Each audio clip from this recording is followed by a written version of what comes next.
Hello. We're gonna get to the programming stuff in a second. I just had a little side project here take longer than I expected. I'm trying to make a very right angle network cable. I mean, you can't really see it here, and that camera's off. For my laptop for reasons. That's harder than I would have guessed. So, yeah, I'm just finishing up the opposite side now. I made the right angle side mostly. I'm waiting for this hot glue gun to warm up so I can add strain relief so that it's less janky. But yeah. So, hello. Reason seemed like a good idea at the time. No, because all right, fine. I'll just show you while the hot glue gun heats up. Hold on.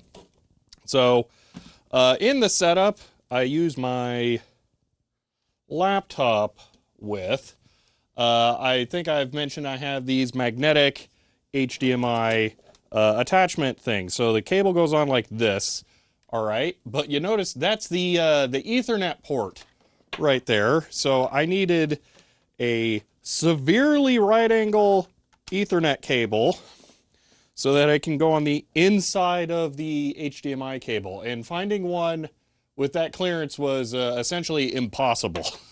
So I am making my own. So, yeah.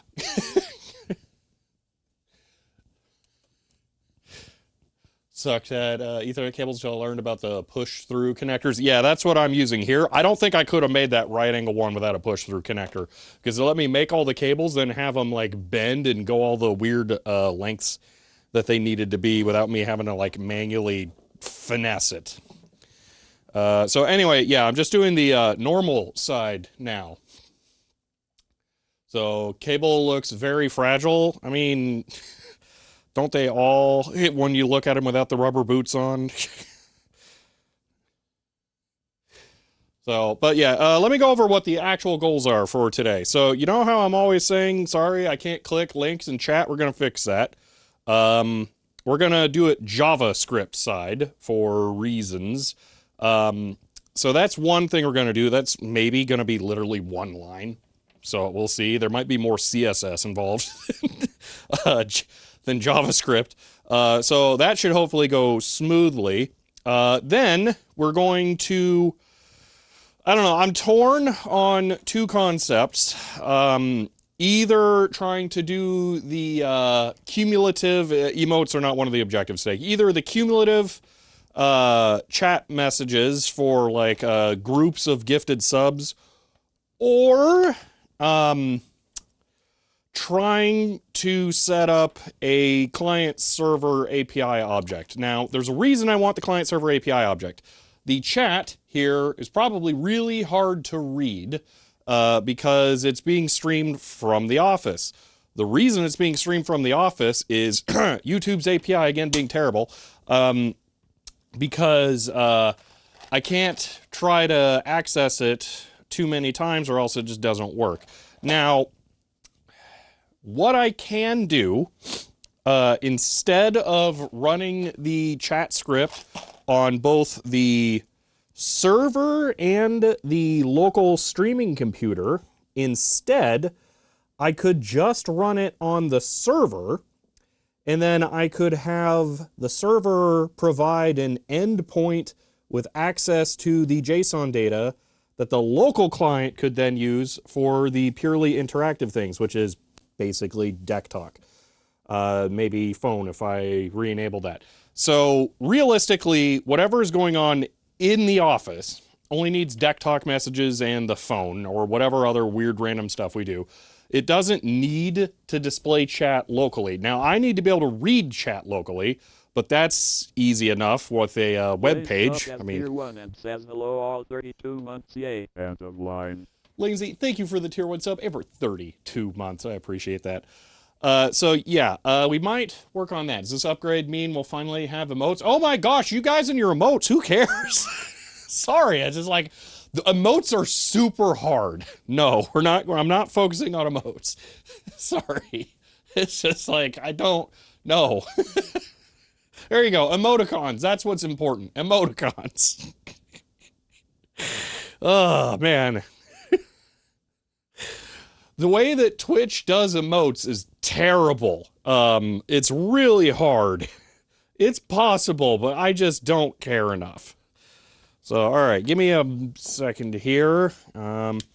Should really find where the... CHER 100 Shelby needs to read chat locally. Pretty sure that reading all of chat would also need therapy. End of line. Thank you for the 100 bits. Direct link to contents. That's not how it works. The emotes are provided as character positions with a URL to the image. So I would have to do inline images that are interjected, replace the text, link to the images. It's just all a nightmare. I don't want to deal with it. Where? There it is. Okay, hold on. I am going to be good and put on a cable boot. Let's go with yellows. Yellow red's hot dog color, so let's do that. HP4C scanner remote when? Yeah.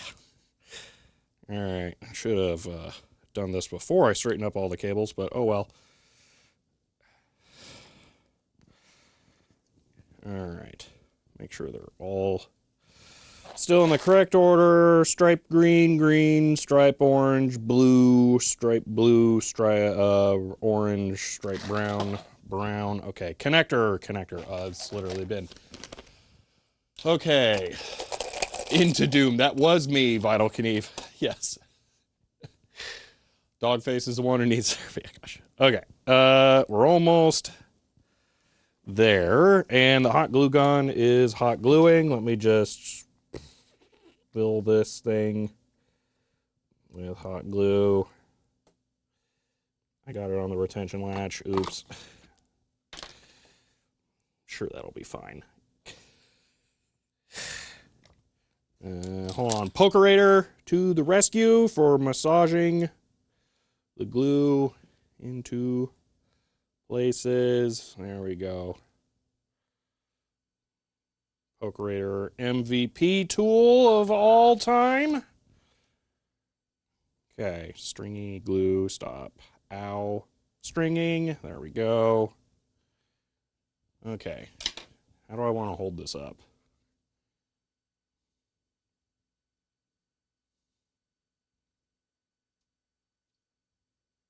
So I think that'll work. Okay, so like that, okay. How did Cisco phone stream go? We succeeded in getting them to call each other, getting hold music working, hearing the ringtone, so it went pretty darn well. We just had to do static IPs because we couldn't get DHCP working or passing through. I would like to enable DHCP on the UC520, but I don't know how, and it's very difficult to find. So, okay, we finally have made HP4C a bootable drive. What?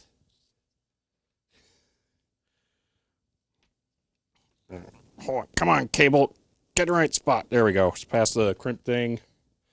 Dude, does anyone else have problems with the like orange cable? The orange conductor on Ethernet cables just doing like really stupid stuff. Like it always has to reach all the way across all the other ones. It's just the worst one. So annoying.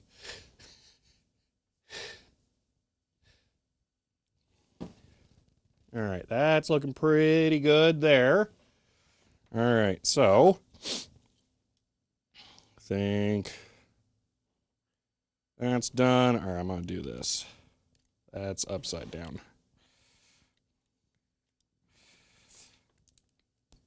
There we go.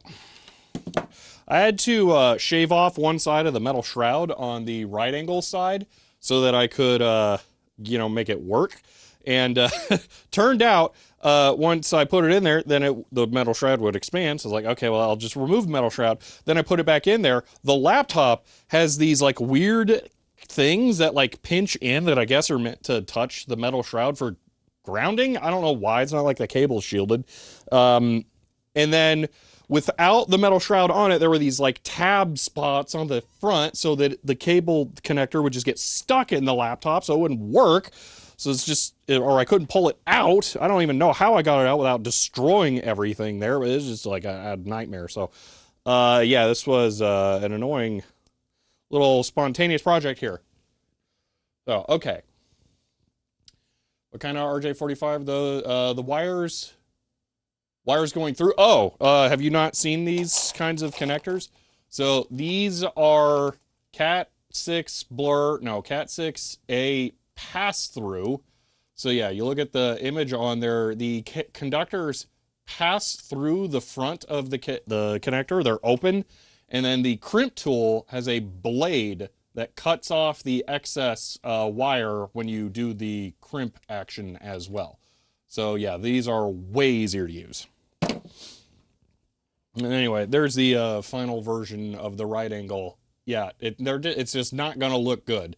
I dare you to find me one of these for sale that has as severe as a right angle, because all of them use a standard size connector like this and then have the right angle happen afterwards. So, yeah. All right, so let me just really quick test that the cable is functional, and then we'll move on to the actual stream topic for today. So, that crimp tool seems bad, requires a lot of pressure. It seems just fine, I don't know. It's not like I'm doing it all day, at least most of the time.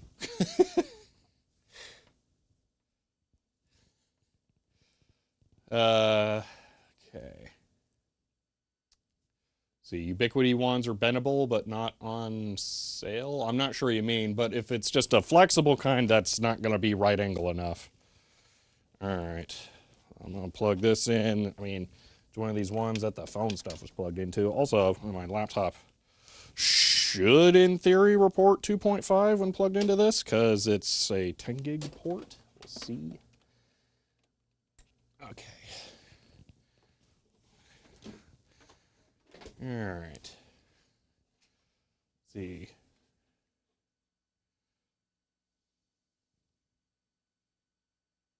Oh, well, yeah, it doesn't have the ratchet mechanism. That's what you're describing there. Oh, that's so right angle. Oh, that's really nice. If this works, I'm gonna be happy. It's kind of janky, but whatever. You no looking. It looks so weird just having it come straight out of the back like that. Or straight off to the side. That's a weird thing to see. Okay. And it looks like it is connected. What does ETH tool say? It says I used too much stuff yesterday with the Cisco And I'm connected at 2.5. Perfect. It's working. Okay. I lost the powered side of my Ethernet cable tester. So that's as good as I can do. It was a terrible one anyway. So it doesn't really bother me. All right, there's that done. Now we can work on the programming stuff. Let me just get this coiled up, stuff it in my bag, and then we're good to go.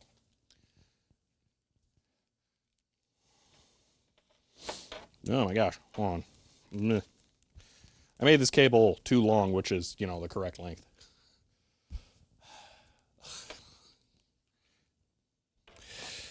All right. Ideally, I get to stop making Ethernet cables for a while. It's just this one became slightly more important now that I actually care about Ethernet on the laptop. So, all right. There we go. All right, all done. Let me shut down the laptop, and we will move on to the main event. Also, coffee. Oh, I should turn off the hot glue gun so it's not wasting what's left of the hot glue stick I got in there. See if I can pull that back slightly. There we go.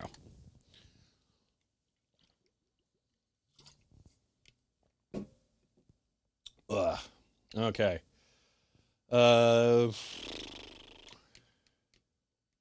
How's he gonna use up all those pieces of Ethernet cards? Yeah. Make a 100 megabit router out of all of them, or switch or something. I don't know. I don't care. Network stuff. Ugh. Gross. All right. Put this away, and then we're ready to go. So I'm gonna go ahead and just switch something over here real quick. Ah, glue gun is so smelly.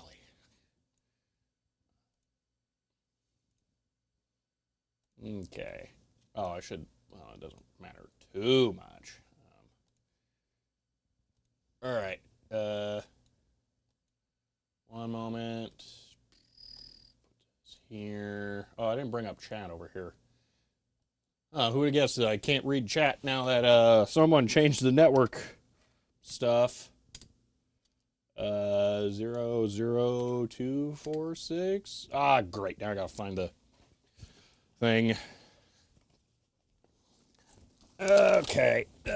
One moment. What's the IP of this computer? Network admin time? Absolutely not. Never ever. No. I hate networks. They're the worst. IPA. It is 10.10.4? That's so weird.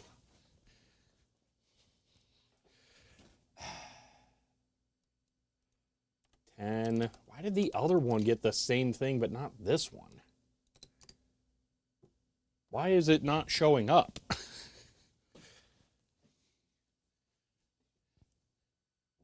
10. Wait, what? Never mind, I'm super confused. Hold on, I almost had it right. It's this. Nope, close. One moment. There we go. I have chat over there. Oh my gosh. Okay. All right. Webcam. Where's my mouse cursor? There it is. CHER 100. Hello, super confused. I'm Chloe. End of line. Chloe, thank you for the 100 bits. I need to turn on the capture stack. So enjoy your black screen for a moment. I'll flip this around so I can actually see when you can see it.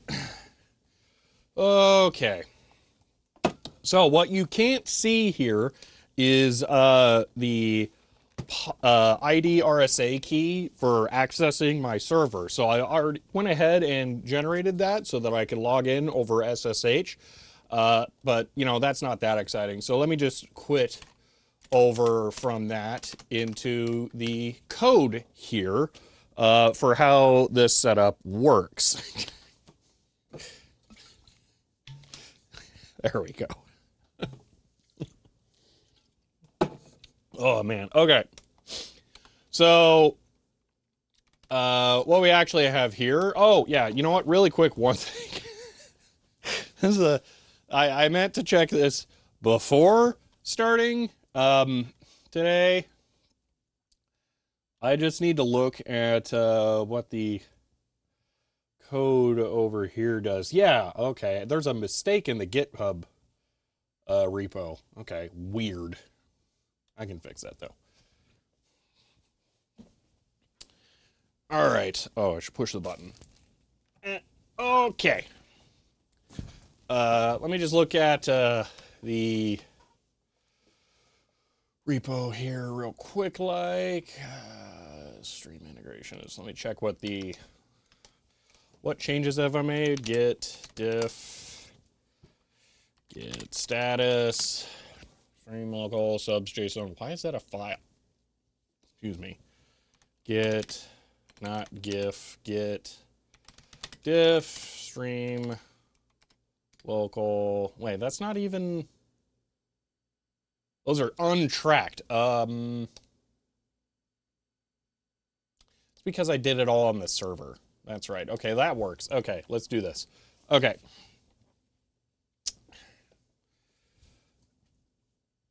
Okay. I want to fix one minor issue that I discovered real quick, and then we're going to make clickable links for chat.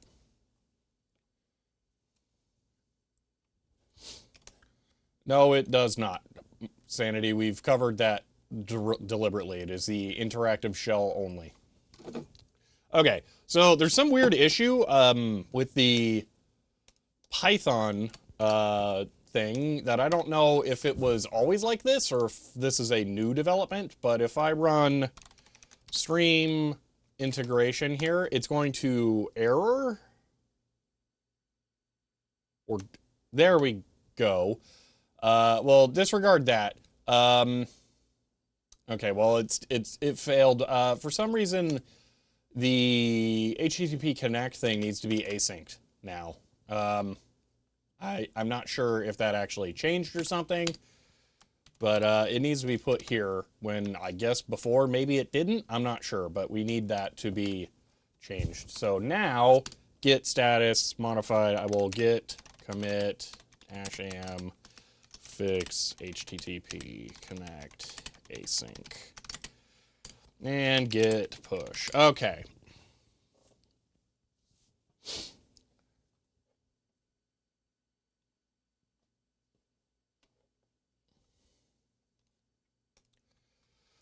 But this interactive shell be supposed to static shell be on the main YouTube. I mean, that is one correct way of thinking about it. All right. This is on the server here. I don't know what all I did. I do need that. Maybe that will be fine. That was the test. Yes. Okay. So if I run the test, you'll see this updates here. This is chat.techtangents.net. So that's what this is currently running on. Ideally, I would like to be able to use this as the just straight up visual side for the rendering on the stream. But for now, I'm not going to worry about that too much. So this is just sending in random stuff with a Twitch API emulator, essentially. Just an API sample program that I wrote. So I need that to send random stuff. But I would like to make links clickable. So first, let's add some links to the random text. So let's just go into stream, API, Twitch test. Okay, because I did not want to have to program probabilities into it. The go norths and go souths were just repeated to make them more likely to happen. This is when I was testing the poll system. So if multiple people put in go north, then it would automatically generate the poll. So getting 502 because I just took it down.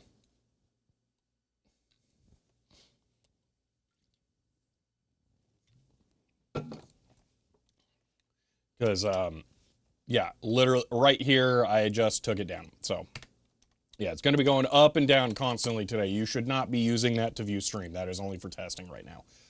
Okay, so let's add a couple of URLs here. I'm just going to stick them past the joke ones here. So https google.com. All right. http org. I think that one still works. And then let's do https I don't know. Zombocom. Okay, so just xkcd.com.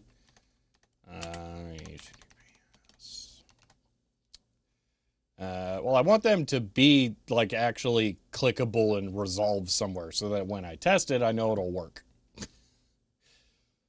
Okay, and let's just go with, oh yeah, that's right, I run websites too, caps.wiki. All right, we'll go with that. So right, quit, rerun it, boom. So now you'll get to see what happens when you send me chats. These are not clickable, they're plain text, and when I try to select the text, it gets deselected every time the page is refreshed. So when I say I can't click links, this is what I'm dealing with, because it's constantly moving and deselecting it. So what we're gonna try and do is I'm going to attempt to add this. So we're going to just do a simple JavaScript search and replace where it wraps the found item with an href. That's pretty much it.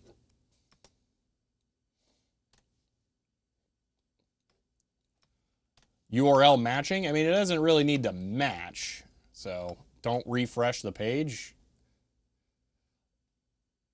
So it's a little more complicated than that, because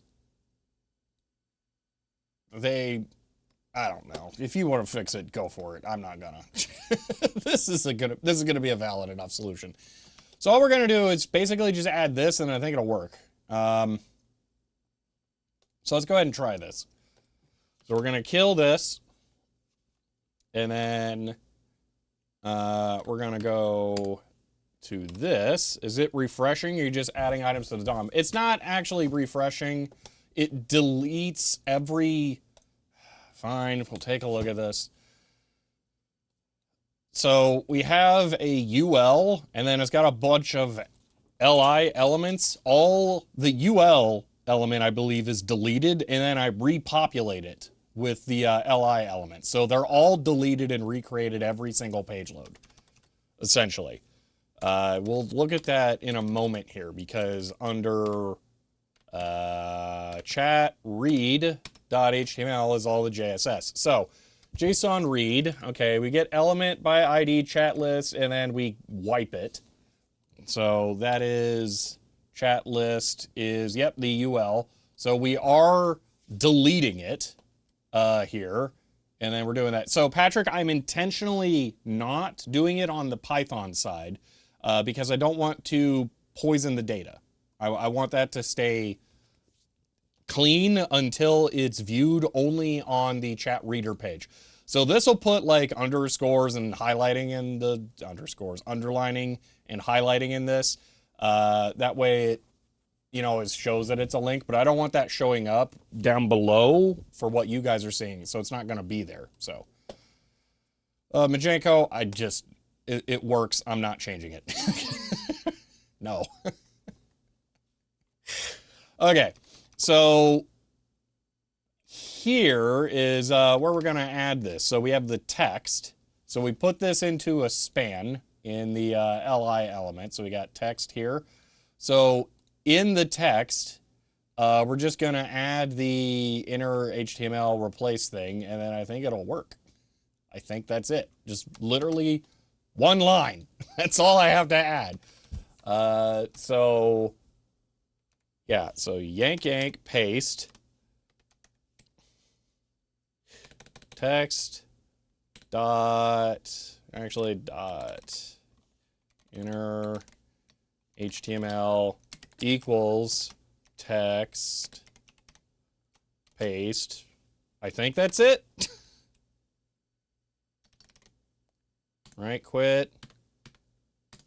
And go. Okay, let's see what happens. So if I bring this back up, I got nothing. Okay, hold on. F12. What am I seeing? Yeah, this sucks. Hold on. Kill that. Okay, so the second one is this. It did not match, I'm guessing. Oh, you know what would probably help? Page reload. Let's try that again with that. Okay, still nothing.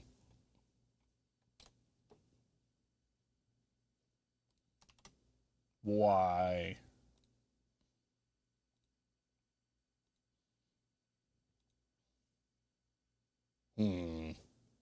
Okay.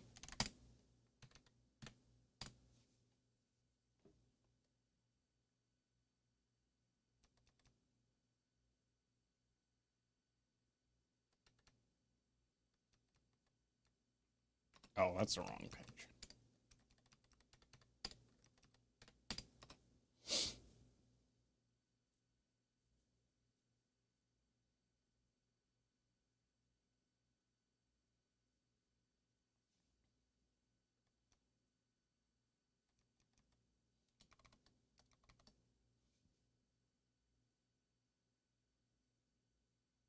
Oh, because I'm an idiot, right? Wait a minute. Node, simple. Oh, that looks like it should work.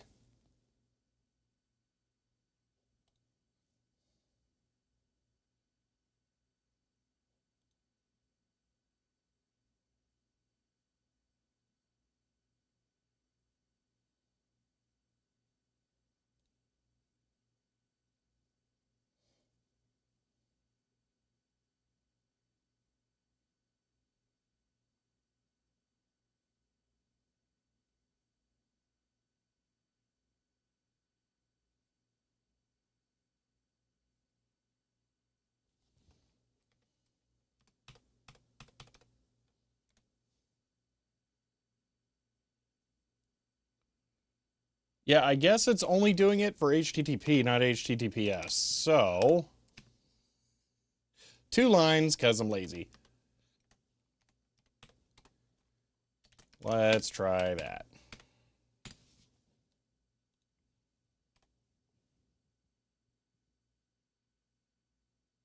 All right, come on, give me a link one. Nope. All right, wait, F5, control F5. Ah! Oh, that's going to be a problem. But I can work on that. Okay, perfect. Okay. Good. Now, a target new target equal underscore new. Okay. So vim stream chat, right? No, HTTP chat read. There we go. Okay.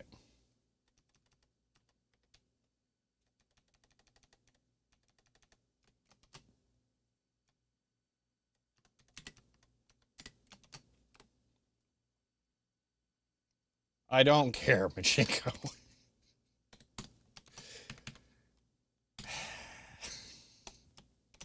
All right, control F5. And is it cranky? Why? Why is this not working?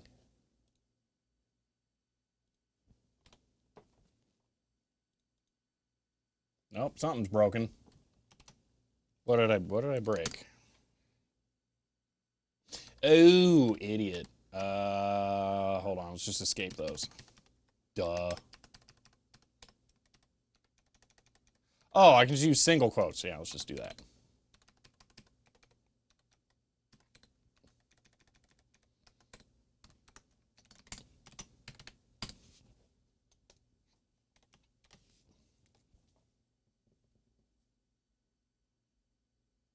click, new tab, perfect, okay.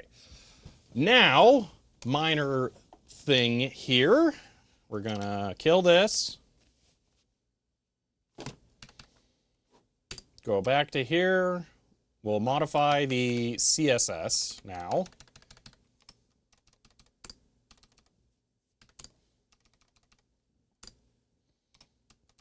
Okay. So, A. Yeah, I guess it's just A. Color. F. That's basically what I need it to be. And then I'm going to make you all mad. All right. So, boom. Good.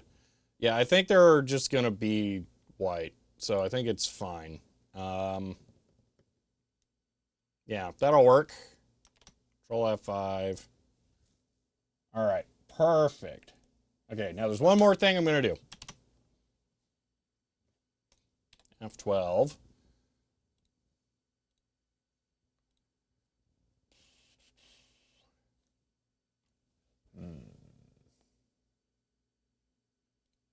Why am I doing it that way?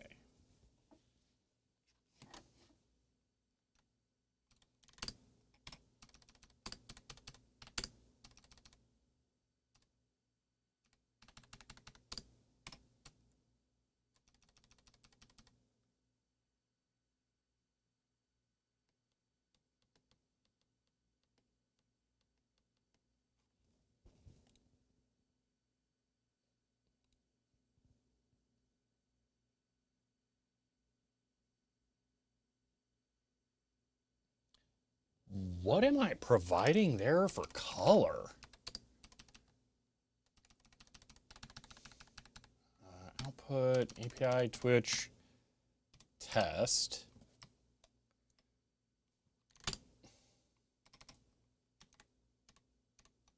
Colors are blank, so they're random.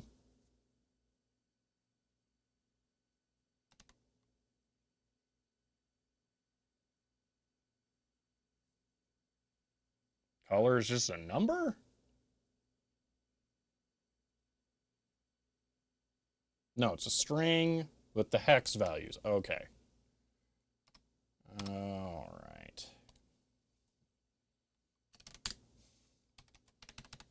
Oh, man, how can I do this?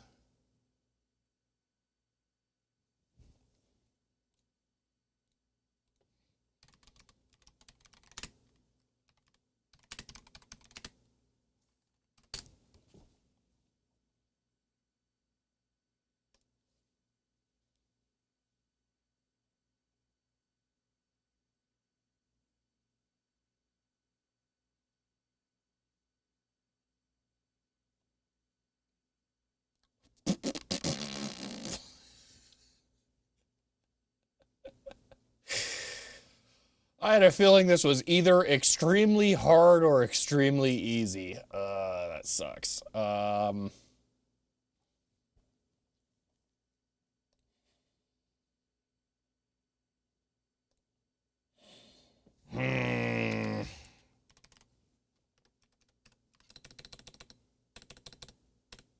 I am so tempted to make it this. So tempted.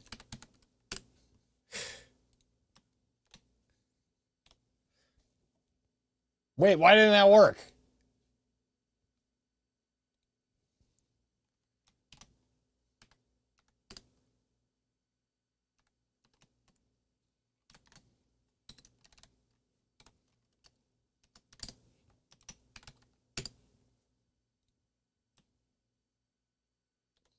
Well, that's weird.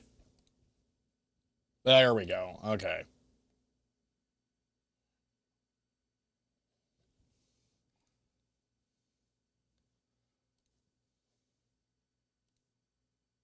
Yeah. Because Here's the thing. Now, Megastar, are you here? Could I get you to chat if you are?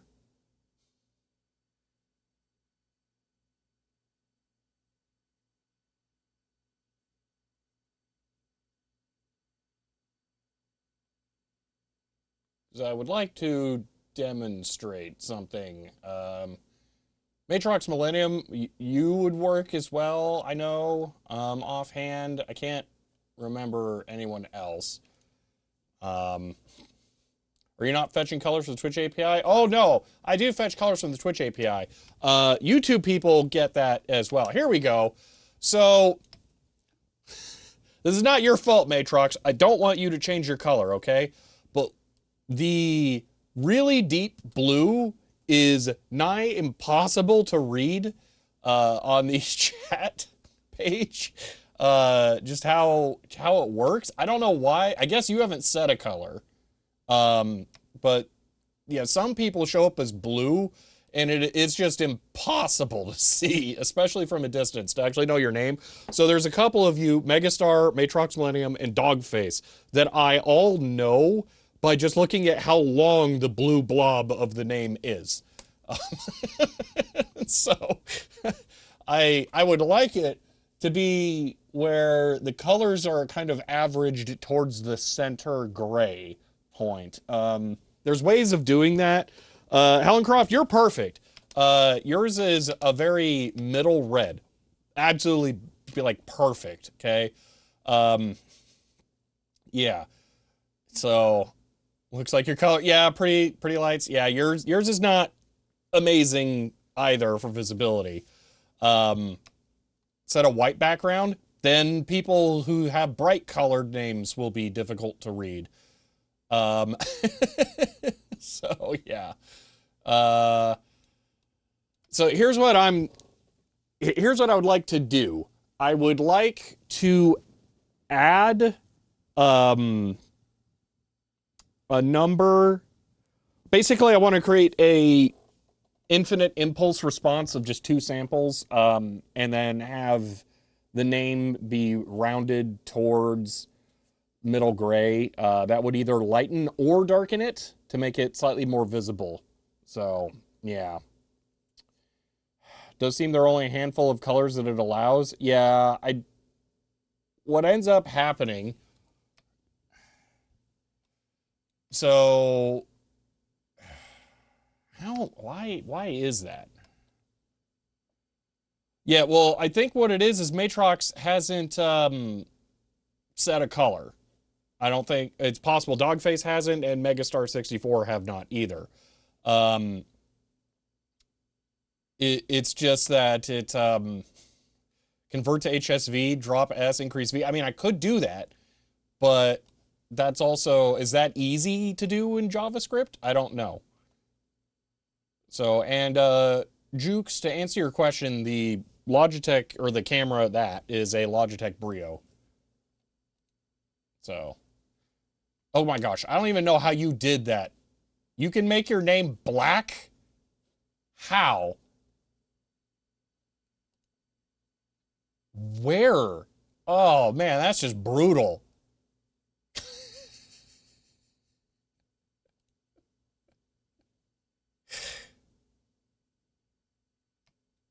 So yeah, Matrox never set a color. SK Collab just apparently set their color to gray or black. Yeah. So, and again, I'm not asking anyone to change their colors. I need to fix this. Because you outline the text in a thick white line. You know what? That might actually be easier. That's a good idea, Jack of Clubs. Twitch allows custom RGB values. Okay, that makes sense. You know what? I kind of like the text outline. Let's just do that. So we'll keep this. All right. I don't know how to do this in JavaScript.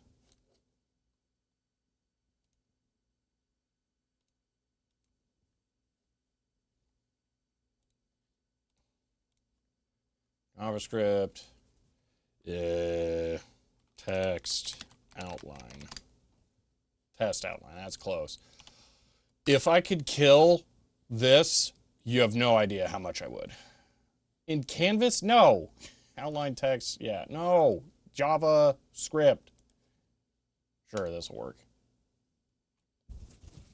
I know CSS would have something. I just need to know how to set it from JavaScript.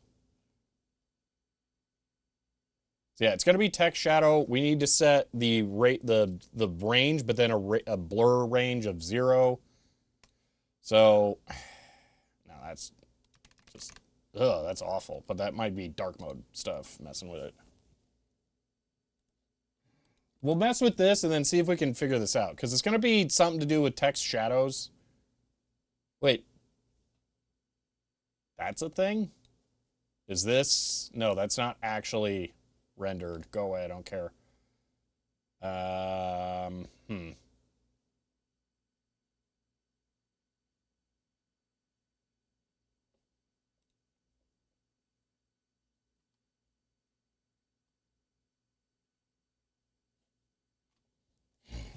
All right, we're going to have to do it text shadows.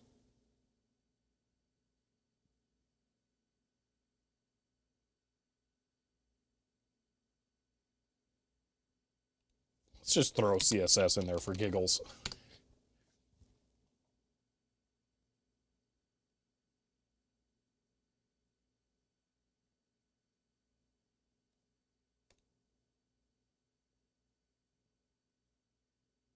You know, there's another option.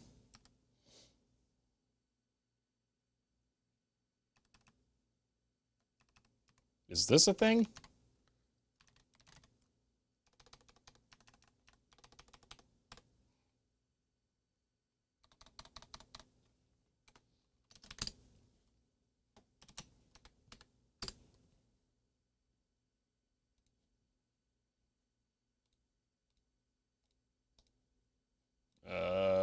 Did I lose this? Okay, that's not a thing.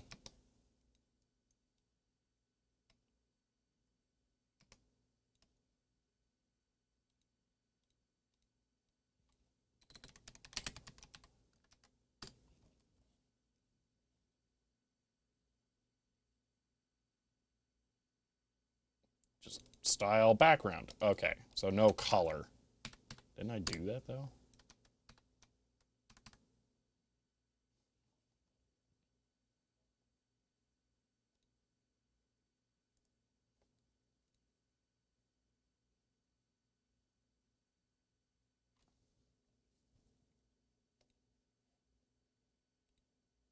Adding a new element like a circle is actually extremely difficult, Wiseman.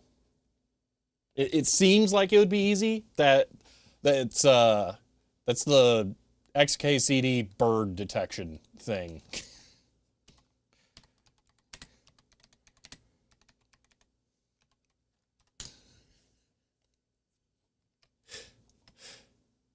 Okay, should check whether they're in a national park. Yeah, GIS lookup for GPS. Easy. Check whether the photo is of a bird. I'll need a research team in 5 years. Yeah, so it's that kind of thing. Just setting the outline, easy. Adding a circle with the color is extremely difficult.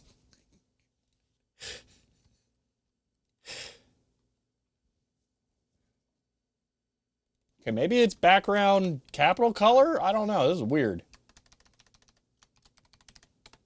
Why did change that? Yeah, so there are text shadows options. We could attempt using that. This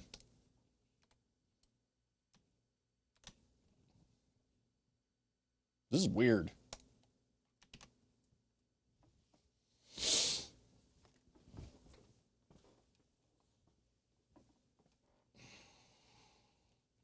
I would click that link if I could, Majenko, sorry. Oh my gosh, hold on. Wait a minute. Stop the stream. Wait a minute. Got it. Oh man. Hold on. Hold the phone. Oh yes, stuff. Ah. Okay. If Majenko wasn't mod already, they'd just be made mod.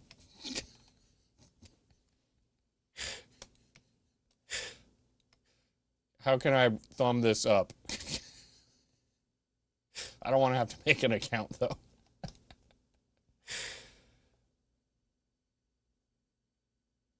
So, to answer your question, Network 17, and what other people were joking about earlier with the cross-site scripting or whatever, none of what I'm doing will even show up on the chat box that's down there. This is literally only on what I read on the back end.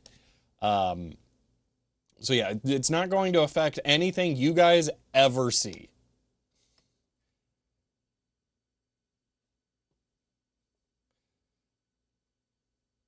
Just add it to yourself? Yeah. Yeah, that is excellent. I need to remember that and then go add that to all of my other computers.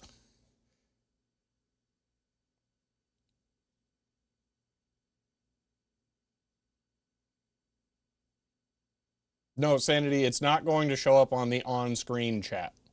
None of what I'm doing right now is going to impact the on-screen chat.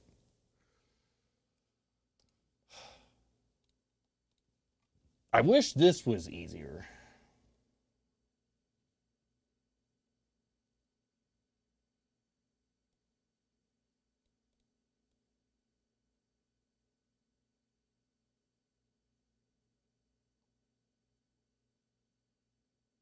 I mean, maybe I can do this. Maybe this will work.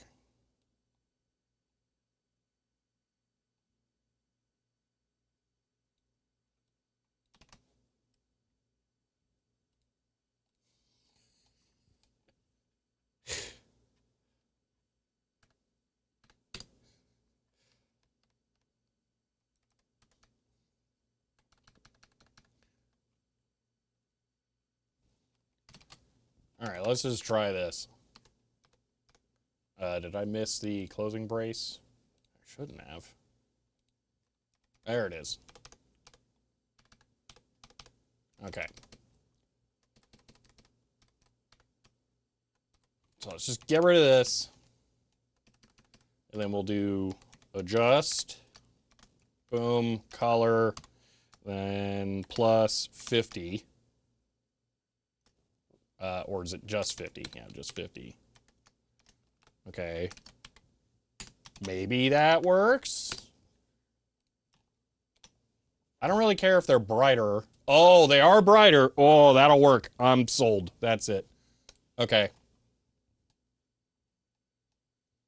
Struggle to read the usernames when we watch the VODs, especially that are dark blue because of the bandwidth. I mean, I could add what I just did to the on-screen chat. Because, yeah, the dark blue ones are going to be that problem on there, too. Maybe that's fine. Maybe we can do that. So if I do stream HTTP view, so this is the on-screen. Should be, I think. It may only be here. Yeah, this gets complicated.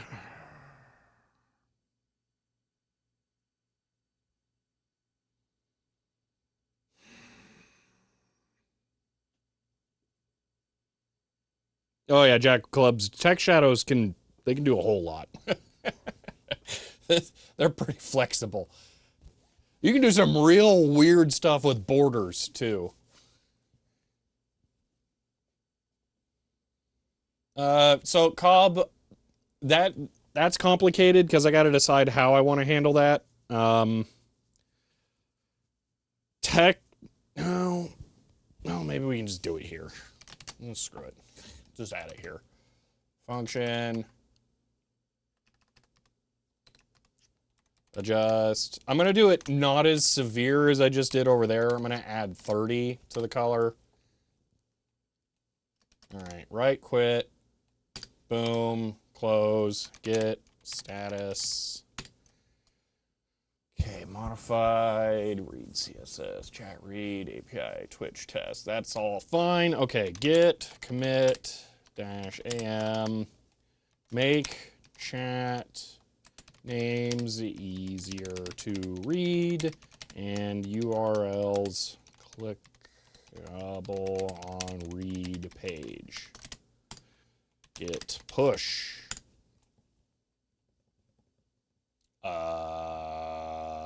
Oh man, I thought I pulled. Dang it.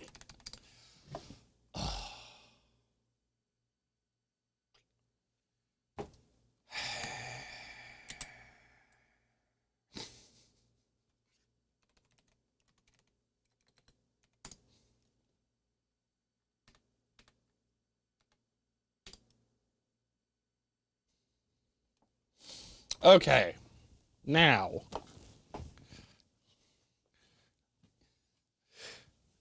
back over to here. I'm gonna stop the script, git pull. Surprised that worked. Rerun it. Deadlock is now online. End of line. Okay.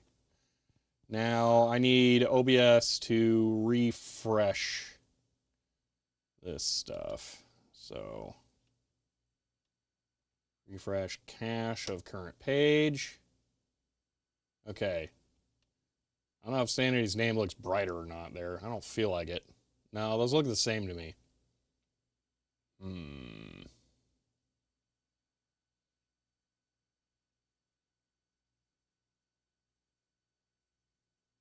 Yeah, that's not better. Why did that not change?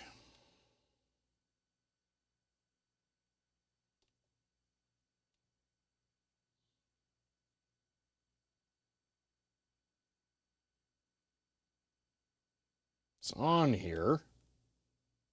Yeah, it definitely looks the same. I agree.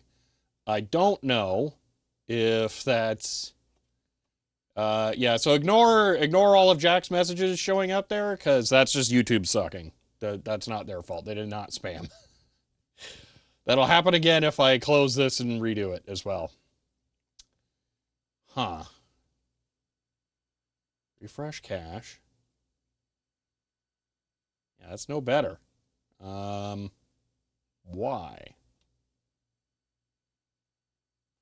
I wonder if I would need to close OBS. Doesn't seem like I should have to. I'm going to try opening it in a web browser locally.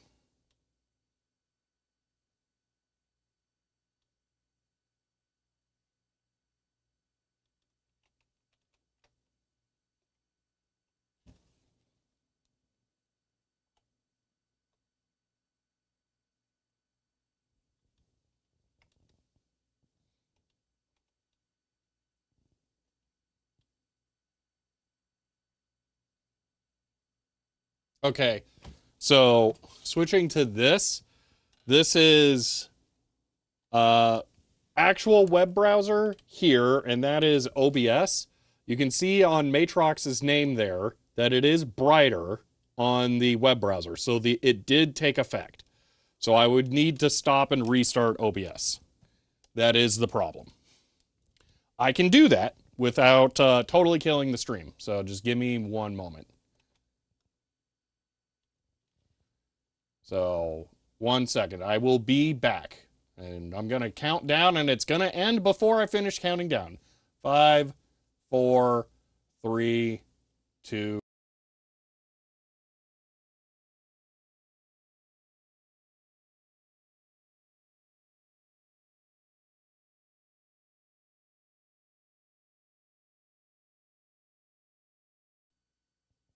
Now that is noticeably different.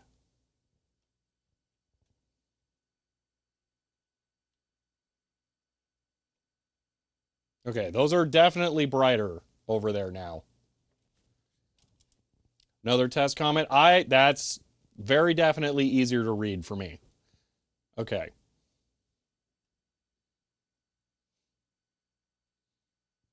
Feel a little pale, yeah. Test. Still slightly difficult to read, but better. I might, for my side, crank it up a bit. Another thing I could do is darken this chat box slightly more, which would help. But yeah, it's difficult. Looks slightly better. Yeah. We'll leave it there for now. I have a way of tuning it for later, though, at least. But for now, we'll just leave it here. I think that's going to be good enough. So that's job one accomplished. Now we have the slightly more difficult thing. Oh, man. I'm tempted. Do you guys want... Let me put it this way, okay? Do you want better quality text on the stream for legibility? Okay, so that is just straight up easier to read all the time. Or do you want the deck talk not to read out every single sub when multiple are gifted? Which of the two do you want? So clean chat or sub or single sub messages. We want more networking torture. No. Clean chat. I am leaning towards clean chat. Raid messages is not happening. At least not right now. It's not going to be raid messages. Okay. MALDOR 96 subbed as tier 1 and says, oh, did we need testers for the new upgrades? End of line. Maldor96, thank you for the tier 1 sub and for 17 months of hanging out. Everyone else who's just suggesting random things, you're just absolutely missing the point here. You're not going to get me to do something different. These are two topics that need to be done, that have needed to be done for a while, that are extremely complicated. Let me explain what is going to be required for the two things to happen. So for the deck talk to not read out every single sub message, what I'm going to do is I'm going to modify the Twitch API object to hold sub messages until, I mean, for some kind of delay. I don't know what the delay is going to be.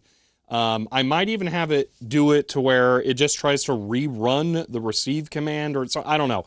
But I have to modify the Twitch client API thing somehow to get it to change the message to be just one single sub thing.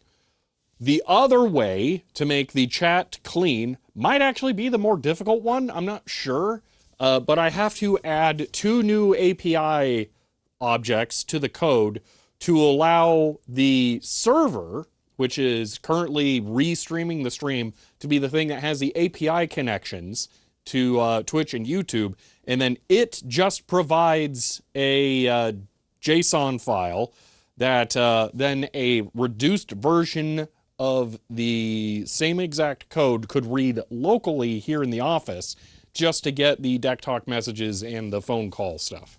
So, yeah. I don't know. So, separate OBS text box for deck talk? I have no idea what you mean there. Never less deck talk. Yeah. Keep the deck talk? We're not getting rid of the deck talk. It's more an error with the deck talk. So sanitizing chat might be difficult. That's not what it is. It's just making it easier to view. Let me explain the chat thing, okay? The chat is currently being rendered on the at the office, okay? If I go here and I hide this, okay, I can go over to the server and open this. I can go here. I can go to that was the wrong one. Go here. Go to this, and then run. Hit this. Yeah, because I can give you guys a sample of what this looks like. So if I do this, please work. Okay, it worked. And I do this. Okay, maybe I need to get this to reload. Boom. Okay.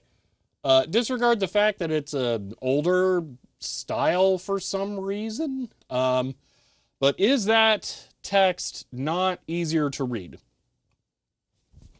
Okay. That's what I'm talking about. Because that should be a lot clearer because it's being rendered on the server side and it doesn't have to go through the extremely low bitrate video. Much easier to read. Yeah, so that's what I'm talking about. We either do that, okay, or we work on joining all the deck talk messages because I have a feeling both of them are going to take the end of the rest of the stream. That's so nice to read on your tablet. Yeah, can't tell on your phone, can't read anything anyway. Yeah. So your choices are deck talk or that. We cannot run that is a temporary solution. I'm going to have to stop that fairly soon. So you guys changing your votes here? You want me to work on making the text easier to read all the time?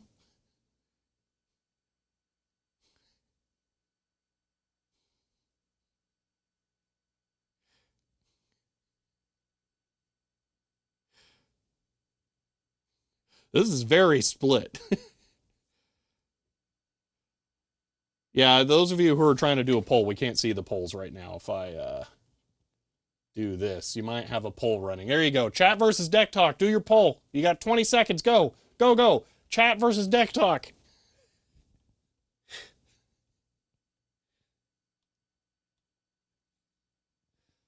And chat wins by a landslide. So we're going to work on chat.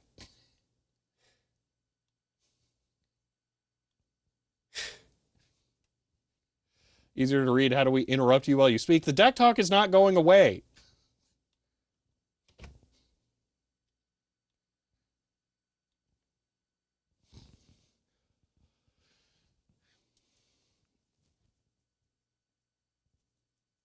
All right. So for the person asking what's the deck talk, down here in this pink plastic bag, right, there is a circuit board that is the voice to or text to voice processor that I use to have my messages read out loud when someone does a text donation. It is a board similar in lineage to what Stephen Hawking used to speak. But it is that is a Deck Talk Express down there. So it's actual hardware that does my TTS. So I'm not going to put the Deck Talk stuff in a separate pop-up window, no, because it all shows up in chat. It always shows up in chat. There's no reason to do that.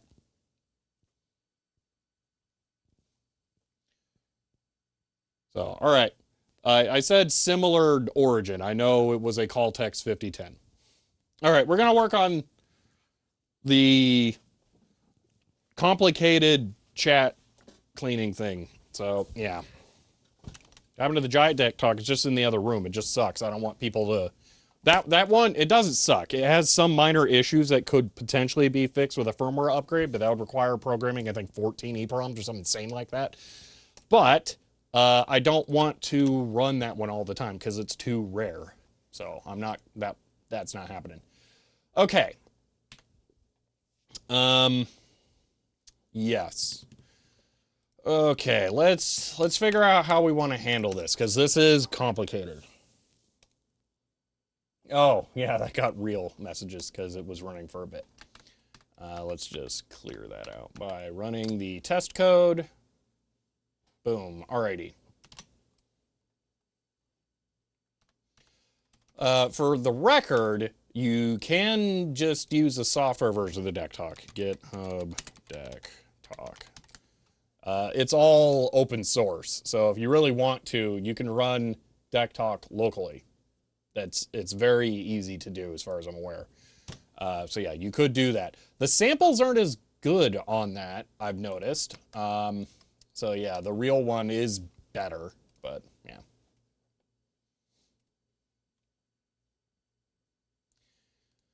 Okay, so let's think about how this is going to work. Hmm.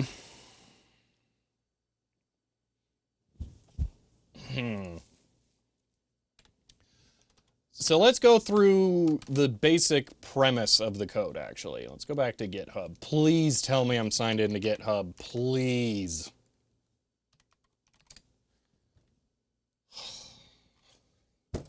Why?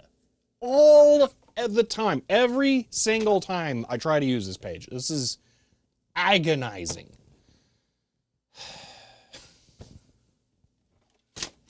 Every time.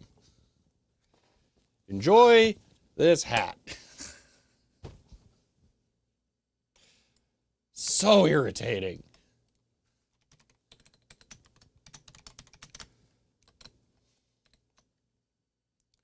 Clearing the cookies is only going to make it happen more often. 100 get the troll Shapley film at 11. End of line. Glad you're not the only one. Do you happen to use Linux or multiple computers, maybe even at multiple locations? Because that's why it always happens to me. And then, this is the other fun thing, okay? Okay, they're saying, oh, verify it on your mobile thing. It pops up a notification saying, oh, you got to verify it. And then it says, no verification requests found. Their authentication workflow is broken. I hate this so much. If it weren't for the fact that I actually have people collaborate on GitHub, I would be self-hosting my own Git repositories by now. 100%.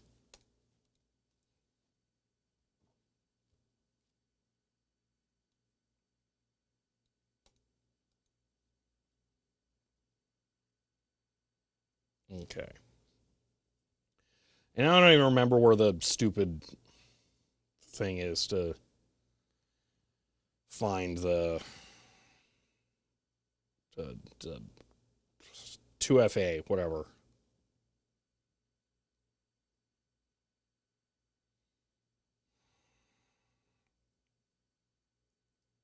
Oh, it's so bad. I hate this software so much.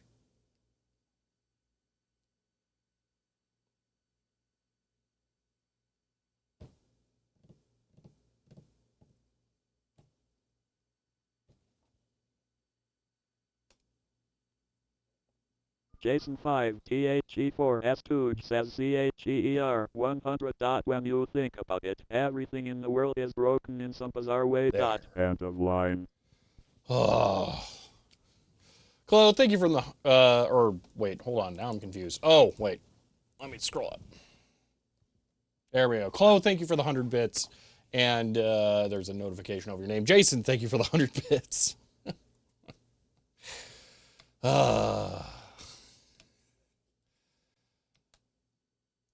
Yeah, again, I actually get people who do things with what I work on here. So it's difficult. Or wait, Project 64 is it open source now? When did that happen?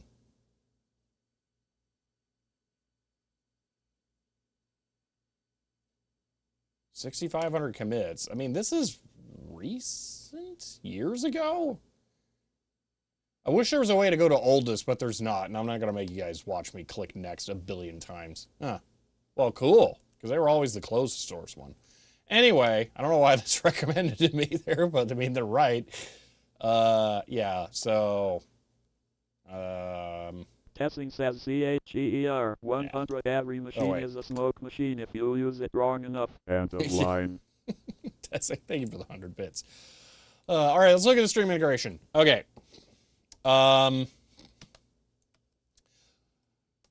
Okay, just go away, GitHub. All right, so this. There are two main ways. Actually, the whole code design thing here is kind of really out of date. Let's work on this a little bit, because this will help make it easier to figure out what exactly we want to do. Something about the mechanism used for page vaults, a dynamic recompiler. It's still Windows only. Oh. Well, now you got me curious.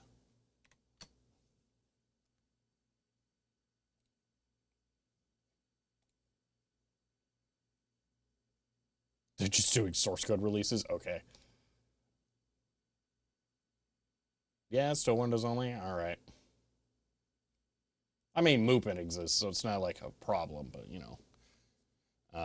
So yeah, I have this problem on my phone, which causes another problem when I switch from the browser to the authenticator app. Tries to save on memory and throws away the web page. I have to reload it. Oh my gosh, it's awful.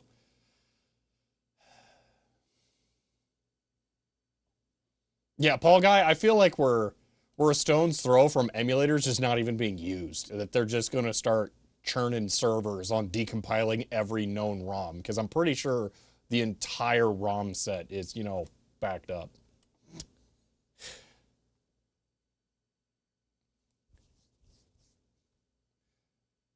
Oh, that is cool, Helen Croft. All right, let's work on this a little bit. So, um, yeah, the code uses an emitter receiver signal concept. What we're going to do is we're going to make a an API endpoint, so like this, that just emits, and then another one that receives. We're going to make two things here. 2019. Interesting. Okay. So we're going to do that, but there's only two actions, or did I make a third? I don't remember. This is where we need to actually look at the code. Let me grab, not this. Go away. This. Okay. So I think we added a third one. Let's look at the main file here.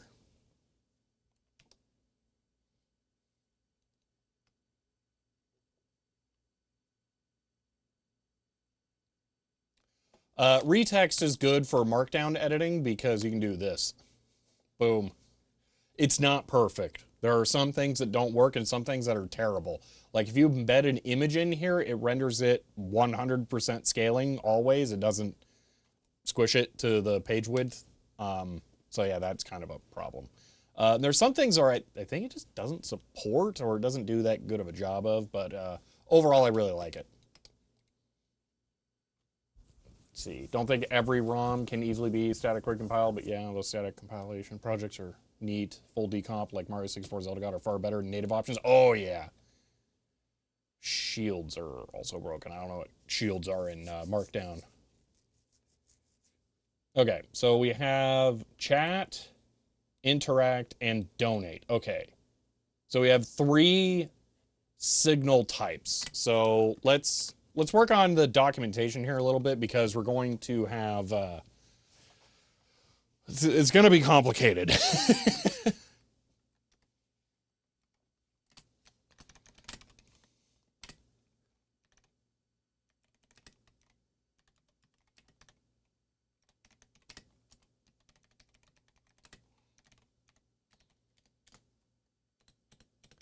That's right. Don't shift enter here because it makes it weird.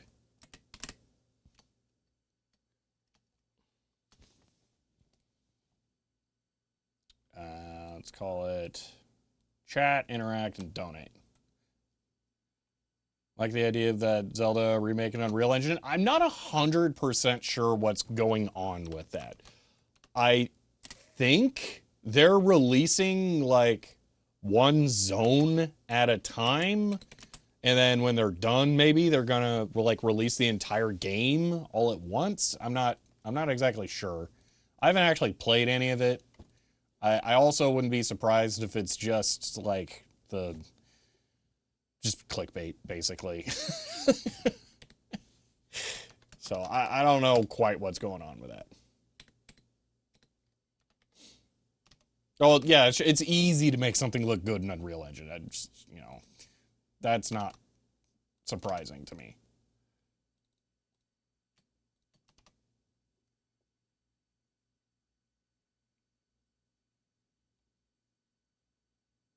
I am very curious about Project 06. Very curious. I also kind of just wish Sonic Team would just remaster it themselves. So Sonic 06 is definitely the Sonic game that I want to play the most that is horrible. Yeah, Cobb's got it nailed that there are a billion blank in Unreal Engine things.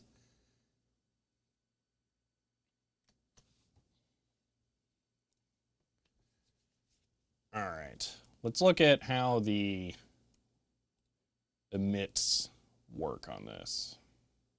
I think Twitch API shows all of them. Is that the one where Sonic gets a human girlfriend? I mean, sort of, yeah. That's not really the problem. There's nothing wrong with the story. The stories are always insane in Sonic games. Sonic games start out eating chili dogs in a forest and then going and killing a god. So, yeah, that part, that makes sense. Whatever. The part that sucks is just how the minute-to-minute gameplay is terrible in some sections.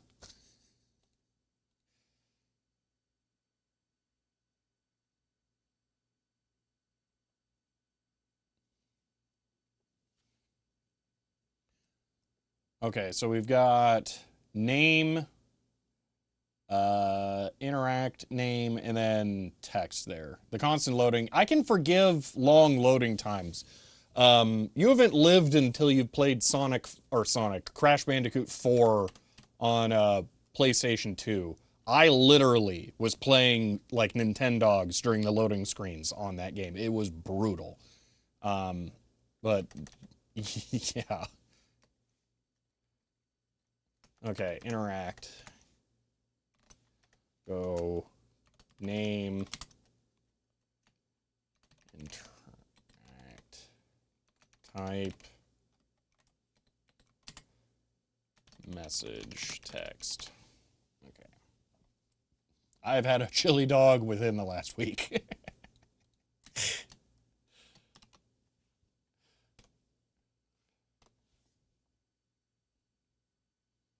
ZX Spectrum has 0 loading times once you're in the game, because everything has to be in RAM. I think it's just name message text, right, for this? Or is it emit chat message from color text? Oh, there's a donate flag on that. I did not realize that.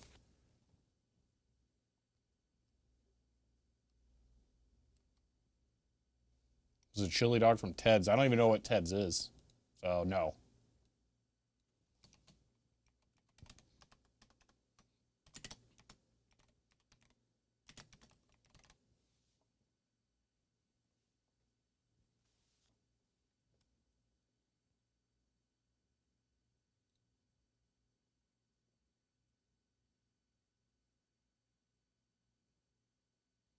The last chili dog I had came from Freddy's, actually. And when they say if you want onions on that, you better be like the book holes level ready to eat onions. Like you need to be able to just take an onion and take a bite out of it if you're getting onions on your chili dog at Freddy's, because they literally just dice an onion and then just put it on there, and it's like huge chunks. It was not what I was expecting. It was good, but it was not what I was expecting. The Sonic chili dogs might be my favorite, actually. I like eating raw onion. I'm okay with it too. I'm not against it. It was too much. Not from like a too much onion, like just from a it's difficult to eat standpoint, because there are just cubes all over on top of it falling off. They're not well integrated into the product. Okay, is there a donate on here? Donate. Emit donate. Okay. Username subplan. Line, I guess, is text. So that needs to be an amount / type. Wouldn't just bite into an onion, but I don't mind it raw. I mean, that's what I'm saying. It's not like there's a difference between raw onion on a burger. It gives you a slight tangy flavor. It's good. And then what Freddy's did with the chili dog there, you have to be able to be ready to eat a raw onion straight up. Like, because they put so much of it on there like that.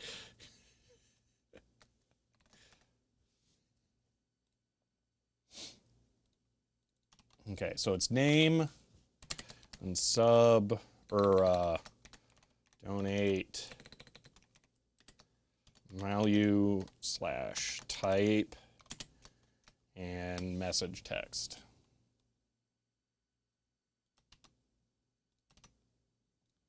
Swear that's an Arizona thing. You ask for a pickle on a burger, they throw 15 on there.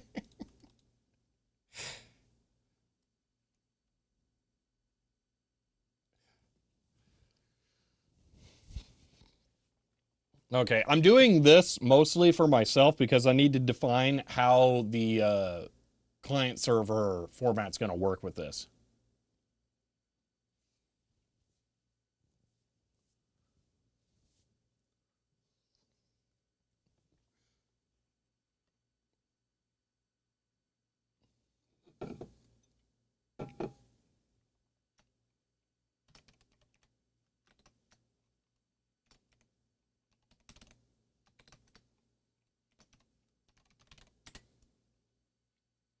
The big sausage roll debate. Is that how you cut the bun? Or, I don't know, like how the bread to sausage ratio?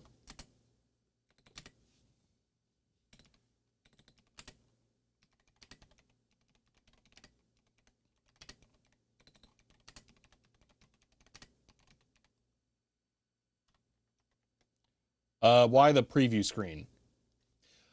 Because it's helpful to see how the formatting works. It's more useful for stuff like this. So like I just have a URL straight up encoded there.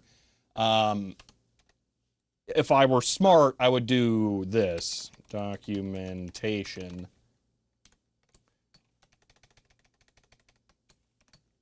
Like that. Boom. And now it's a hypertext link over there. So that's why it's mostly for that kind of stuff so that I can make sure that I get the formatting right and things like that. It's where it's really annoying it doesn't do images correctly or with scaling. So yeah, it's more for the fine detail things like that and less about anything else. Why now though? I think this might be another area where this is where retext is less than ideal. Let's check this. So here it's putting the next bullet point on here, or is it because of this? Ah, yeah. So I'm going to guess it wants the blank space here. I don't know if that's strictly required. Let's try opening the README in Ocular. See how it handles it. It does not work. Okay. Interesting.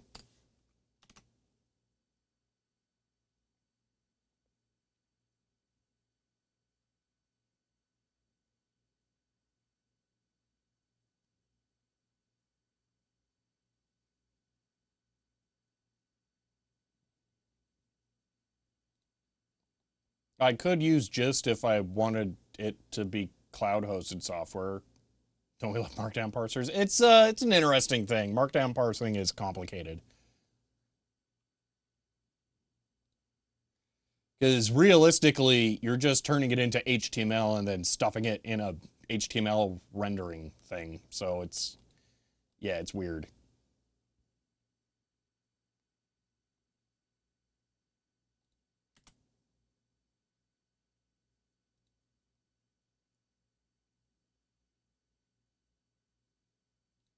One thing I don't like about retext is it really doesn't make the difference in text between the code blocks and non-code blocks significant enough.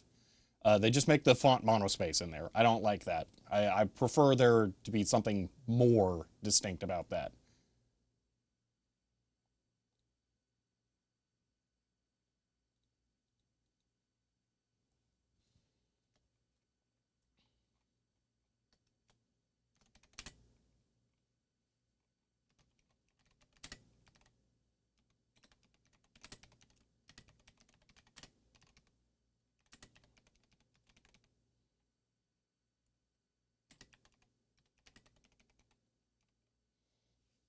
Due to Kubuntu stream has so much variety from Magic Smoke phones to servers. No problem. I do kind of too much stuff sometimes. Oh yeah, I was supposed to change categories on that note. We were kind of doing science and technology at the start when I was, making a cable. But now we are firmly into software. Oh, they changed the category image. Weird. Okay.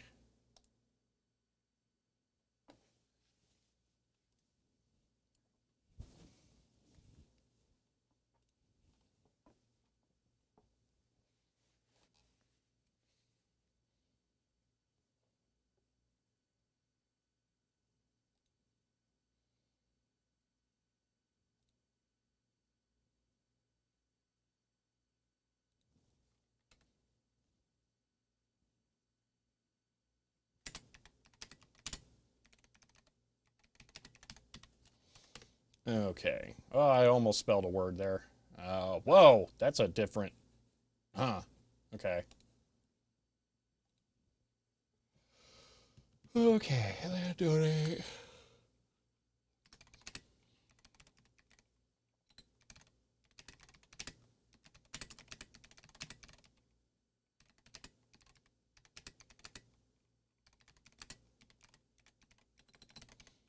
The interesting thing about the donate interact is that it could be from things like sub messages or bits, which are in chat. If I got real fancy someday, I could integrate PayPal into it. So that's why there needs to be the three things. There's the chat, the interact, and then donate. I don't know if I'm using donate for the deck talk. I think I am. Let's see.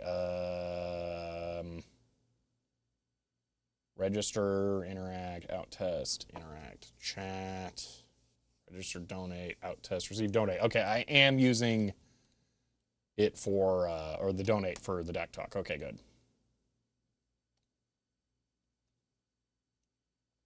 Okay, so these are the three things that we need to be able to send and receive over the other API thing. I think this will be reasonable. So in addition to the data that is included, so name, color, message check, donation amount, or name, interact, message text, name, donate, value type, message text. In addition to these, we need this as a like a block for a key. JSON stuff's weird. T2SDE and Raiders, welcome. Hello there. We are currently working on my API code because you see the text box below me down there, wherever it is.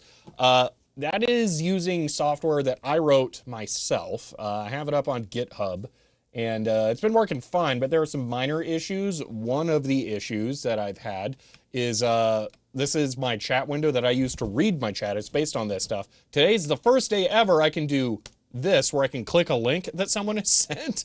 That was something I added today.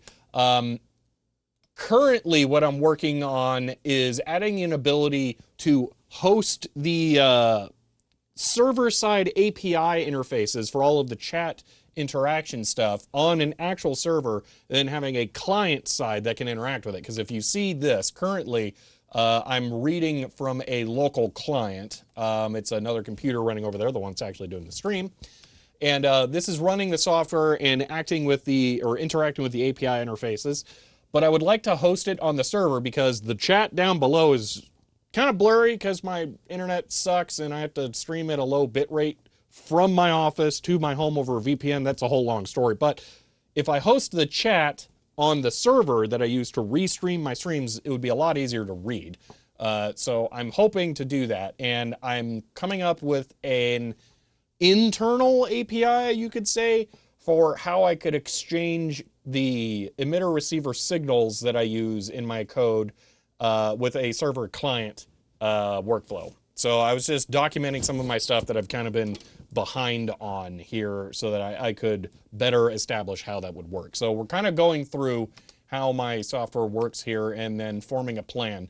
And my current concept of the plan is that we're going to have a I'm forgetting how JSON talks about this, but I want to have a dictionary, maybe? No, yes, I don't remember what the things are. The name key, yes, I can click links now. I did that this morning. I can click that in another tab, yes, and have it. Yeah, sure. I can. Um, what was I going to talk about? Anyway, we'll have a block for chat, a block for interact, and a block for donate. Each of these will have a key that is the timestamp for when the message was made available on the server, and then they'll have the actual data in there.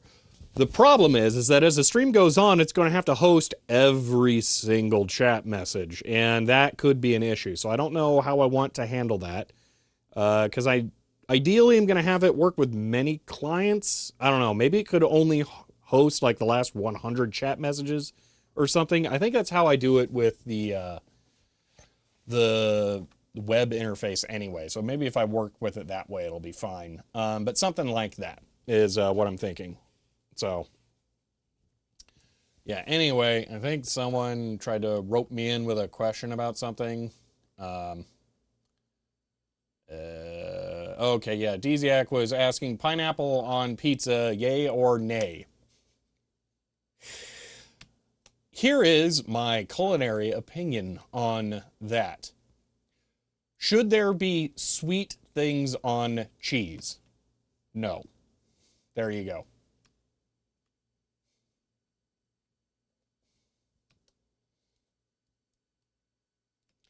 All right. So that's how the signal setup works. Vindication. You haven't had apple pie with a slice of cheddar? No, because pie is disgusting. So all of France is wrong for cheese and grapes. Grapes aren't really sweet. They're tart. Tomato is not sweet, though. Pineapple is. He puts chocolate on cheese. Ugh.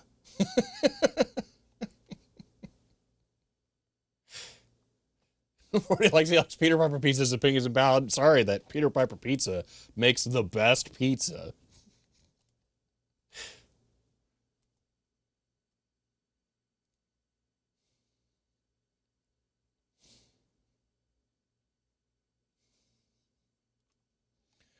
Okay. Okay. For example, Twitch API emitter, multiple outputs, another emitter object. Receivers to it. Okay.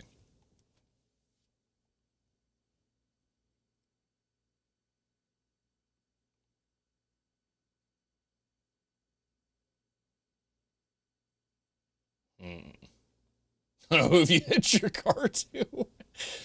So Wesley, have you had a plain pepperoni and cheese pizza from Peter Piper?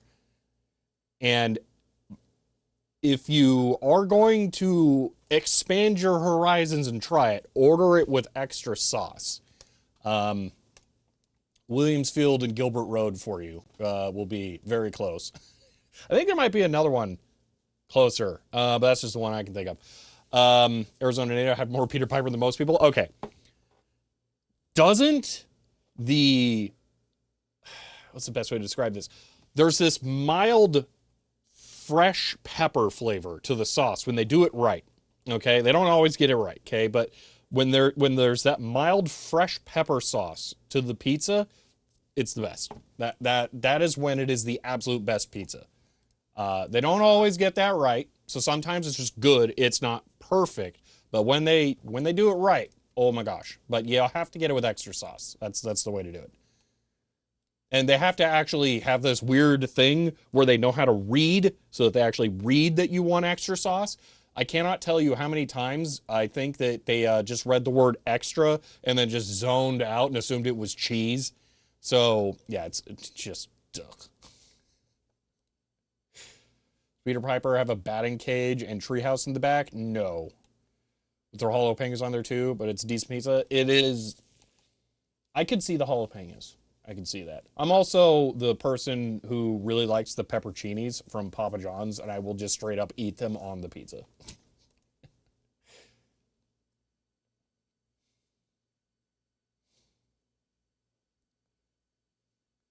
Local place called Greg's.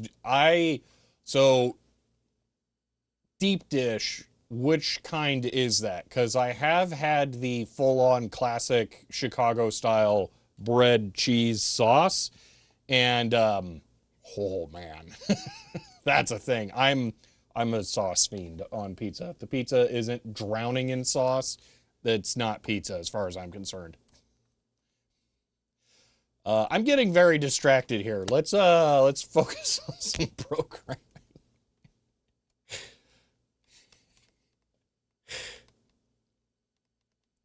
Philistine? No, it needs to be more sauce than cheese. Redeems order Domino's. And successful. You're welcome, chat. Yeah.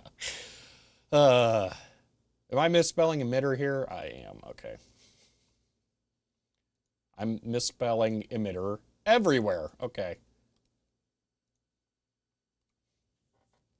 And receiver. Okay.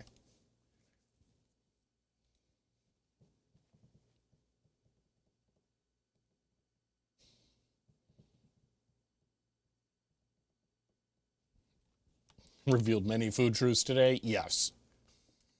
Nothing sweet on a pizza, which includes pineapple. That's pretty much the only rule. I mean, you can put ham or onions or whatever on there. I don't really care. Just nothing sweet. And then the best pizza is Peter Piper.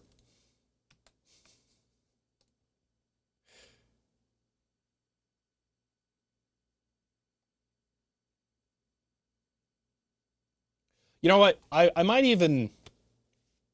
might slightly amend the nothing sweet on pizza. Because it is nothing sweet on cheese specifically that I feel like doesn't work. And it might be the tomato sauce too that it doesn't work that great with. Um, but I think more specifically, it doesn't work with a eggs on pizza. I would probably try that. Same thing with mac and cheese on pizza. I would try that. Just nothing sweet on there.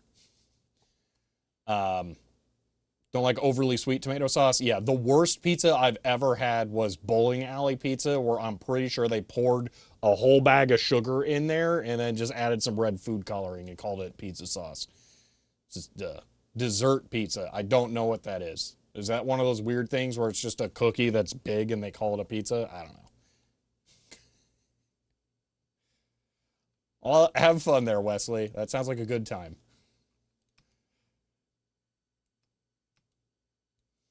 Bowling alley food usually sucks. Yeah, yeah.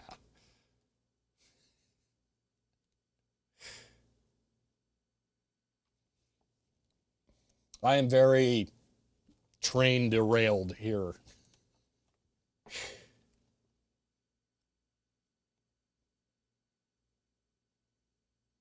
Oh, that kind of weird stuff. I'm very particular about crust. I actually like the crust usually, so I don't know. But no, I don't. This is unrelated to the pineapple on pizza debate. I just don't eat refined sugar things. I haven't for a decade now, so that I am not the person to ask about that. I'm sure they're good. It's just not something I've actually had because most of that, well, a lot of it kind of exploded after I stopped having that. Okay, I was going to list out all the things that are implemented, but I think that's like a not necessary thing. So I'm going to go ahead and stop here. Um, I will push this as an update to the documentation. Git poll just to make sure. Oh, there were changes, dude. Just so irritating. Oh, because I was working on the server. That's right.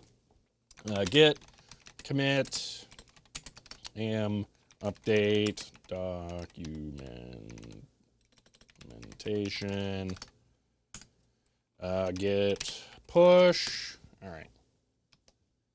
And then let's refresh. Boom. Okay.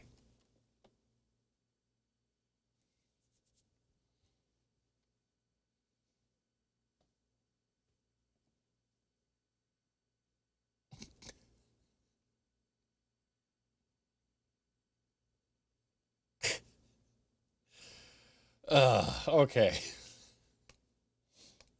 Let's work on a thing. So,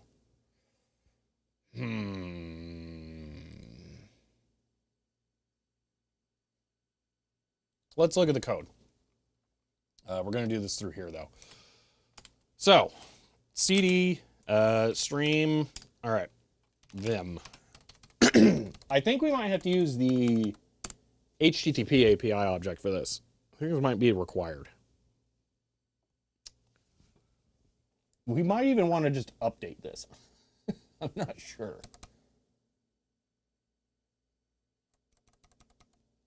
So this should be receiving everything, I believe. So there's poll check, poll clear. The voting stuff, man, that was complicated. Kind of wish that wasn't in here, but I think it has to be. Okay, chat, read, CSS, blah, blah, blah. Receive chat, receive donate, receive chat, receive interact. Okay, so we do get all of those. Okay. So we put a timestamp on it. It's in a subs list, probably. And it's being dumped to a JSON file. Okay. Oh, and that's the last line on the file, I guess. Okay.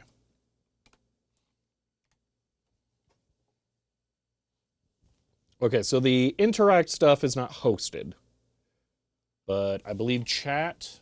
So receive donate, don't act on bits, and then sub received. We do that. Receive chat. Okay, so chat. We HTTP bleach it there. Add it to a list. Do whatever poll nonsense. We only host 30 chat messages.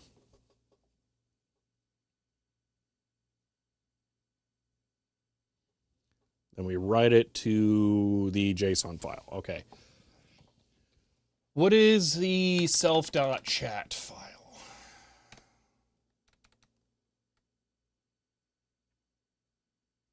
That's not a chat. That's not a file. Hold on. It's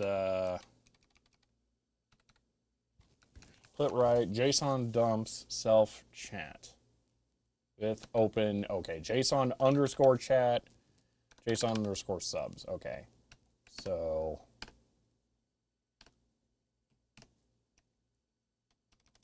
stream HTTP chats. Okay. So we're writing that there. We're going to need one for interact. Just limit chat to certain messages per stream. So what it actually is I can only have 30 messages at once in this window, essentially. The object that this references here, this thing, I don't know what I just did. This, there we go. So there can only be 30 messages at once in this at a time. So I'll probably just do that again. So.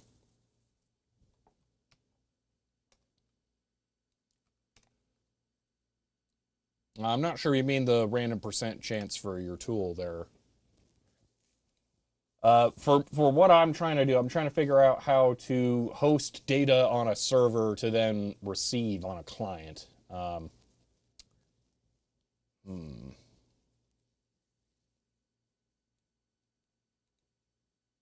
yeah, we'll probably go with the 30 messages hosted at once, and then the timestamps.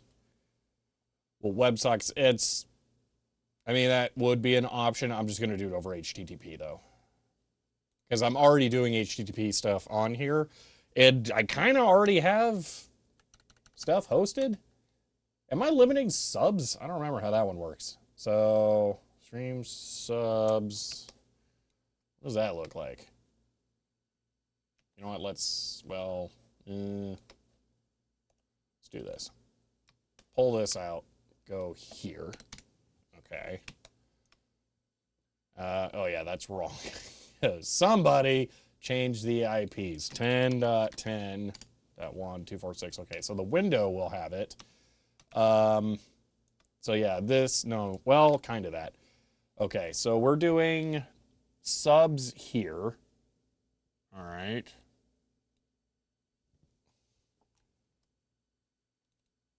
There we go. So is there a limit on this? Also, that's not right. Oh, that's bad. We can't use that. Or I broke that. Oh, that's annoying. Okay. Huh. Hmm.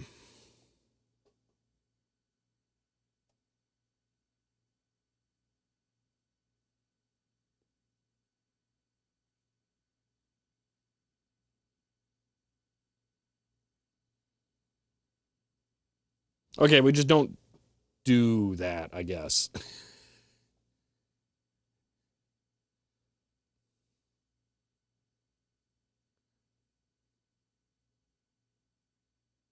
I was trying to figure out how I handled this stuff like a.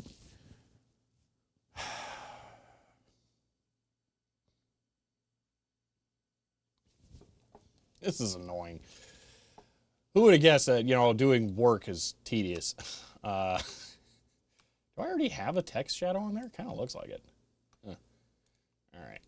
Well, I'll just get this out of here for now.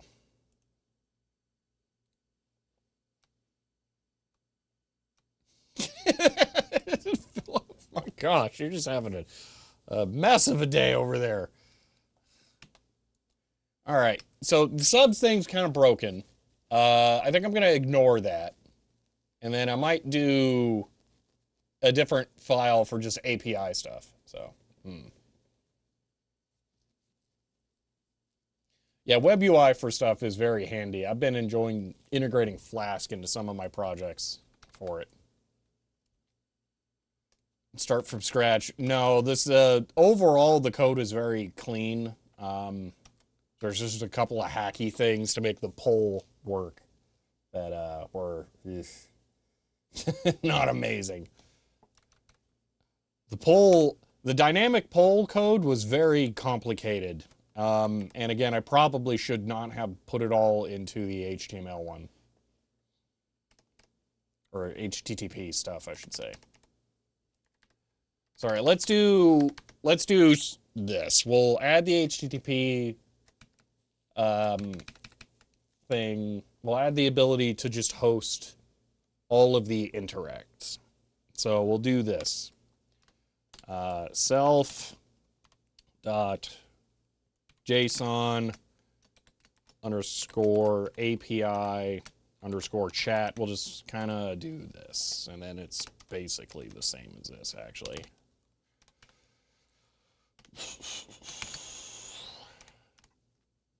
But instead of HTTP, I'll API. Okay.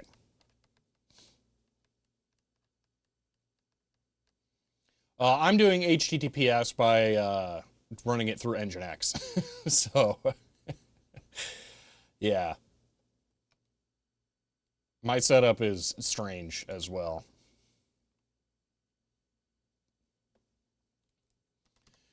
And the Twitch devs are nothing compared to the YouTube ones. The YouTube stuff's awful.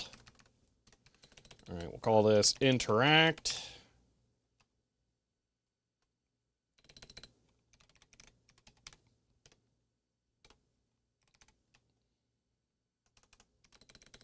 And then donate.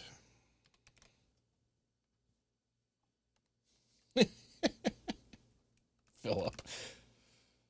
Verx proxy isn't strange. It's basically the norm. For self-hosting, I would guess. I don't know about other stuff. I don't know. Donate. Okay. So those are give me the 3 signal types.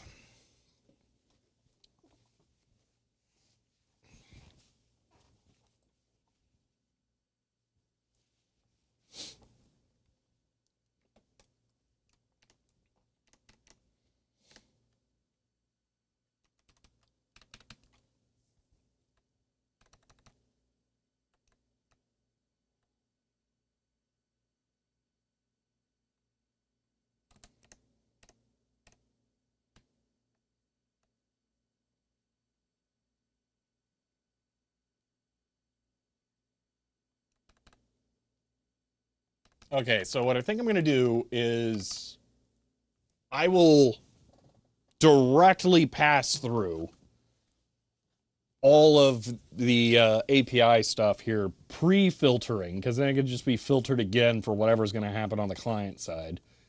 And then I can just host it directly. The only thing I will do is something along the lines of this, where I will remove them if they are longer than X amount of data. So.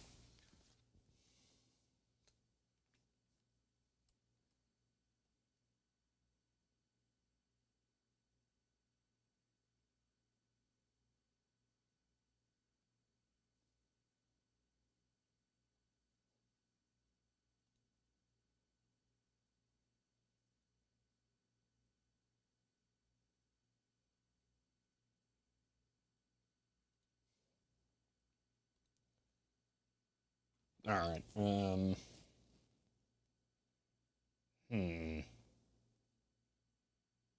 Okay. Oh, I need to make more lists.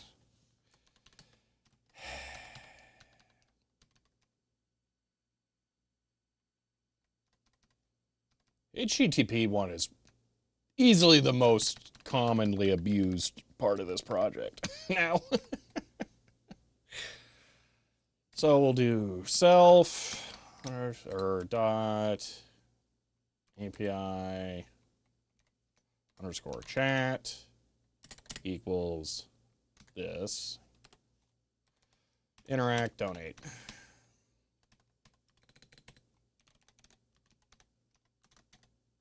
Oops.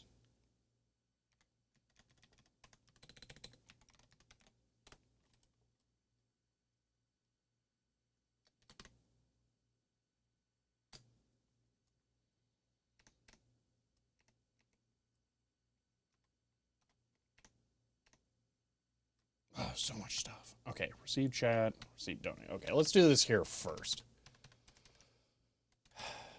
So I'm just gonna grab this.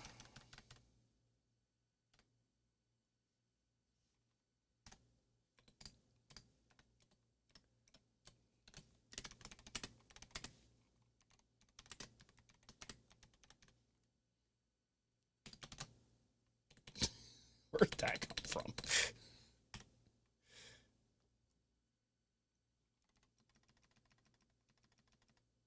Two yank yank. There we go. Okay, so API underscore donate. Say greater than 30.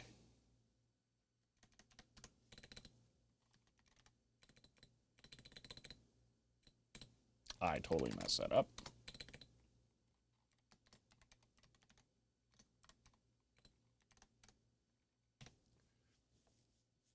Okay.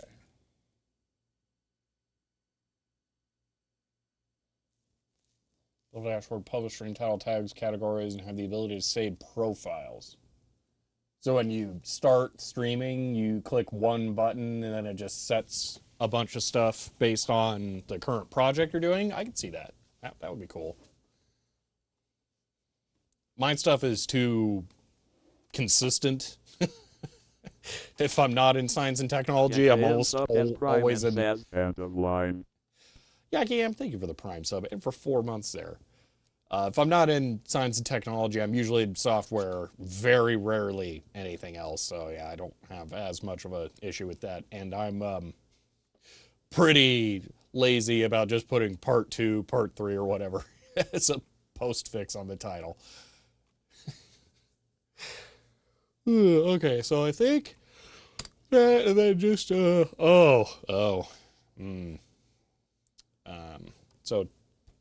timestamp. Okay.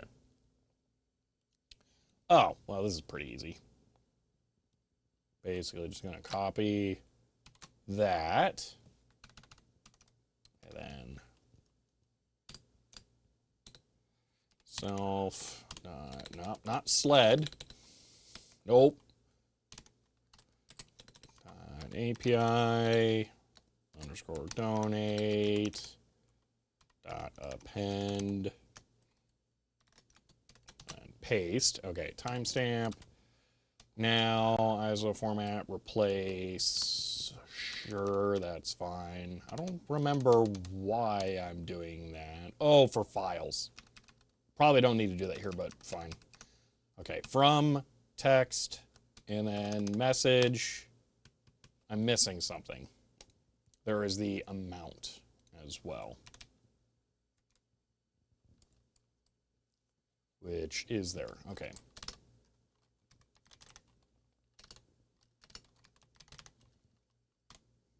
Okay.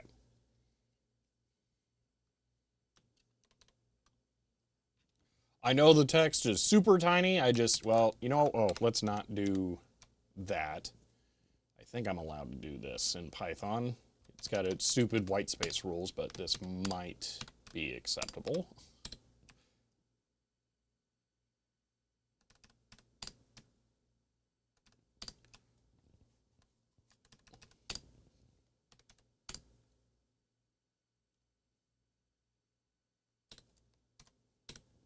Okay. Hopefully that is acceptable.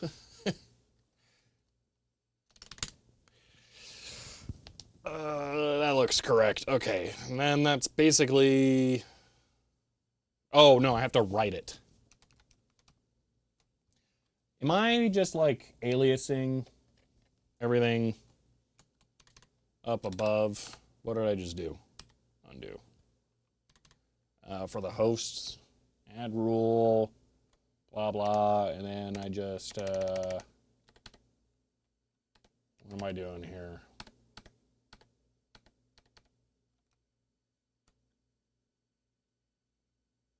Window dash channel, window dash subs. How does this work?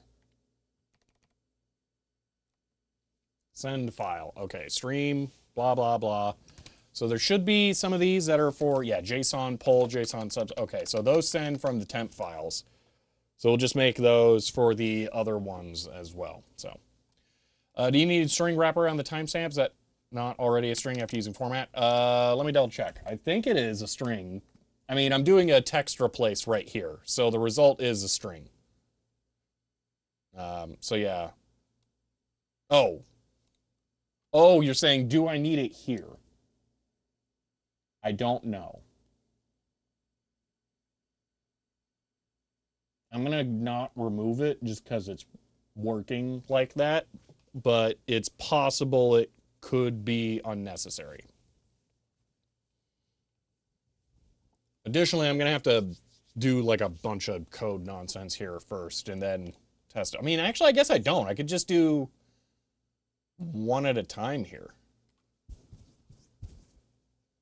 Yeah, it most likely is a string already, I'll agree. But Python also has like weird data formats. I mean, we could just look it up. We can just look on PyDocs.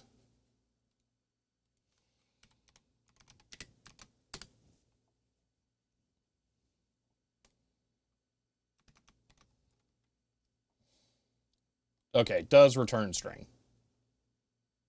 So it is unnecessary.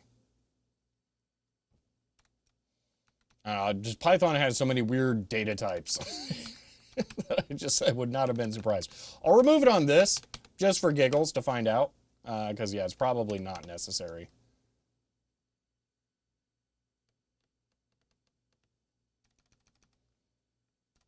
Okay, so we do all that. Then we need to write it. So, no, to yank. And then, no. Here? That's probably fine. Okay. And then I'm going to comment here. COBHC 2015 subbed as Prime and says, end of line. Cobb, thank you for the Prime sub there and for 24 months. I appreciate that. Fair about to start new Python library soon, so good to watch some in the meantime. Ah, well, good luck.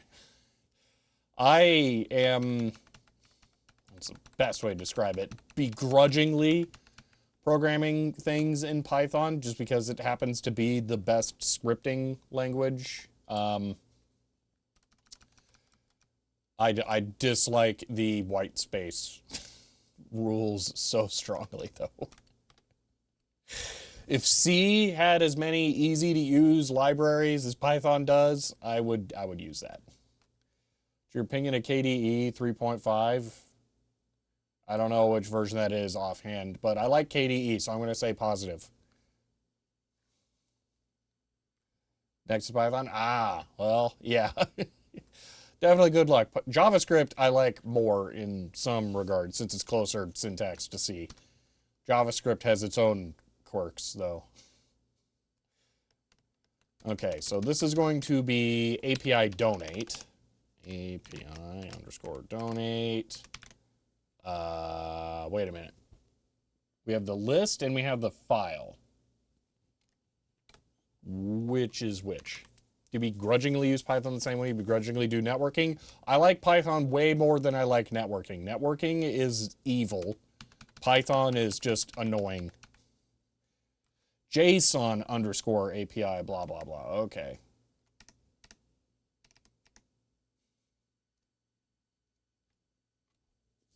Python is definitely more correct than C for this. Yes, for this. I mean, you know, maybe I want to do everything in CGI and in Apache. You don't know. I was this close to writing an all CGI web page using C++. So close. Because it's absolutely possible. But I did not have the time. And I did not need a website in that way. So, yeah. Unfortunately, it just made sense not to. JSON underscore API donate. So as write, as output, and then write. Oh, no, it's just API donate here. Okay. You don't have to worry about chat, heap stack, overflowing your code. No. I don't have to worry about that because I just make chat a linked list. Problem solved. You really need to hurt yourself like that? Oh, trust me, I wanted to do it so badly. So badly.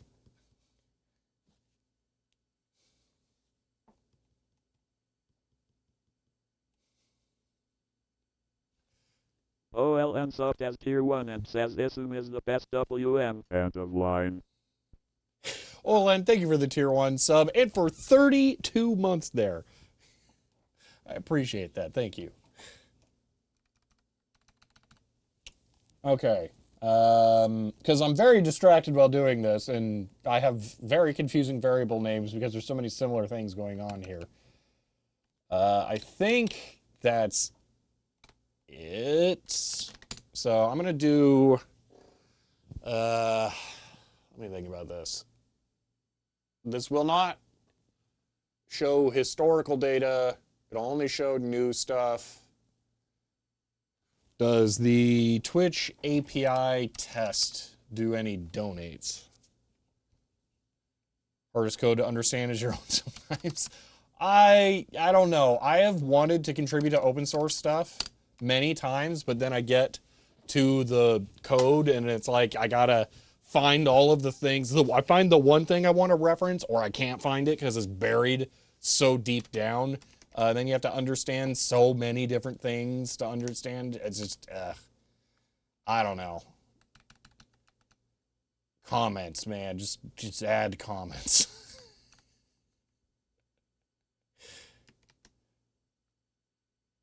Okay, so there's an emit chat. Is there emit donates from this? I don't remember if there are. Doing control F like an idiot. Emit. Let's just, what?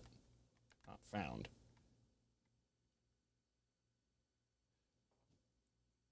Did I misspell the word emit in the whole project? No. No, that's correct. Okay. Okay, chat. Okay, yeah, so I only have chat emit done. Oh, that's the wrong one. What?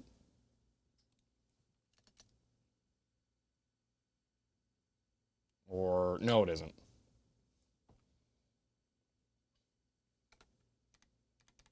feel like I've broken something.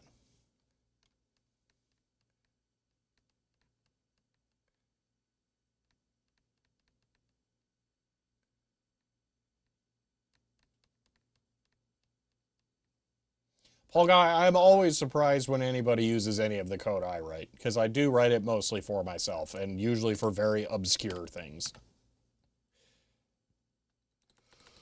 Okay, so I would need to fake some donate ones. I really don't want to. It sounds annoying. Callback subs. Oh, maybe I do.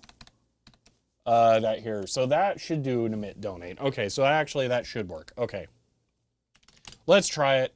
Oh, I was doing it on the server, so I don't even have to try to re-host it. Wait, no, I messed up. Vim, stream, API, HTTP. Hold on. I didn't do this.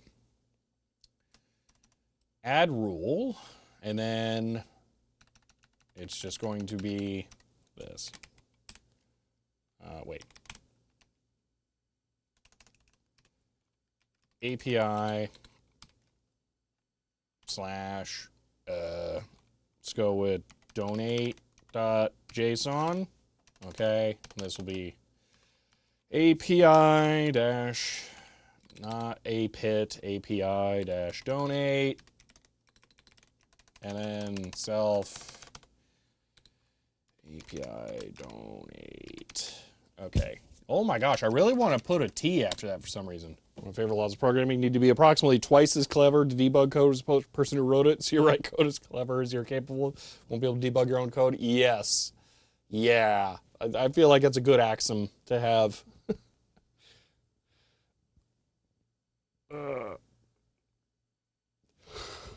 Best thing was people using your B-raw thingy. Yeah, that was pretty hilarious. I was not expecting that. And Paul Guy, yeah, I definitely do that. This code is written extremely modularly. I'm doing a little hacky thing here, stuffing it in the HTTP thing, but I can't be running multiple HTTP servers in this. That would be insane. So the API client server accessing has to funnel through this somehow. But yeah, I do prefer to make it modular. Okay, so let's go. I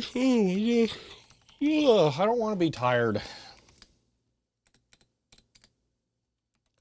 Def this API donate. Add a thing here. Self. And then do this. Simple class function send JSON to the browser. That is still accurate. Okay. JSON. API, nope, API underscore donate, and then, oh my gosh, typing, I swear. Am I in substitute mode? No. Okay. Coffee. I have had so much coffee today. Gone, empty, no coffee. Okay.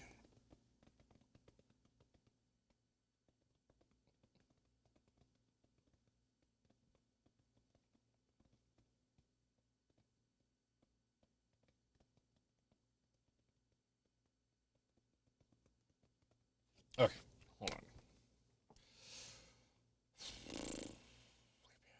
Okay, I think that'll work. API doing, oh, you just needy, whiny Python API.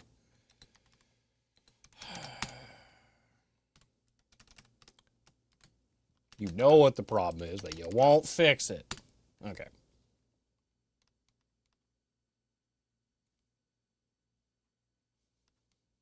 Good set of tests is ideal for open source, making contributing as easy as possible.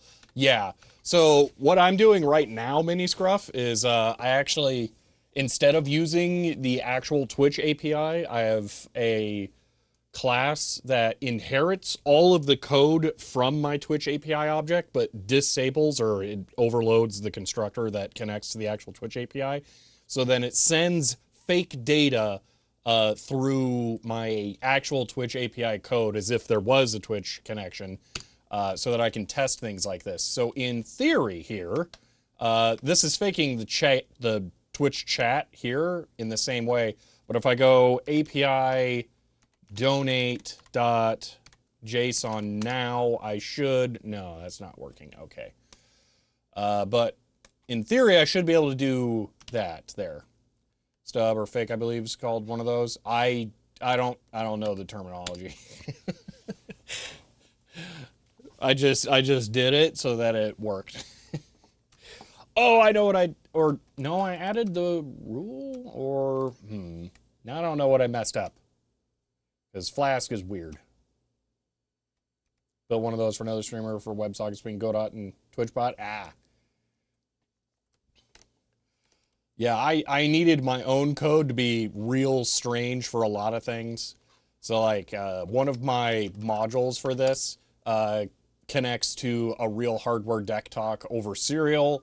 Another one connects to another serial device called a key AT that allows me to send text over serial that is typed through a physical PS2 keyboard interface emulator, and it let chat play a text-based adventure game by using the poll that shows up on screen to decide on commands. So it's been a lot of weird stuff.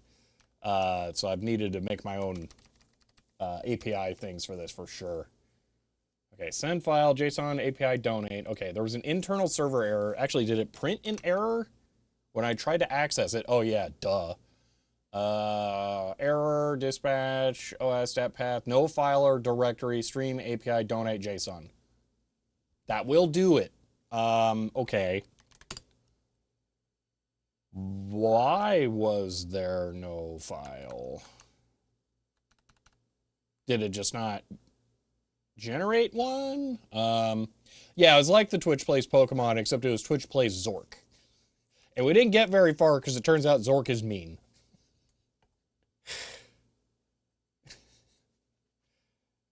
Zork has a built-in turn limit, essentially, which, yeah, made it kind of hard.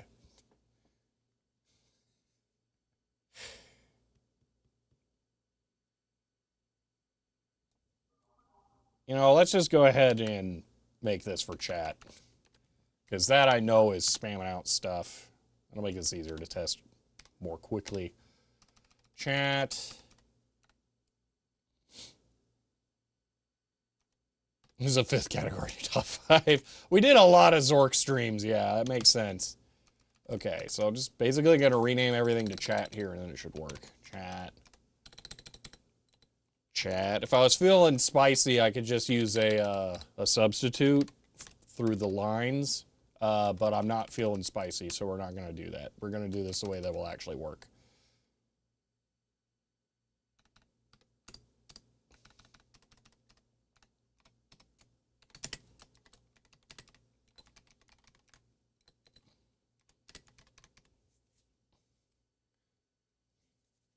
Yeah, plays Guitar Hero, yeah.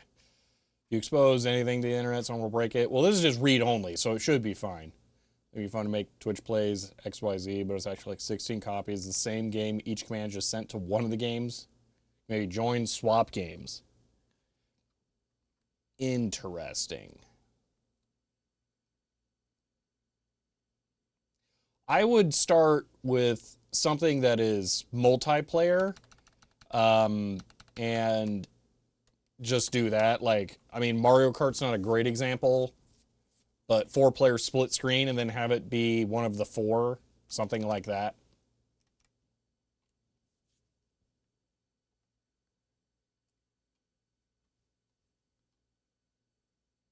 Yeah.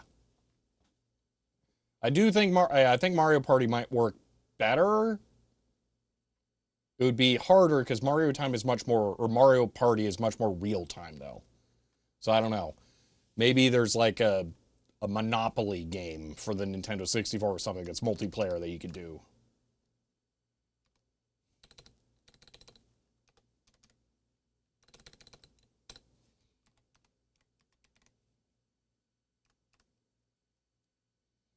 Okay, I think there is a data donate object or key.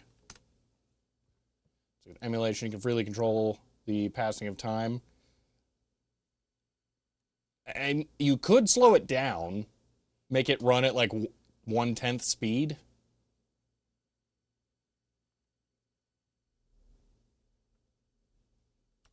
Or maybe have it, I don't know how you do it. That would be complicated.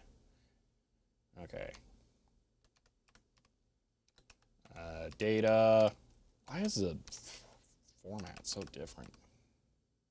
Receive chat, data. I made something weird. One of these is a packed object, the other one is just separate parameters, I guess.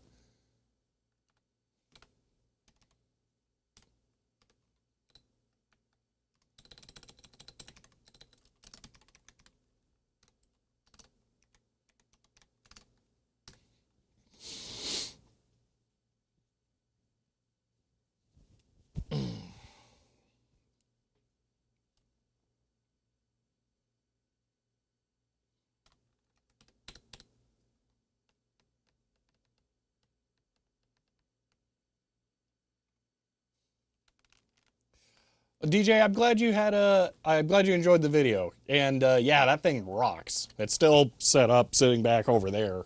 But yeah, that thing is really cool for sure.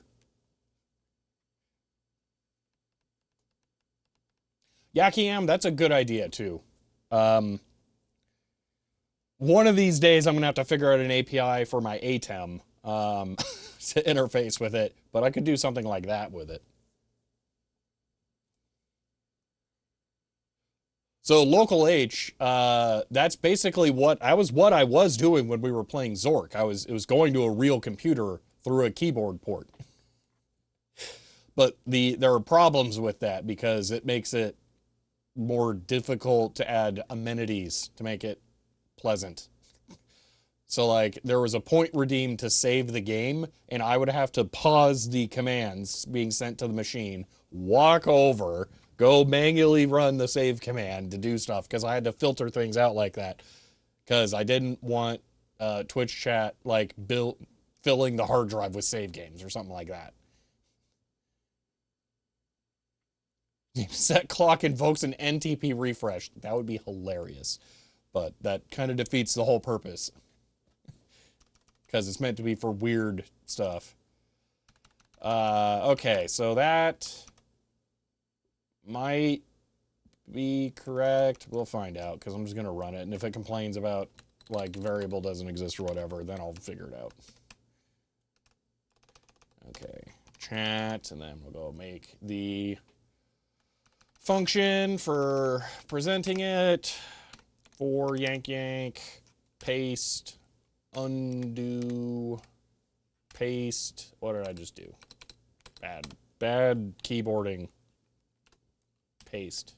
Oh, just like everything. 4, yank, down, no, up 1, paste. There we go. So API chat.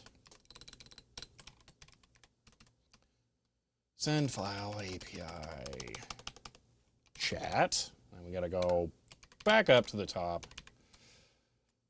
Duplicate this line, change it to chat.json, and then API chat. We can name these literally random thing nonsense that doesn't matter for some weird reason. Just have to have some unique string there. Okay, now we go API chat. We get data. Okay. Whew. Okay, did we set the time on the PBX? No, it managed to set it itself over the internet. Blackmagic have HTTP requests. We connect through the Ethernet. Yes, I am aware of that. Technically, I can do it from here right now. Switcher controller. So this is, I believe, a Python project that's open source. But it will run. It'll pop up somewhere around here.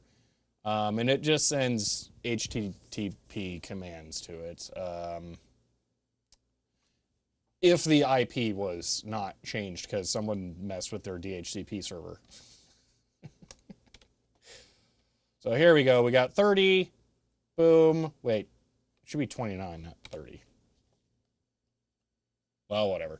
Oh, it's always going to be 31 because if it's greater than 30, it pops it. Oh, that's dumb. Oh, well. But yes, that is working. So that one. Perfect. Okay. Imagine if the PBX had a refa. Excuse me.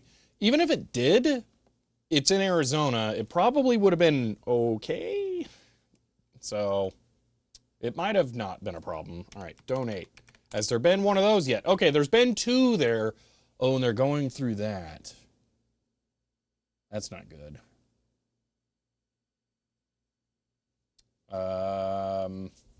Okay, we need to filter.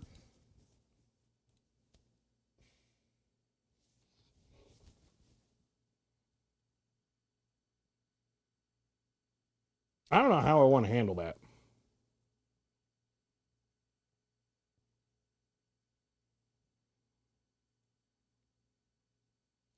So I think for the deck talk, we added a filter where if the gifter was API, it just ignored it. Was that what we did? Output, deck talk.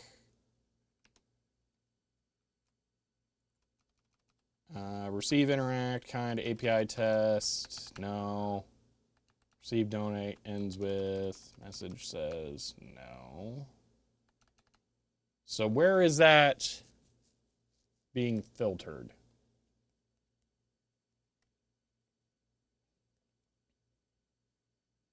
I don't know. Belgiumet says CHEER 100 never fear. I am finally here to stink up the place. What excitement have I missed? End of line. Well, if you send a link in chat now, Ben, I can actually click it on the thing. No one has sent one recently, so I can't easily demonstrate it, but that's a thing. I am currently writing a JSON API to expose all of the data that I get from now I'm not clicking DZAX link, but there you can see it's underscored and clickable there.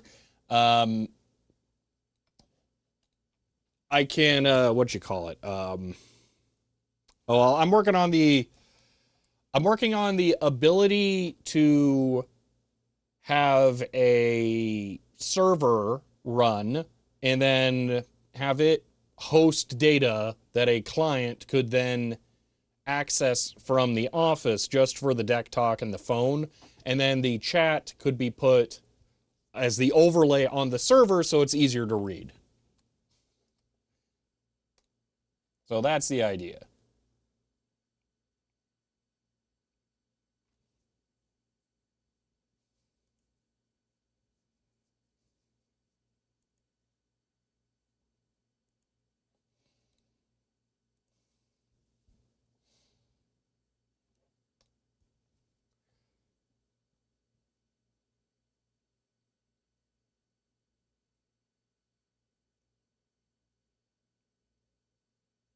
But yeah, okay, so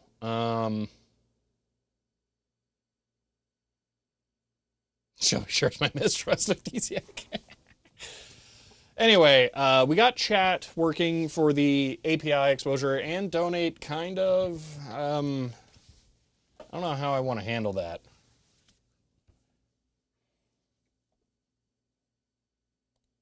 Where is it being filtered? Because it is, right? Because the deck talk does not read out when a poll ends. So where is that being removed?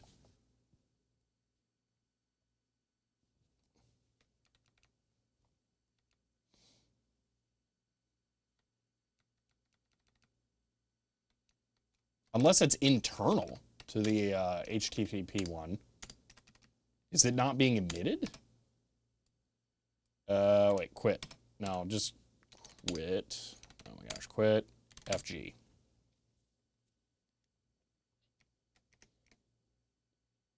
Okay, wait. Poll.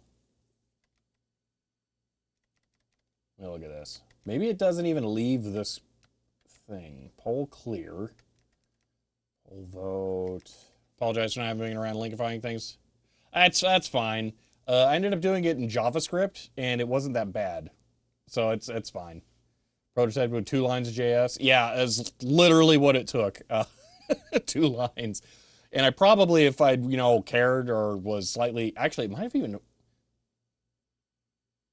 I might have been able to do it with 1 line if I got less picky. But yeah, anyway. Several weeks later, kernel panicked, many lost before I wrote it down. That's fine. You have my permission to be horrified if this implies about my browser session. Where does the poll end?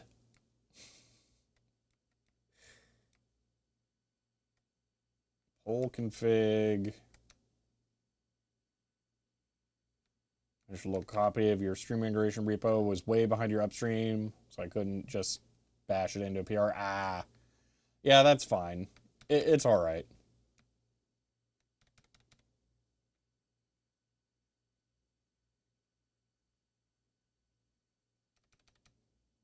I don't know that the existing sub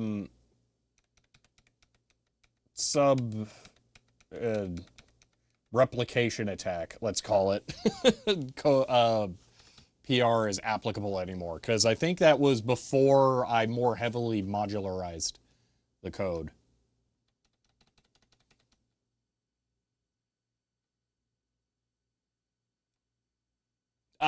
Okay. That's it right there. The poll ends, and then I cheat to do this. Okay.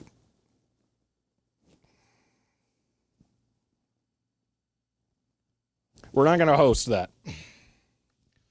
So under receive donate, I'm going to filter out anything that is sent by the user API. So if the username here on Twitch API watches my streams, sorry, you're going to be banned from having subs show up to be read by the deck talk. Oh well.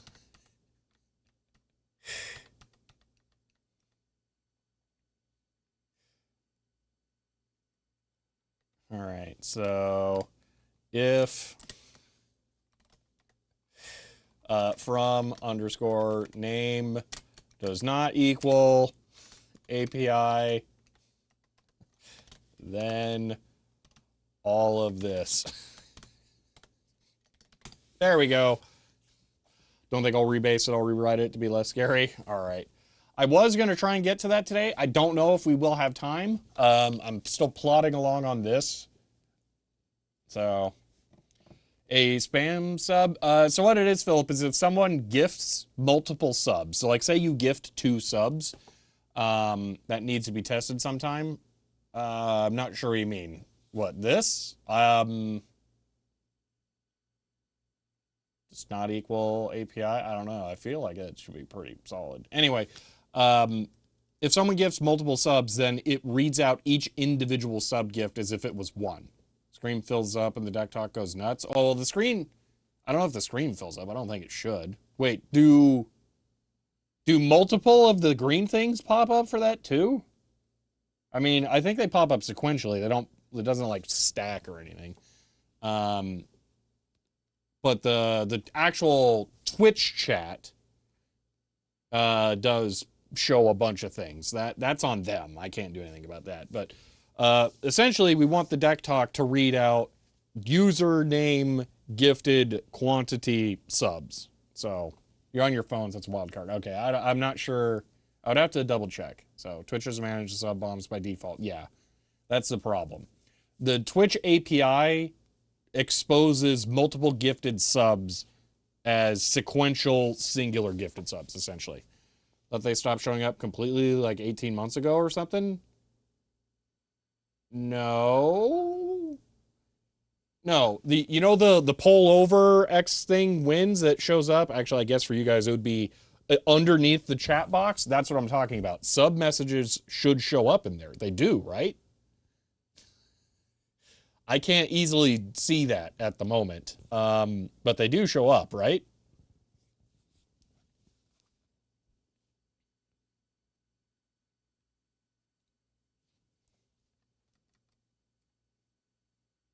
You don't recall? Okay. I don't remember seeing one in ages. They definitely used to. I mean, they should still, theoretically. Can't remember seeing one either. Okay, let me double check the code to make sure I didn't unlink that or something.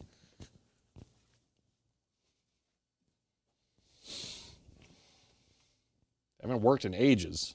What? Hold on.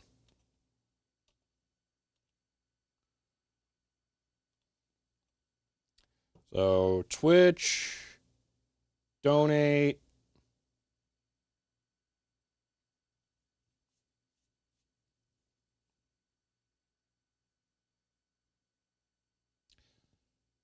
They might not be connected.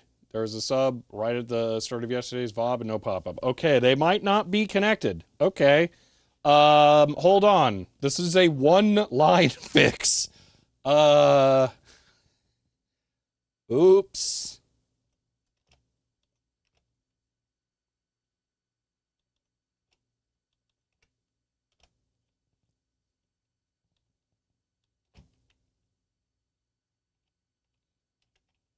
Tech Talk is now online. End of line. Okay, in theory, they should be working now. Oops. I didn't know the Andretti racing thing was inspired by Mario Kart, but I was aware of it. They're e-go-karts, right? FN00RT gave a tier 1 gift sub There to we go. Super End of line. FN00RT gave a tier 1 gift sub to Skeeter. End of line. Fnord, thank you for the 2 gifted subs there. I appreciate that. Why did it clear the chat? Because I relaunched the whole thing and no one sent anything after I did that. I restarted the chat script. Only the last one showed up. I don't know, but it did show up, so I'm gonna call that good. It's working. But yeah, I had to just relaunch the chat script. So okay, back to here. I'll show you guys whoa, there's all the YouTube messages. Thanks, YouTube. You're the best. Here's what happened. I have to connect literally this is the command that was missing actually. I needed this line in there and I didn't have it. That was it. I needed to register Twitch's donate emitter with the HTTP receiver and I forgot on that computer. It might have been working on the server before. I don't know. That's new in the chat here. Name is gifting subs above the pop-ups. I don't know.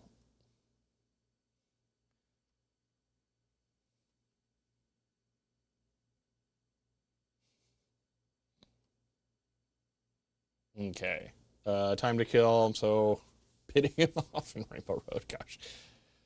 Send your Twitch API messages to your cat. Oh gosh. Okay.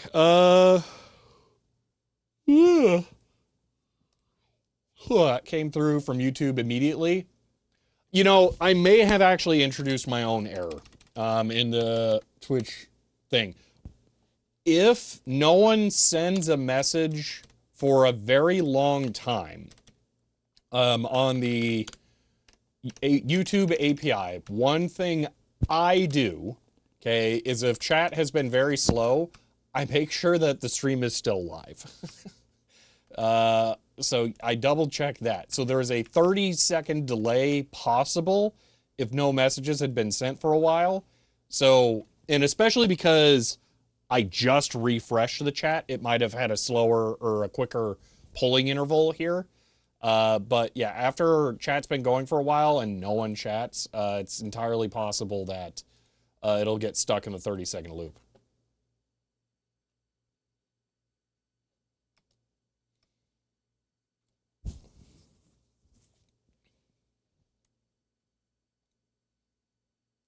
Switching power. If you don't know what I mean by the YouTube chat being slow. So here's how YouTube chat works. All right. This is the code for how I display YouTube chat in this thing here and on the area that's down below. So YouTube sends me the chat messages. So we get chat items. Okay, we read the chat messages. We get the author. We get their message and all that fun stuff. But another thing that YouTube gives me is the chat interval milliseconds for how often I'm allowed to call the API for the chat refresh. So I have to delay my next call of the API to get chat messages by that much. I always add 100 milliseconds on that just as an assurance that I don't accidentally poll too early, because YouTube will say no, ding me for the quota, and then make me wait longer. So I always add 100 milliseconds on top of that.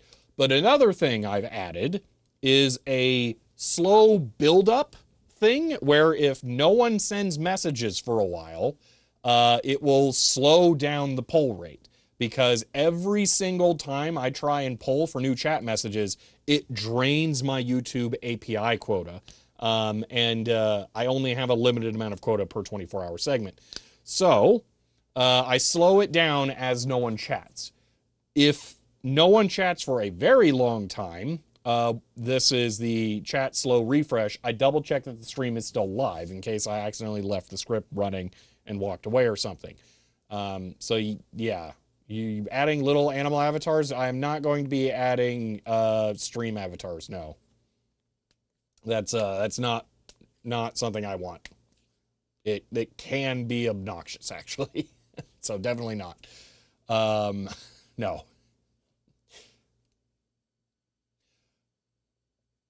But AB Sis, hello. Since it's your first time here, I think. Project I don't think is a thing I have, but you can do !GitHub, and that'll take you to my GitHub, and I'm working on the stream integration project there, which is how I do my custom chat thing down below, and if people did a poll, it would automatically show a poll in the upper left. So, the amount of bandwidth it would use too. The bandwidth really isn't bad, because it's just text, but the API quota is the real problem, so I have to slow that down. Anyway, we figured out that problem. I need to add one more thing here for the interacts, and then we're good. So API interact, interact. Okay, API interact, and then API interact. Okay.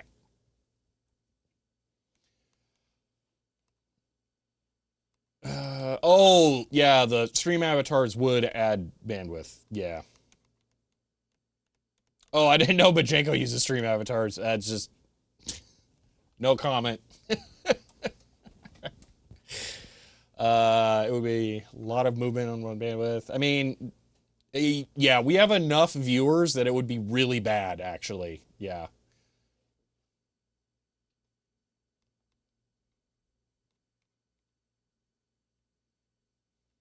So guessing similar batch, sorting string, the one I implemented, advanced sub API delivers. Just count them up. So, Ben, one thing can you at least implement Bajenko's first? No.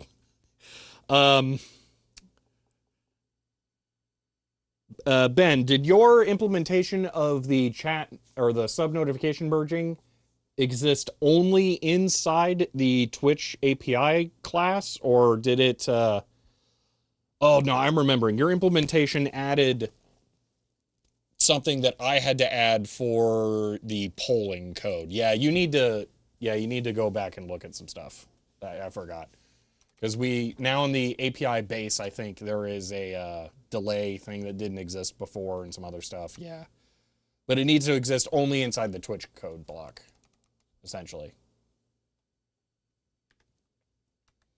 Anyway, interact, API interact, and all that fun stuff. Okay.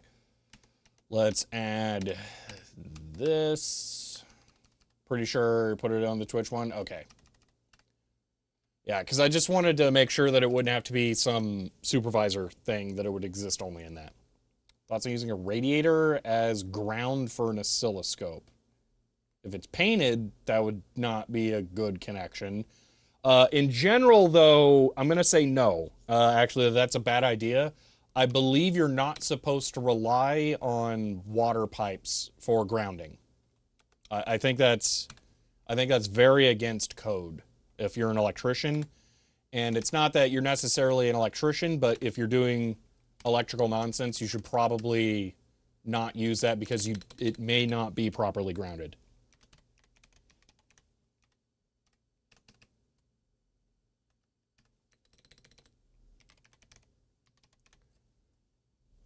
Pretty sure you do ground to that.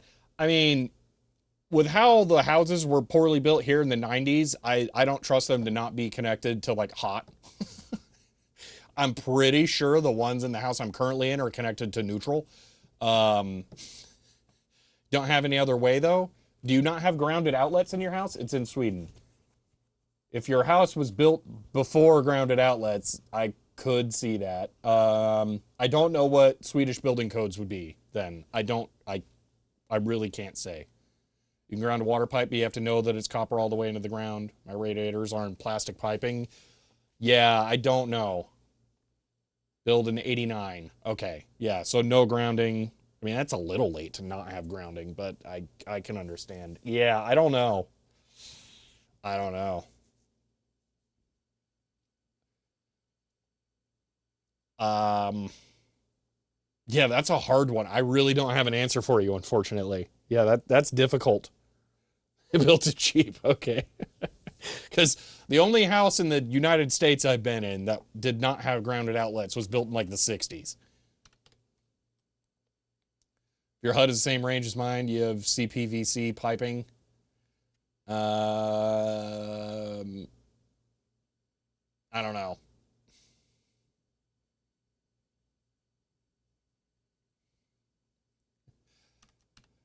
I don't know what the piping is there. Proper answer is it depends on the house. Yeah. Even then, you got to watch out for the aluminum wiring. Yeah. Sweet flat, built in the 70s. Hire an electrician. That's what I did. Wasn't too expensive. Well, hopefully that's a good option. That's not an option for everyone, depending on what part of their life they're in, I'll say. I am wearing these bone conduction headphones too much recently. I've got some issues going on. They kind of hurt.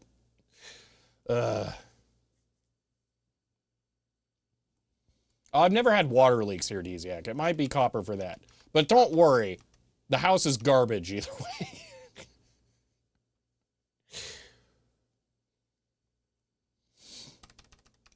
Okay.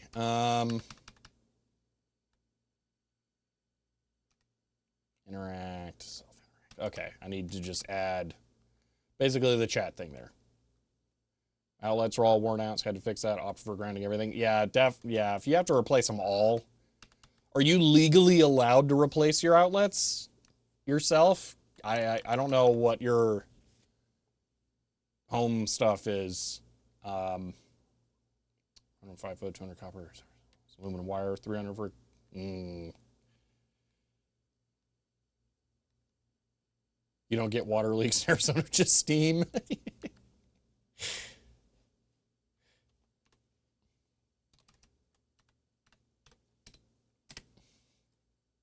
think it varies by state. You're allowed to change outlets, but not pull new wires. Okay, that sounds about the same here, I think.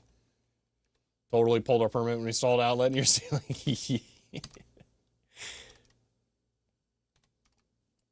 All right, let's go down to interact. Wow, there's like nothing here. Paste. Nope, that's wrong. That'll work. Okay, I'm feeling lazy. Hold on. What is it?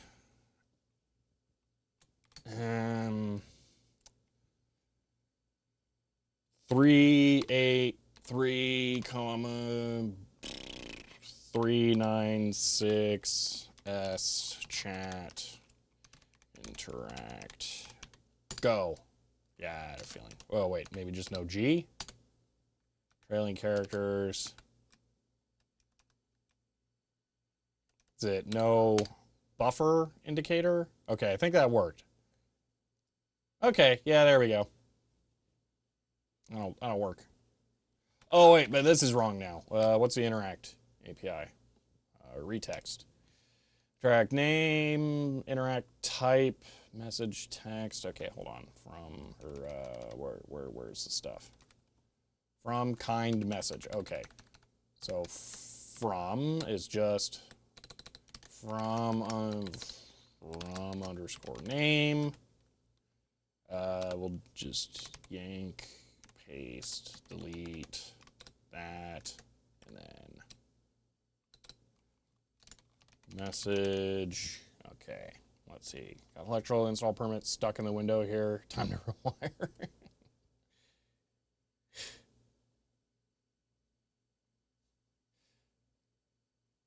Had a new distribution meter pan transfer panel installed. Oh, fancy. Used to be certified for household electrical wiring back in the 90s. Ah, that's cool. I don't know and I don't care. I'll change them anyway. Who's checking? Yeah.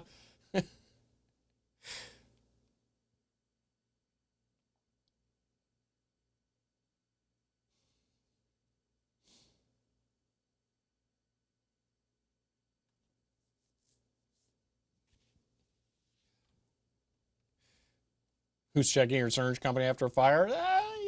Yeah, that would suck.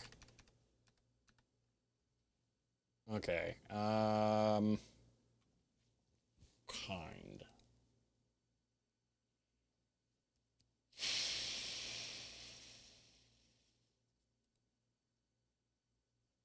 Yeah, I'm gonna call it kind.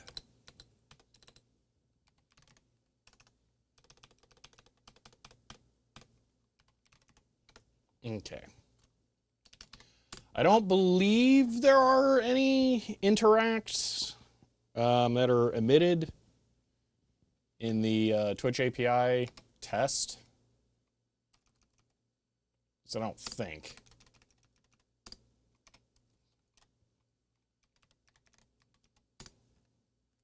Emit interact. Oh, there are.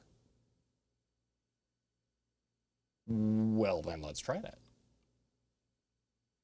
Maybe there are. There's a callback for it, but I don't know if it's used. Well, we'll find out. Okay. See if it runs. It does. Go back to here. F5. Okay. Back to here. That looks good. Okay. Interact. And that one errored. Okay, so there's probably just nothing coming from that. So.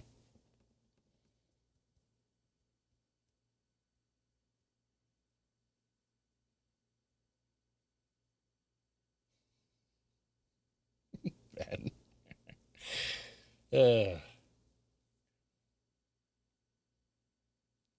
Ooh, Schmide, that's slick. That would be sweet to have a 220 power connection here.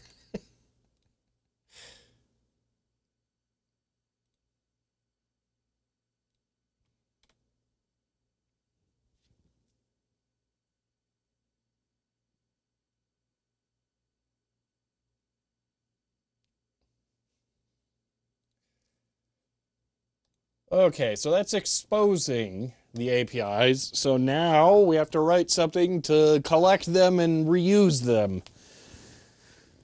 Ugh. God. All right. Wait. Stream API, no such file. Is this trying to write or read? Get. Okay, I was trying to read. Okay, that's fine.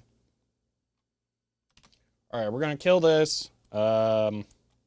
Get status. It should only be the HTTP one. Yep. Get commit -am add API for signals. HTTP API for signals. Okay.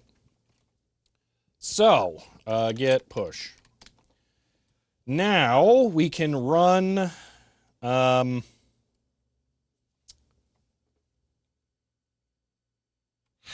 I've been developing on that only. Git pull, rebase, whatever. Git commit, git push. I don't know, man. I'm just whatever. Okay.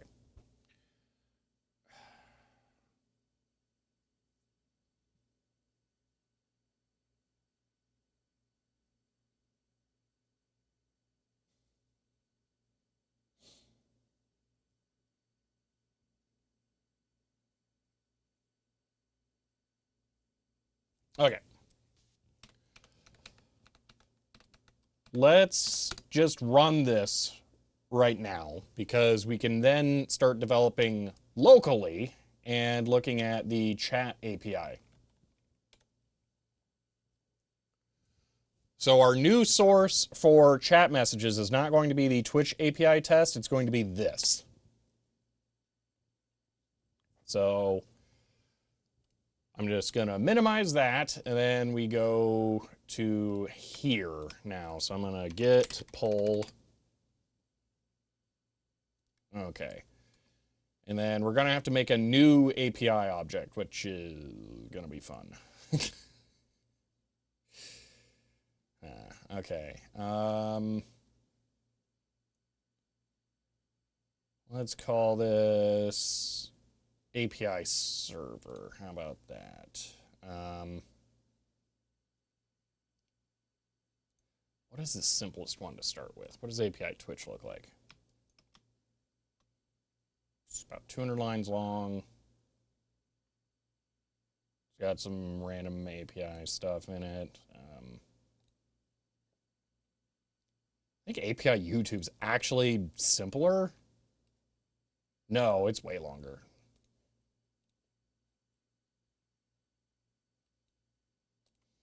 Maybe we'll just start with API base.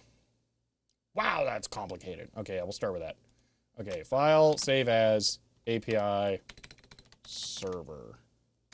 Okay.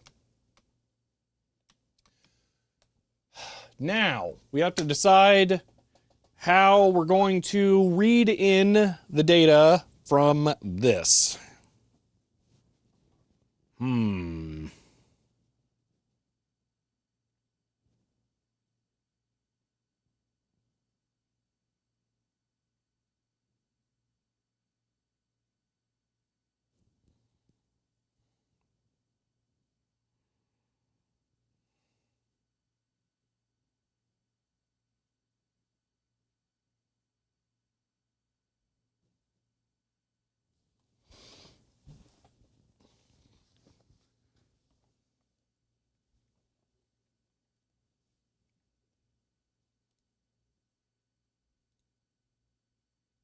Dang, it's a lot of words on what? The code? This is a big, long project. I don't know if GitHub will tell you. But I think, let's see, if we just go cd stream and then word count dash word star. So 4,000 words total. That's a lot for a program thing. Right. Anyway, Python fetch JSON from URL. Just want to see what this looks like.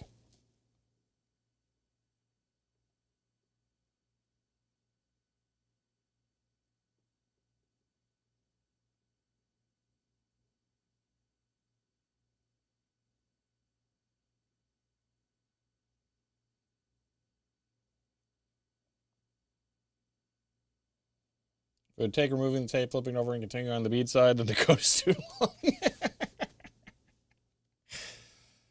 Python response, JSON's built in, or requests. So a URL lib request, you're saying it like that?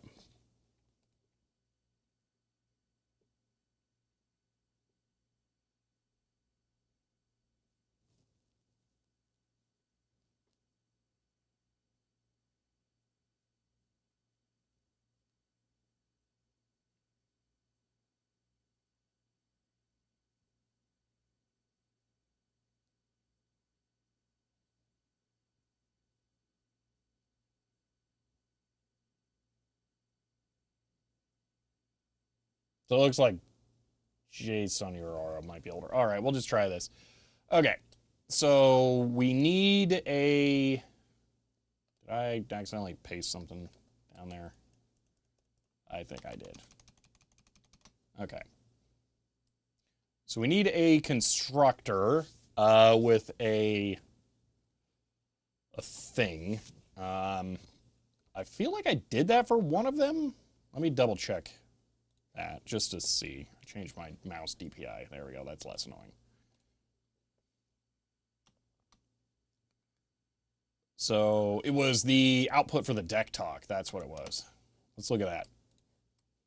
So stream, output, deck talk, because this gets a serial port set. Yeah, so, and then super init. I mean, key path.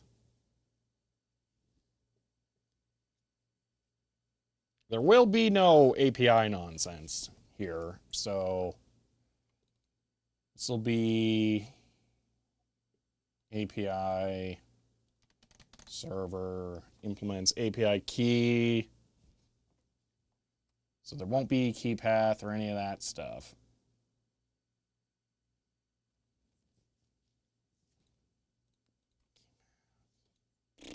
I don't remember. Did I make one of the, let's look at how this one works, because it doesn't have any of that stuff.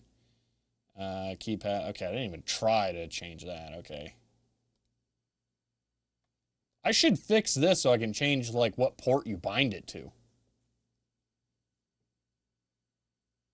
Or not. Well, I mean, yeah, actually the port, but I meant the interface.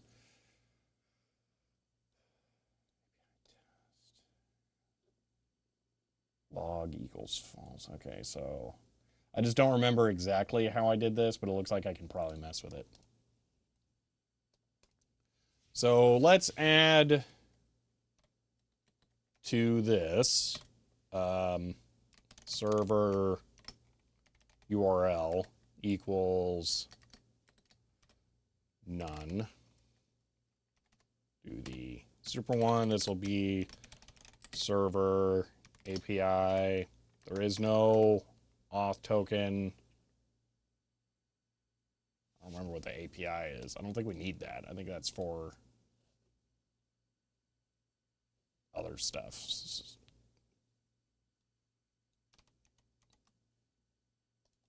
Yeah, get rid of that. Get rid of auth token. Those need to stay. Log. Even leave that in the other ones?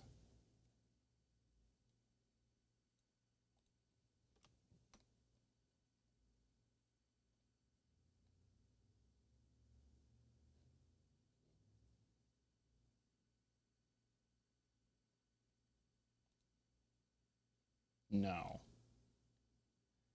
Don't need name. Don't need delay. Don't need the delay callback. Okay, so I just delete all of that, then everything else stays. Okay. I think I don't want these either. That's all I want there. Yeah. Okay. So slowly morphing into a REST API? I don't know. Okay. Dummy connection.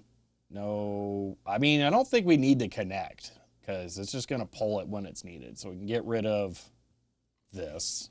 Connect is not needed. Disconnect won't be needed. Okay. So this will only receive. And no, it will emit actually. Hold hold on, register chat. Yeah, we need those. It can emit and it can receive. It cannot receive. No, it fakes receiving. So we can get rid of these. We don't need any of this actually. Or interact. Because this is an intermediate one. So hold on. Register chat. Emit chat for all, call the callbacks. Okay, so we will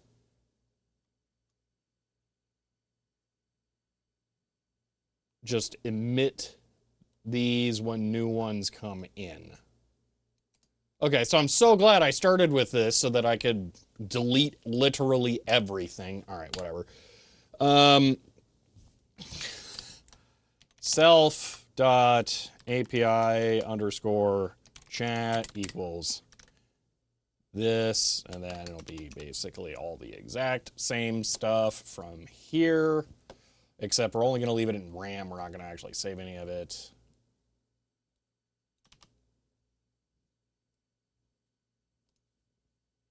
Boom. Okay.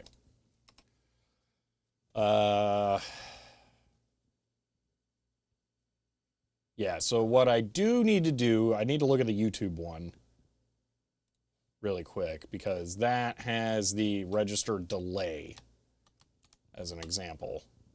So set delay callback, get broadcast. We're naming the delay because we can kill them later on disconnects. So if we had disconnect, cancel delays, yeah. Okay. Self-load these Python, yeah, really. Okay. So we're going to add some callbacks here. We'll do chat first. We'll just start with chat. So get chat.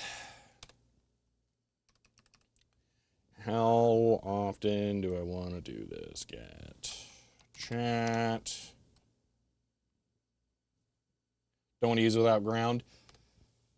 I don't honestly know myself how bad that would be. So I can't really tell you, unfortunately. Def. I mean, you could use it floating.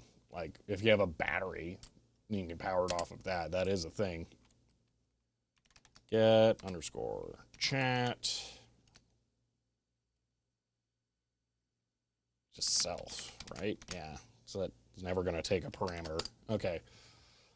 So this will do this thing. We need to import URL lib there. I don't think we need any of that. We don't even really need API key, but actually, do I have to base this off API base? I think I do. Wait. Yeah, I have to base this off API base, not API key. Idiot. There. And then import API base. Man, I totally screwed this up. Okay. So we do that. And then we're going to do this. Just put that there for now. Server URL self dot server URL equals server URL. Okay.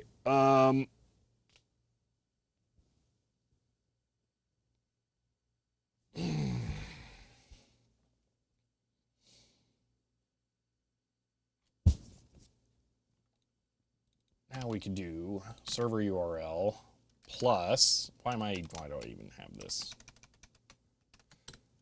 Plus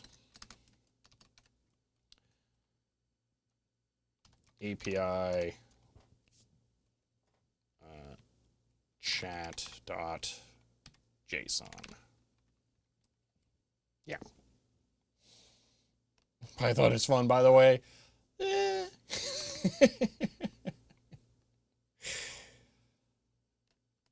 Let's see. Let's just, every single time this runs, we will emit the last one. and then we'll just run that. So I think we're running this constantly right now. Read. Yeah, so that's currently running constantly on the server. I'm going to put that off to the side. Okay. Not enjoying yourself? Not particularly. This is a lot of infrastructure stuff. I am actually sending data over the internet for this, which is, I have to think about the APIs and how it works and all that fun stuff. So, yeah. Okay. Okay, receive chats. We do timestamp from text donate. Okay. And then we go here and emit chat. Okay, we're gonna self-emit, yeah, emit chat message. Okay, so we build up message here, and then we just emit it. So message from color. Did we add color to that? No. But that's required. How did I miss that?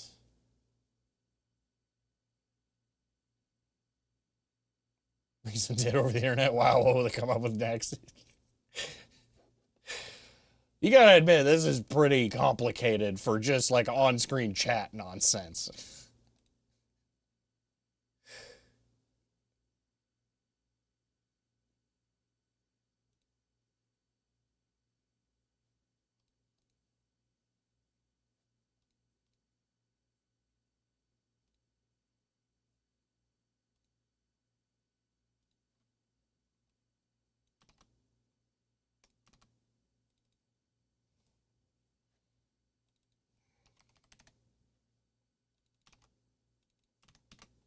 Okay, we're gonna have to fix that and send it back to the server.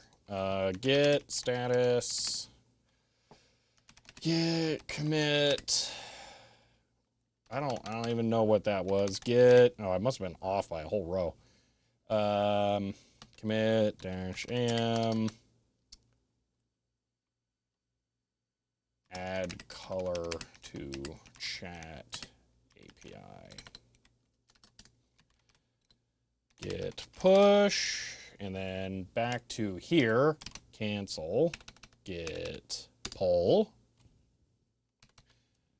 run, and then we can look at this, go forward, API, chat, should have the color, and it does. Okay. Now we can just go back to read.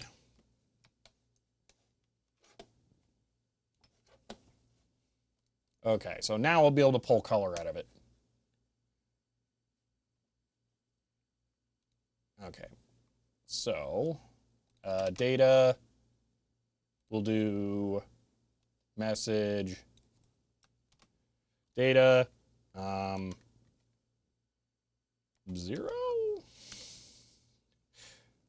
from, that might be valid, maybe.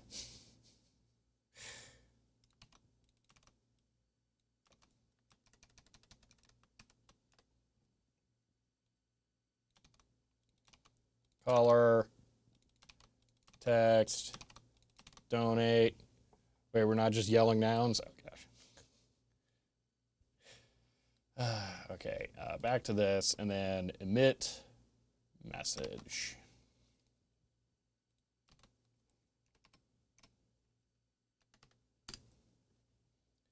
And then after that, I will have this rerun after 1 second. I don't care if I spam my own server. That's fine. That's what it's there for. Okay. And I think that'll work. So now I have to go to stream local. Now from stream dot API. Let's just get rid of that one. API underscore server. Import API server. Ugh. We're not doing Twitch tests. We're not doing this one. This could actually be a very minimalized version of this. Okay. So I need API server and then the URL here. And we'll call this API server. Okay. Then we do register. We're only going to register chat here. Oh, we do actually want the HTTP one because I want to view that. Okay, we're going to move this here.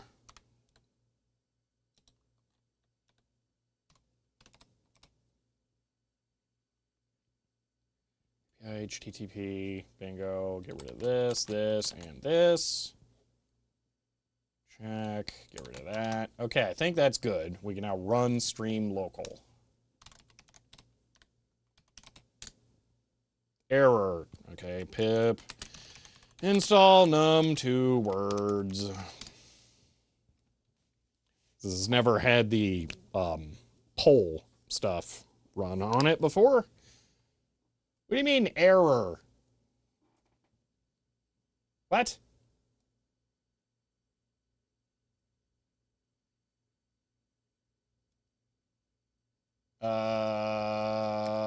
Why did pip fail? I don't like that. Hopefully it worked. Oh no. Why did pip fail?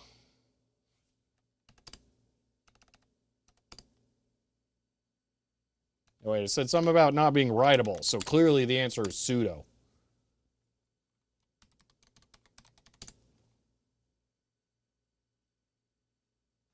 A.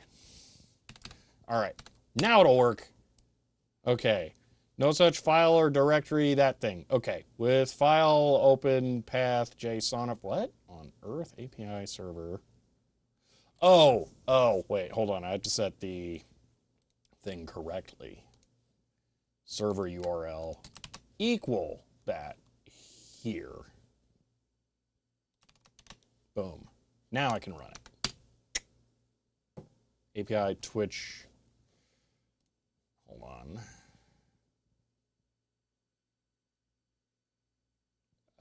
Where is that?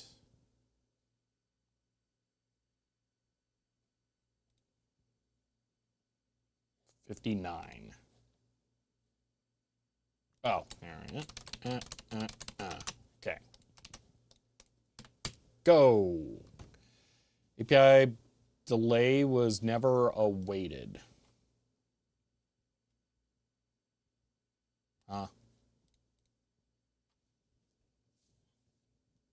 Sync main Twitch connect. I'm not.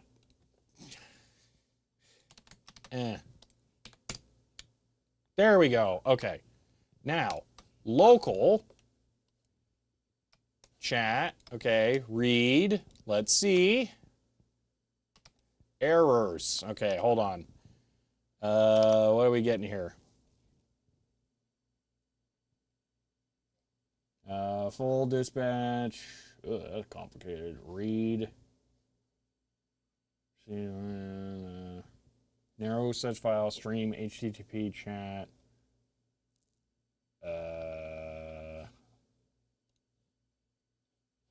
What? API server, register chat, HTTP receive chat.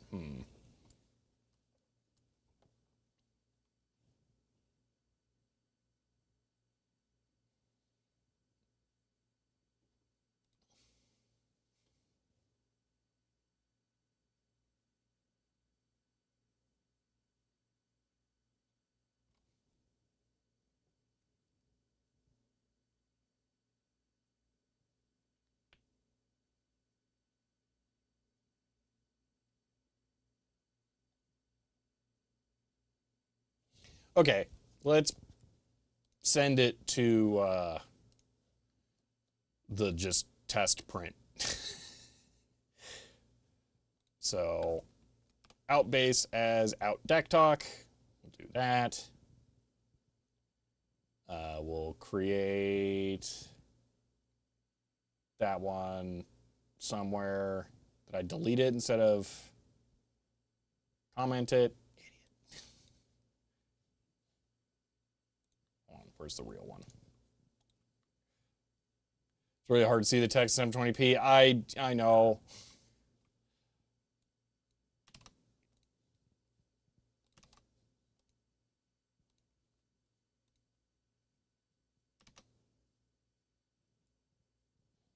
Okay, we'll get rid of, well, we'll just set it to out test.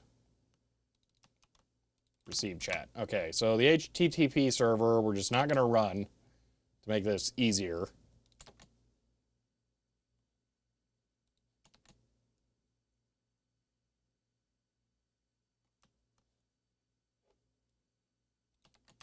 Okay.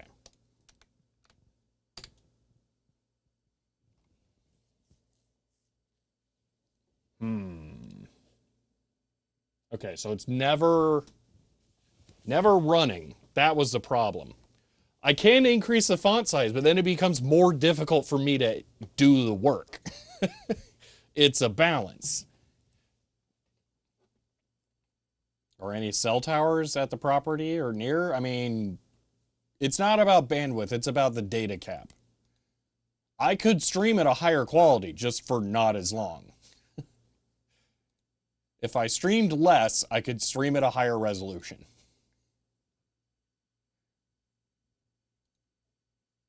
Okay, get chat, data cap, fail? I'm not sure what you mean. Delay, send, callback. I mean, I can put that in the constructor, right? Or does that have to be in connect? Maybe that has to be in connect, not the constructor. So let's say connect, okay, and that starts this stuff. Oh, it's gotta wait 30 seconds too. Well, that's not gonna help.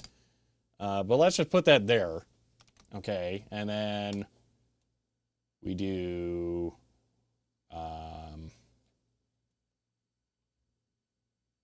API server connect.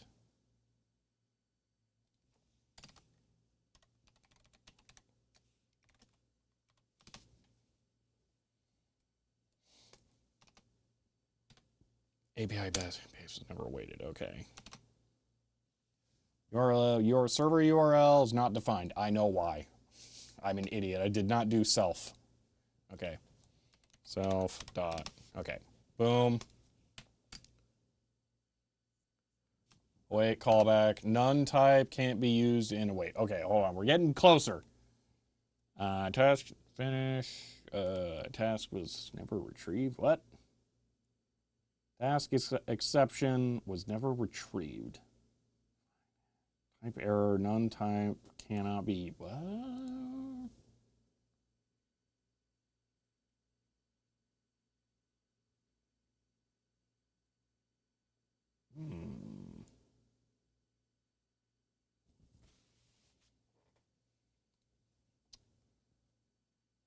Oh, wait, do I have to async it? I probably have to async it, because you got to async everything. That's, yeah, probably the problem.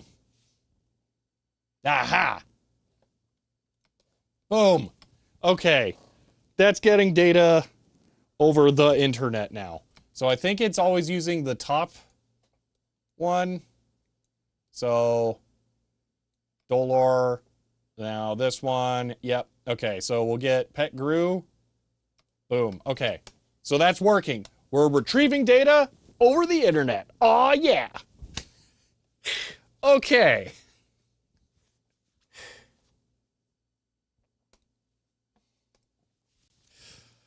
Now we just have to figure out how we want to send this stuff.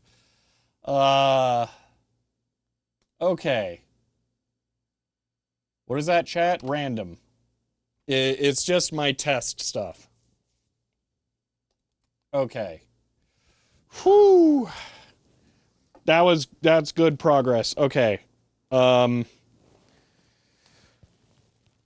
oh, it's so far from done. There's no way we're getting this done in 33 minutes. Okay. Here are the remaining problems, okay? So we're currently just getting a whole JSON object all at once, okay?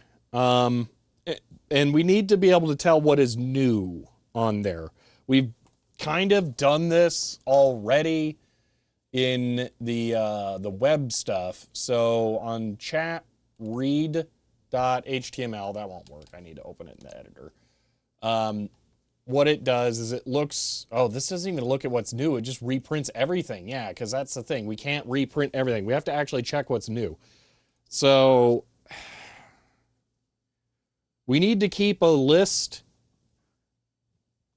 on the client and then check again in the server. How many times do I explain the whole quality issue? Enough that I've totally lost count. Just so many times. Oh yeah, let me, okay, how are we going to do this? So, I mean, it's not really bandwidth, it's data cap. That's the problem. It's the bandwidth is a side effect of that, but yeah, I don't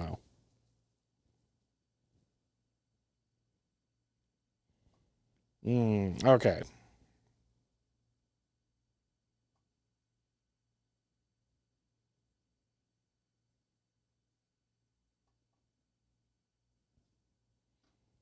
Hmm.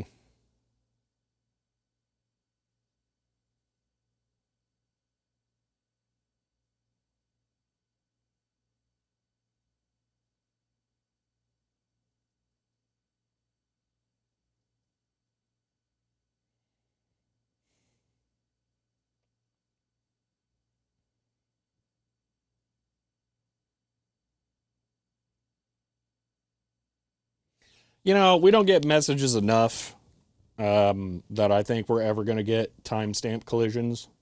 So I think we can be slightly lazy about this.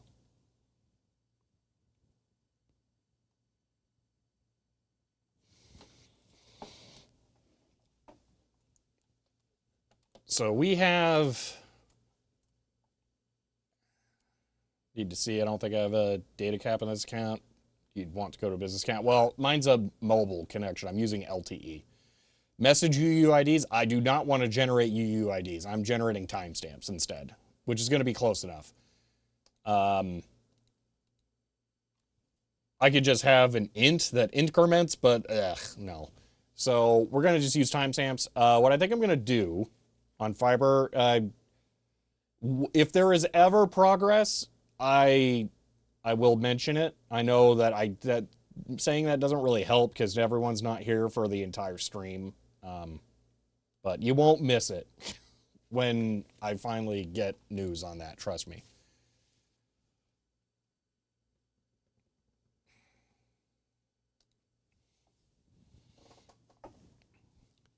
I mean, in reality, I'm never actually going to connect to chat with this. Oh, no, I am for my own purposes to read.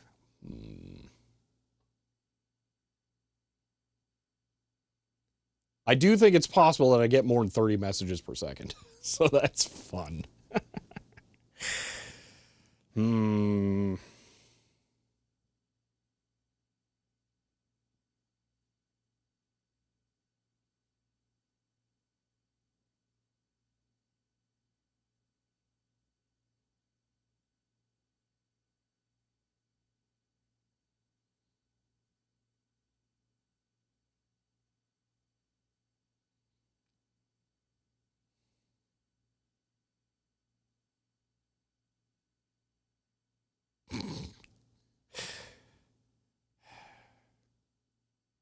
Let's be seeing it or archival.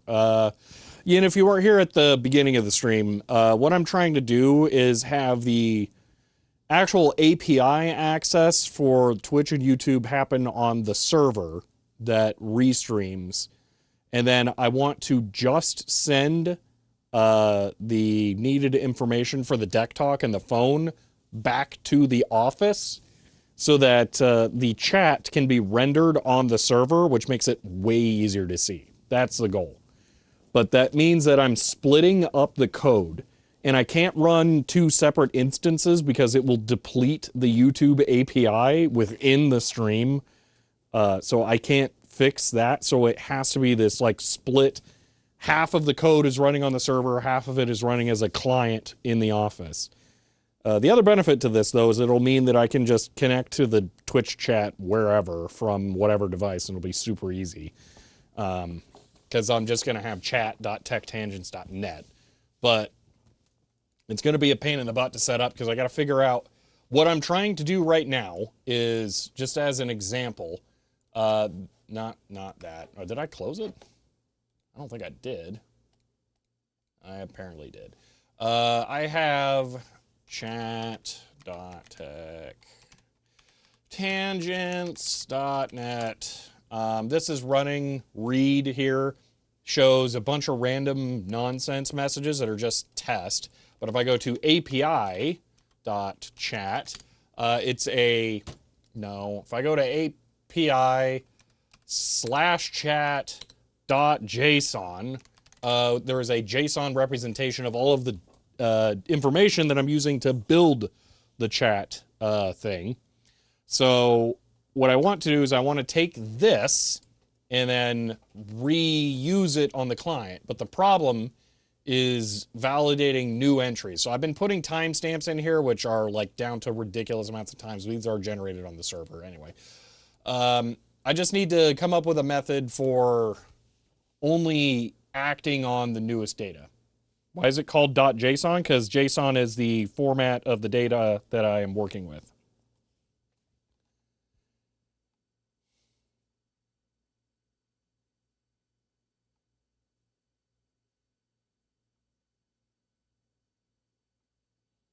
So yeah, I just need to, a sub bomb all drops in a second, so that's the edge case.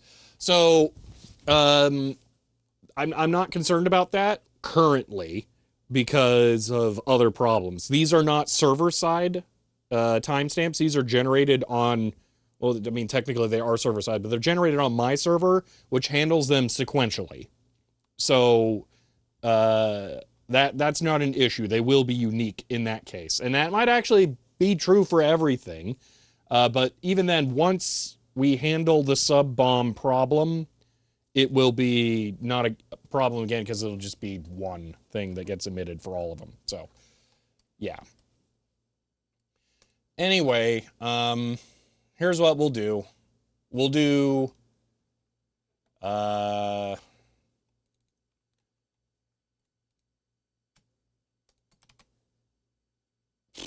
emit chat message. Okay. If let's see. Oh man. How do we just check? Hold on. Python. No. Well.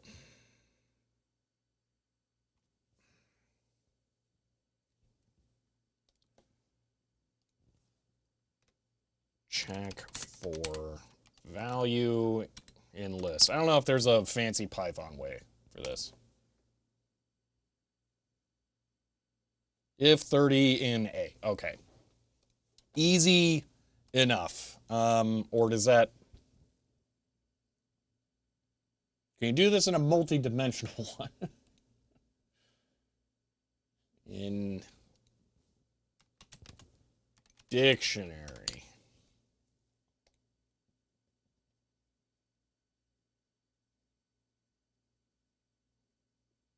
No, I think I'm just gonna have to go through them one at a time. Okay, let's just do it.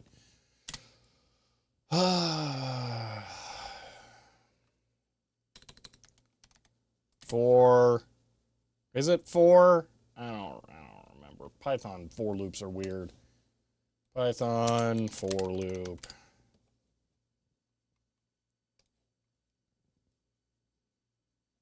Yeah, for X in range. Yes. For I, because C in range 0, 2 dots, comma. Okay, I'm thinking bash, I think. In len data.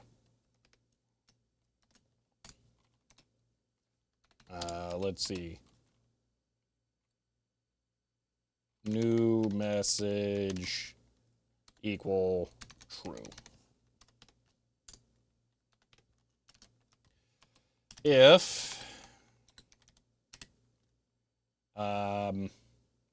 data dot nope, I time stamp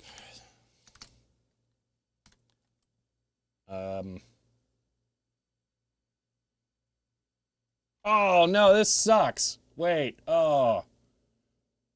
Well, this is what I was gonna do in the back end anyway. Ugh.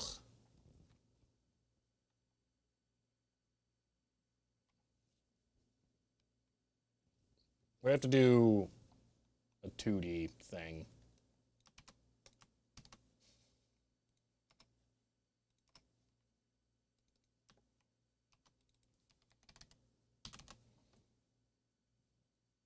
Is this Twitch or YouTube API? Technically, neither.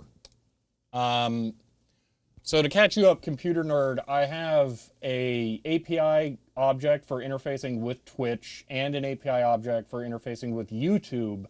And then I have my own code system that abstracts them into something that I can use with whatever I want.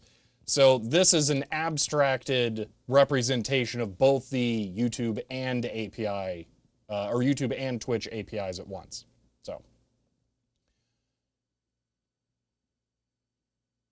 yeah.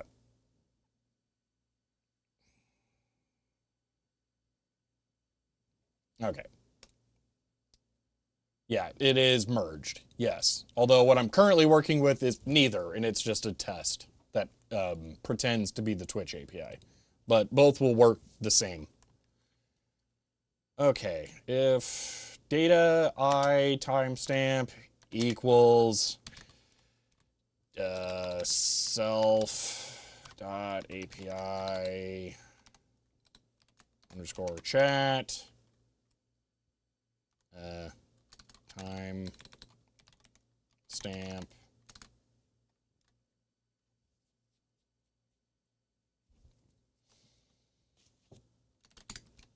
actually then just return. We don't even need to do anything. Oh wait, no, that won't work.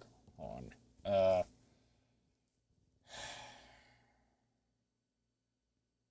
Break or continue.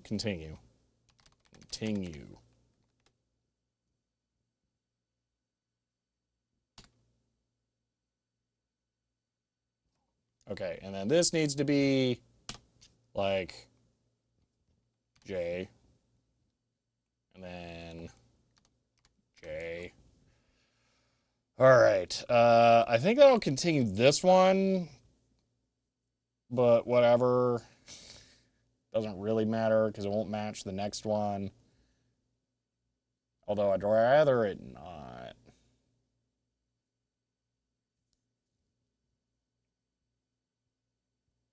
Actually, no. New message equal false. It has to be that.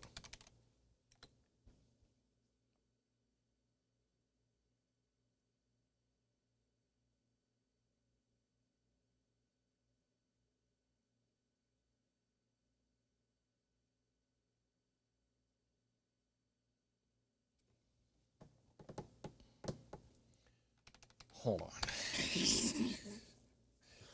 Wait, I gotta think this through. So there could be multiple new messages at once.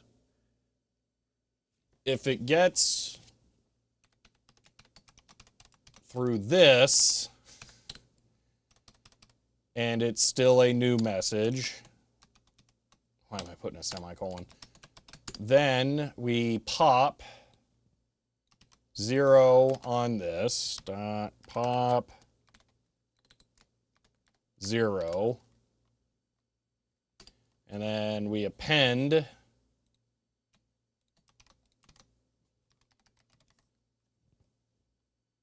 data I, and then we emit. We build the thing. because it's not quite the same. Data I, and then we emit it. And then we continue. And then at the end of all of it, we'll do the callback. Okay. Why not use range 0 len?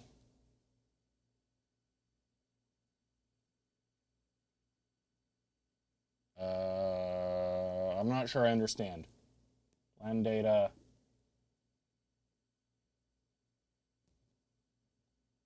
Because len is a function and it needs the parameter. That's the data that we get from the remote JSON.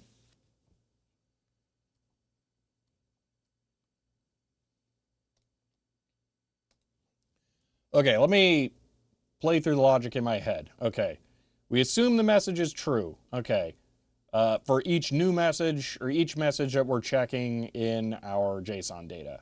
Okay, then we look in our existing data. If we find the timestamp of the current message in the new data in the old data, then we know it's false. All right. Down here, I need to check if new message. All right. And then if it's a new message, we do all of that nonsense. If it's not new message, then all that gets skipped because it's not new. That should work. Maybe. Okay, let's try this. Run. Why is that not running?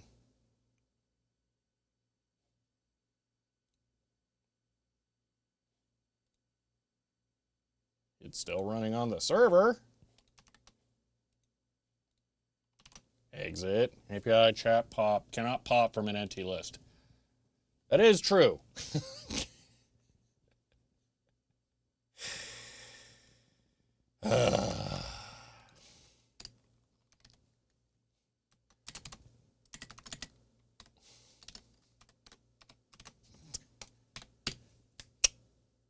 There we go. Okay. Now this should be updating in time with this. I go back. Chat view. Boom. Folder view. Pretty good. Okay. All right. Now, I wanna be slightly trickier because it's kind of bugging me that this did not work.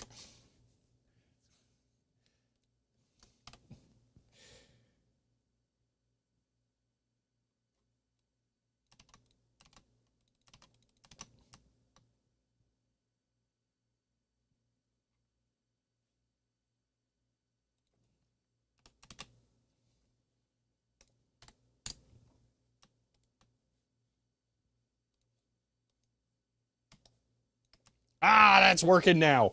Excellent. Okay. So this is local.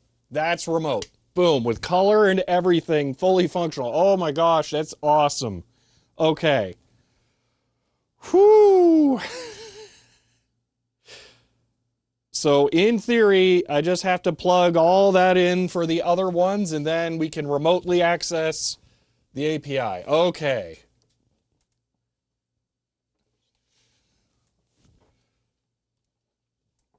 Maybe we will get this done in the 33 minutes. So basically, I just need to redo this for get donate and get interact. And then maybe I can increase the rate at which it runs to like half a second or something.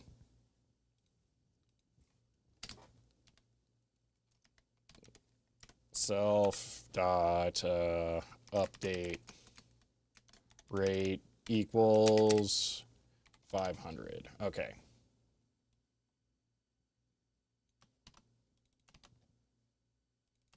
Okay. Whew. All right. Let's do this for the other two.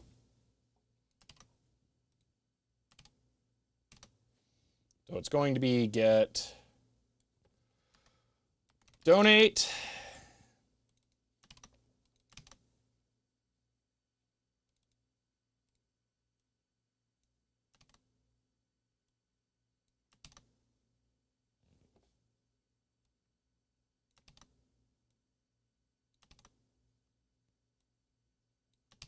All right, and then the donate emit is different.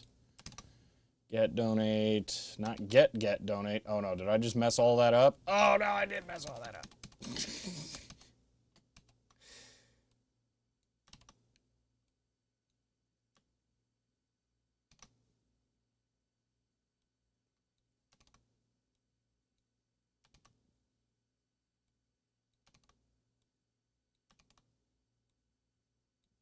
Okay, this does not exist. Emit donate is different. Let's look at Twitch API. Emit underscore donate. Okay, looks like this. Okay, one thing you can do instead of new message, you can add an else to your for loop and then just break if you found a message already. With it being like a nested for loop, I'm a little nervous. I could probably break your, well, but it's on the opposite, so it can't be true until we've checked all of them. That's the thing. So we have to loop through all of the data points because it's on a false condition matching all of them that it's true.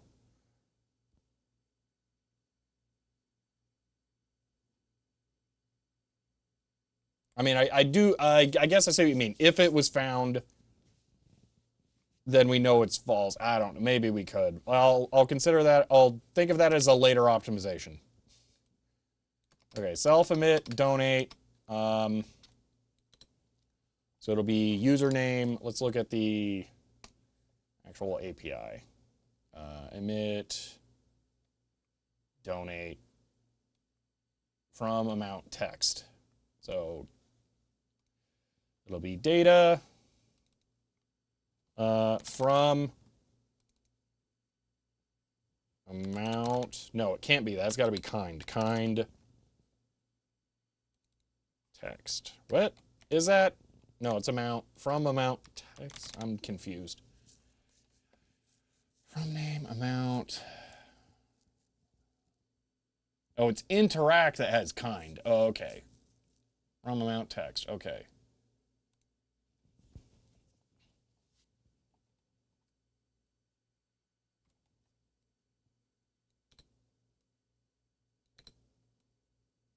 Okay. I was going to say we'll try this tomorrow, but I'm not streaming tomorrow. I don't know how I'm going to, or when we'll try this. Probably Friday. I don't know.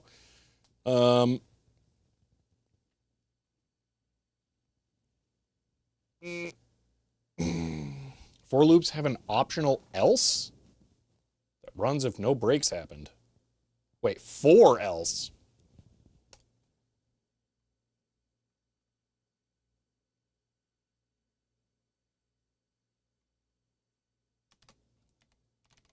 Does you also have an optional else clause which we run for loop exit cleanly? What? Oh, dude, Python's gross. What?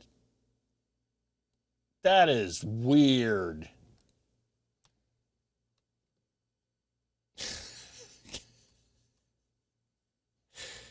Okay. Yeah, that is an option, I suppose.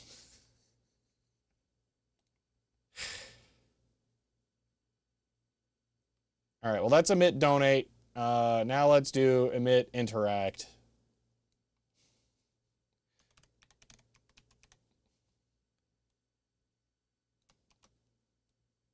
I was Python's gross. It didn't say it was the coolest feature. It said it was a thing. I appreciate knowing about it. That's one of those things where I would see that and I would have literally no idea what is going on in the code. None. So I prefer to be aware of it. I am just not happy about its existence. I have a general rule of thumb that I try to do things the Pythonic way. I don't know about that one. I feel like that one might be pushing it a bit far. I don't know. I get it. I don't know.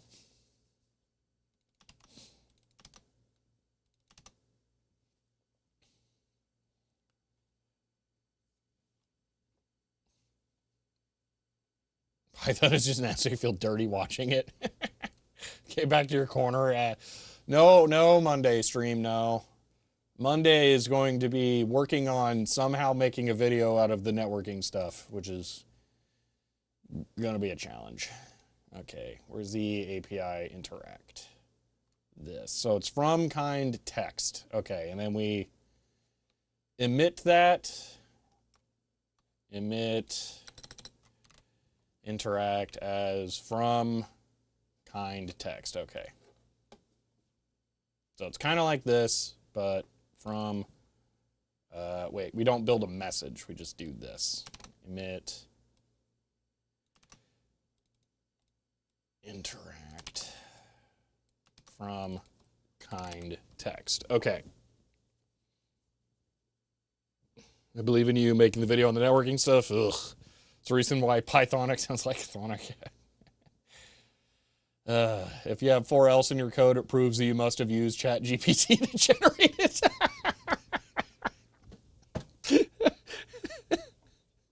I like that. It was just 5 minutes of Shelby screaming. All right, callback, get interact, and get chat. Okay. I think that's it. Okay. Let me think about this.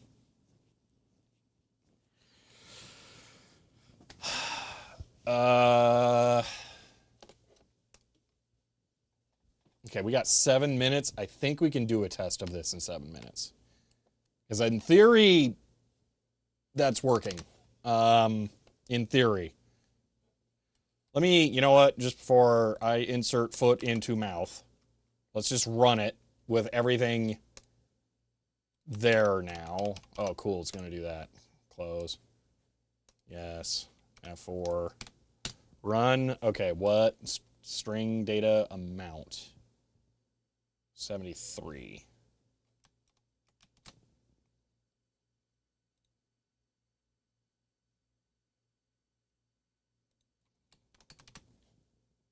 I don't know if that needs to be stringed.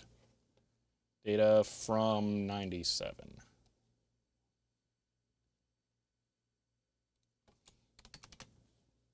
I mean, that's definitely already going to be a string. That does not need to be wrapped. Okay, so that works. It didn't cry that none of them were available. So I think it's okay. It is hanging on something, which I don't like, but whatever. We'll just ignore that. Okay. Okay. The use of range makes it more difficult to read. Yes, I don't like range either. There might be a better way of doing it, but I don't know. Okay. Git commit. No, git add stream API server. Git commit am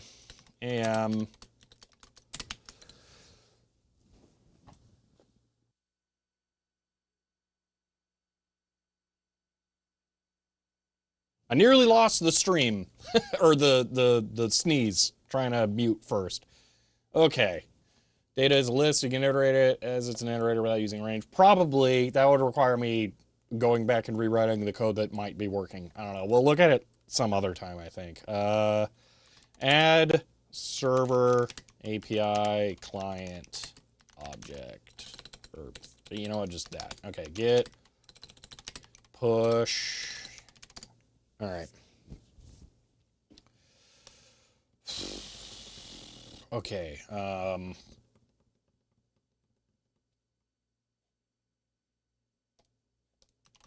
Cancel. Git pull. Okay, let me look back at this. Viewer rewards, channel points, manage. Call me. Wow, you guys must have been really abusing that. Okay.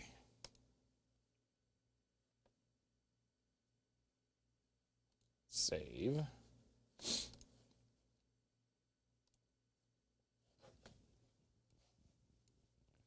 All right. Someone activate. Wait, one moment. All right. Someone try the call me redeem.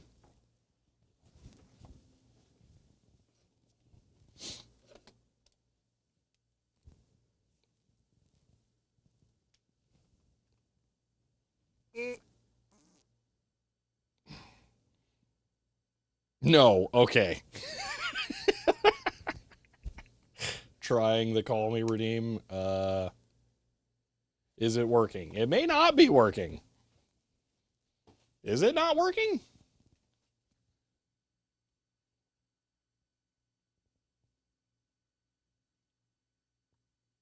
Okay, don't try to redeem call me. Why is it not working? What?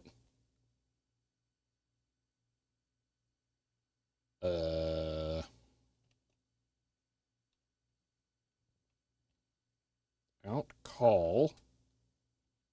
Yeah, it's not working. Well, that's weird. Oh, I know why it's not working. Let me just fix an IP here real quick like.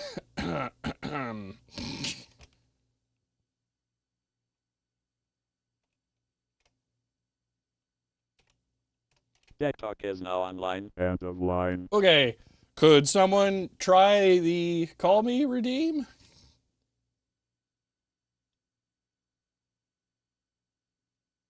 Okay, why isn't it working?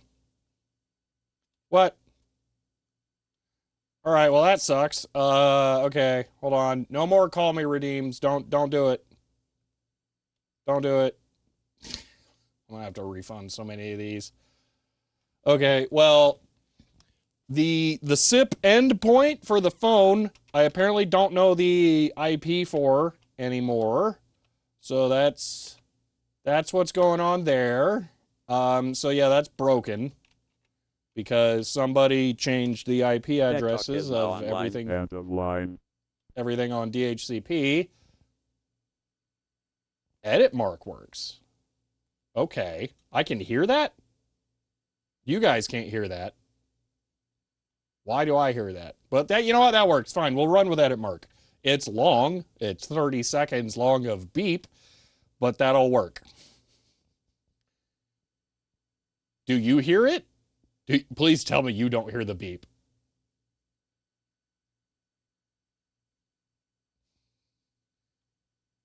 I don't think you hear the beep, but at least I hope not. Fake edit mark time. CHER 100. End of line. Thank you for the 1,000 or the 100 bits. That was awesome. Okay, no editing stuff, or no, don't send anything. Chat is currently broken, okay? All right, git pull. Okay. Hold on. I'm gonna copy, paste, remote.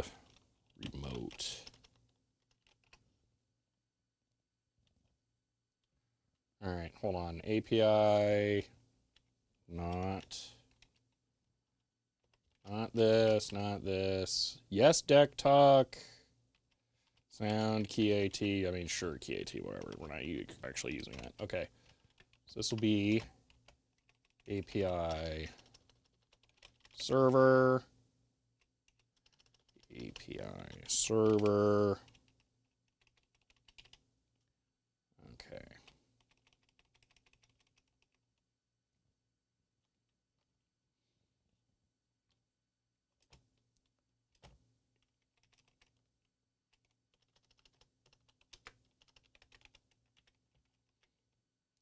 So what I'm doing is I'm going to switch over the stuff here to use the remote API access. Hopefully the YouTube API still works over that. I don't actually know if it will. And then we'll have chat on the server, and then everything else will be, or only the interactive stuff will run here. So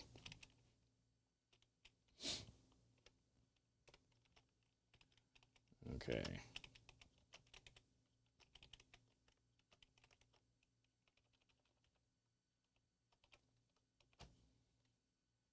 So we're going to have API server as API server. Oh my gosh.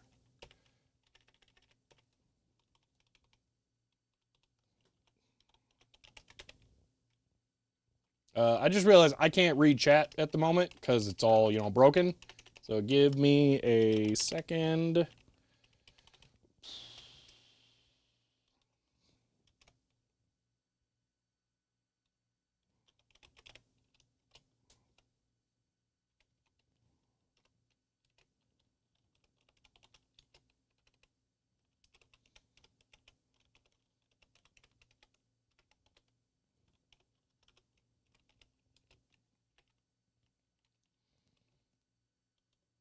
Okay. API server, send it to console. We're not doing the HTTP thing. I don't need that. Send it to deck talk, not HTTP. To the phone, even though the phone doesn't work. The sound, that, and not HTTP and not HTTP. Okay. Disable that, and disable that. Okay. This might work. Stream remote. Okay, I might. Deck talk is now online. End of line. Name server is not defined. Did I just do something stupid? What? Line 89. What? One moment. Server connect. Oh, idiot. API server. Okay. So that should work. Deck talk is now online. End of line. Okay. In theory, that's working. So now, one moment, I'm going to go back to the server and I'm going to run a real stream integration. So Vim stream integration. Okay. So we need, I thought I just heard a notification sound on the other thing. Hold on, I can get chat back over here. Some of chat. One moment. Okay, I can read Twitch chat. Okay. So I'll just wait until tomorrow when they go to a casserole. Okay. So I need those to stay, and then the Twitch API, all that. Actually, I think everything here can just run. Wait, I think we just run the server one. So stream server. Actually, no, what? Git pull. Let's do this first. And then we'll run stream server. Already up to date. Okay, stream server. So I'm pretty sure that will use real chat. Test. Okay, so that's real chat.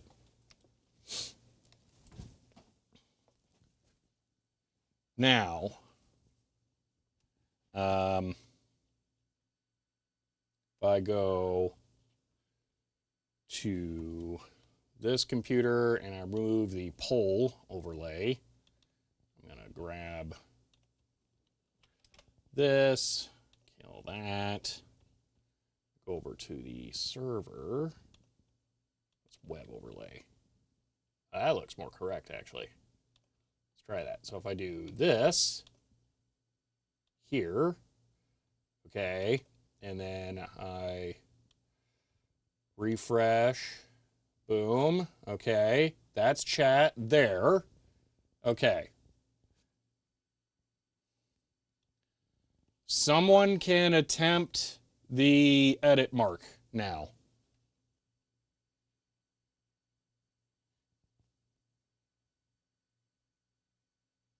Call me isn't going to work. Stop redeeming, call me.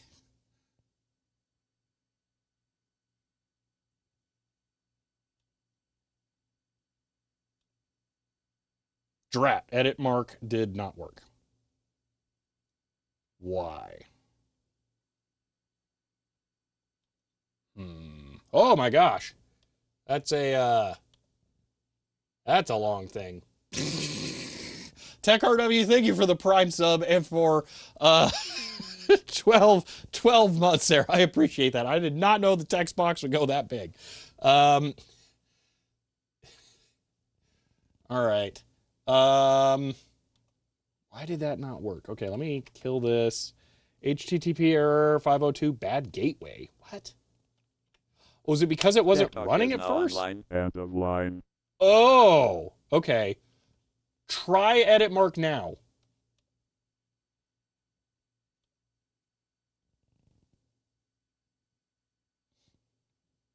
I don't think there's a delay on it. If there is, I'll go fix it.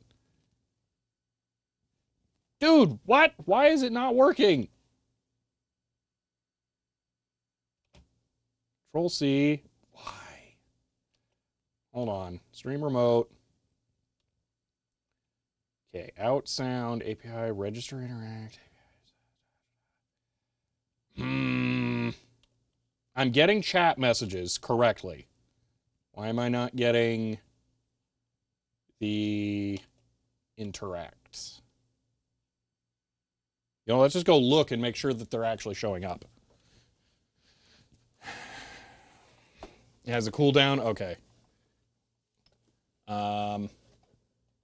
So actually I need this. Let's close that. Go back to here. So API interact dot JSON. Is it updating? Okay, I misspelled it, which is a possibility somewhere in the actual code. Okay, call me, edit mark. Okay, so those are showing up. So am I not getting them?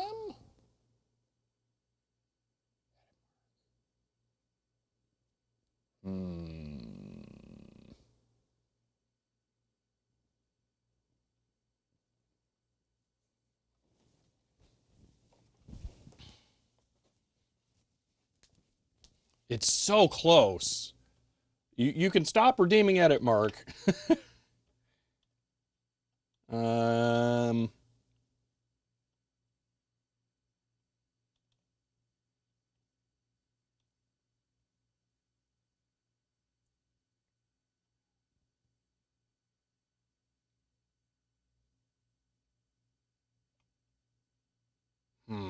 Okay. I'm gonna disable out test on chat. That way I don't see that. But leave it on interact so that I can see that those actually worked. I'm gonna rerun the thing. Tech Talk is now online. End of line. I did not see the interacts. Okay. I might have a way of debugging this. Give me one moment here. I'm running a little bit more over than I intended to.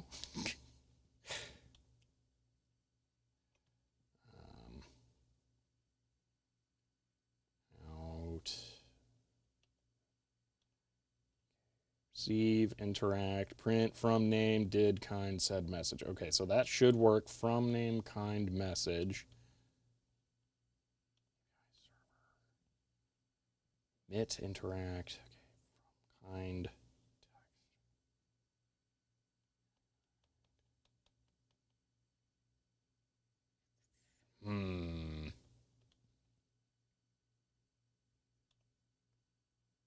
So you still have an hour left from Friday. Yeah, no, I don't think so.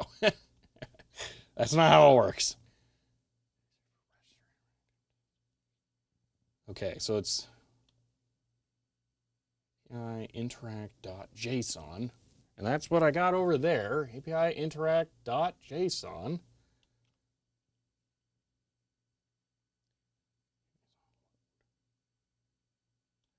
Okay, you know what? I'm just going to print data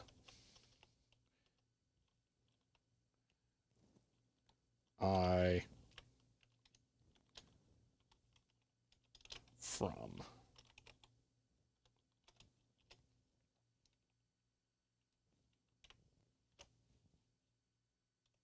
Is it showing up at all? TikTok is now online. End of line. No. What? Get interact. Oh my gosh, I'm so stupid. Wait. I think I know what the problem is. Yes, I know what the problem is. Oh, I'm about to fix it. Hopefully. I never started the callback cycle for the donate and interact things. In theory, I might get 2 edit marks to happen now. TikTok is now online. End of line. Or not, just because it wants to mess with me. Get interact update. Oh, no, hold on, because I'm an idiot. Stop redeeming edit mark.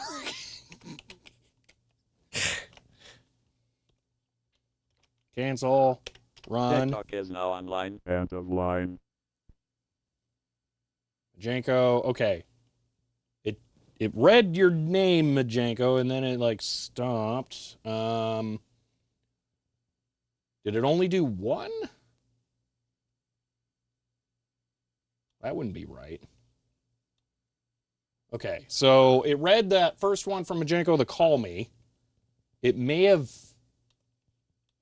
got hung up because stream. Ooh, I got an error. Okay, emit data from list indices must be integers or slices, not string. Data from. Oh, did I screw up and not put the indexes? Okay, one more thing to fix. And then I might have it.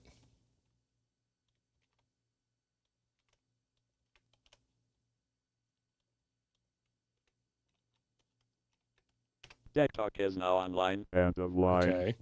TechRW subbed as Prime and says if you want to know the IP address of your SPA112, to retrieve the IP, pick up the fancy and, if required, open the line. Dial 4 asterisks at the voice prompt menu, enter 110 period. That's the phone working. will read back the IP address of the base, which can be entered into a browser to access the configuration. End of line. Okay. The edit mark 1 or the call, something did not work there. Okay. So what that was a deck talk message being read from the server to here remotely. That was it working. Okay. So it's currently failing to do the call me's that are listed here. So it's doing Helen Crofts now. It'll then do Spies of Muds in a moment. Because what I'm seeing here is on the back end. Okay, it's going through Spies of Muds. So you guys, you see the API stuff in the data there. So it's printing out, hold on, let me wipe the dust off of that spot. So that's Majenko's, then Helen Crofts, then Spies of Muds. So the next one is from Cobb, and it's an edit mark. So when that one shows up, I should hear an edit mark.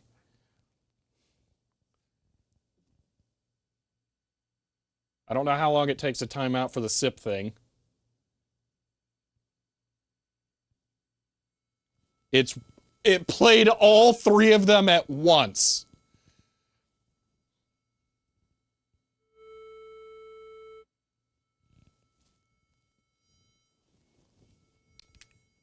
Ow.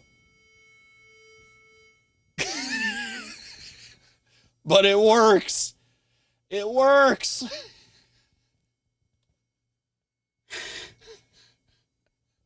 All right. That's it. It's fully remote. So you guys get better chat over there now. And we can connect all of the things fully remote to be able to see the stuff. Okay, I can't like really well read chat at the moment. Let me fix a thing. Docs, custom browser docs. Okay, so my chat needs to be chat.tech tangents.net now. Apply, close, and there's chat. Okay. Call the SIP box by dialing 4 starts. I'll fix the SIP box later. I know I can get the IP or whatever. It's fine. I'm not gonna worry about it. But it's working. Okay. Oh, now we know how to torture Shelby for cheap. I mean, I guess. Or I'll just mute that so I can't hear it. But that's it. It's working. Whew. That feels good. Okay. We were so close. I really wanted to push through it there. Boring having it work? Yeah. Well,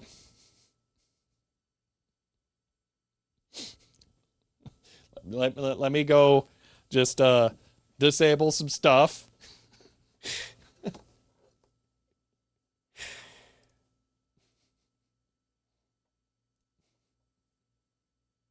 Boring having me muted. Yeah, well, actually, it's supposed to be muted.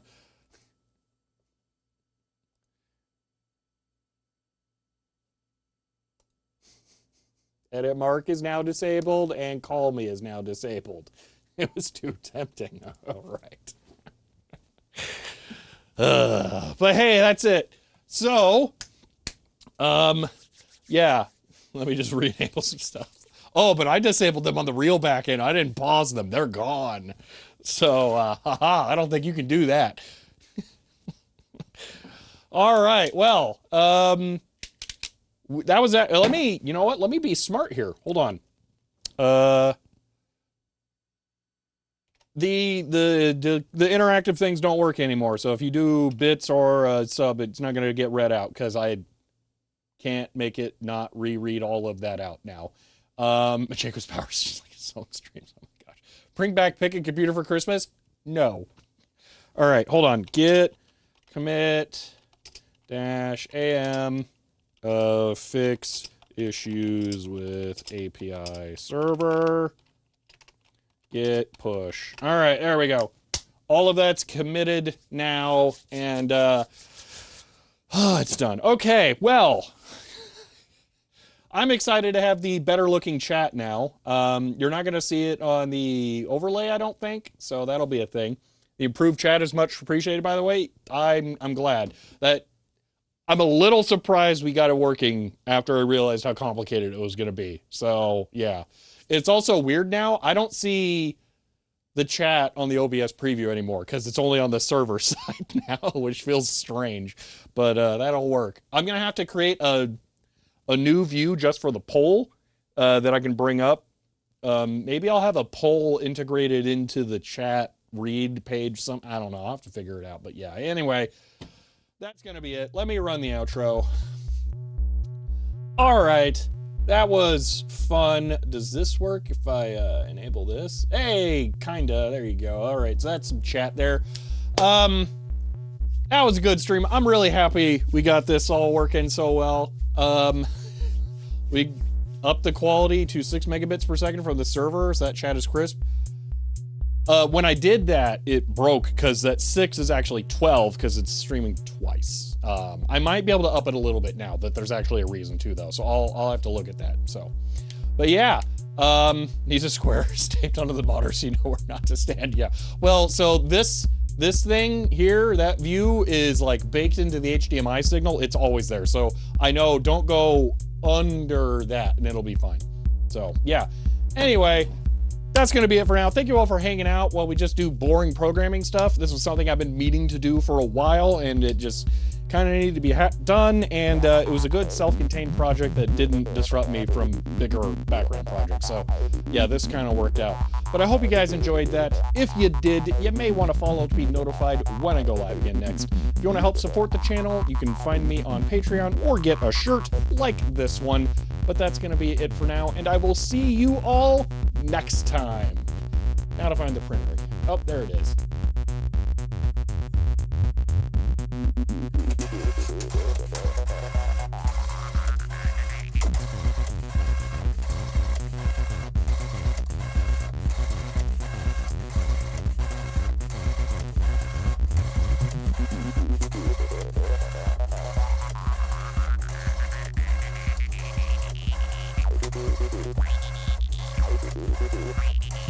We'll be right back.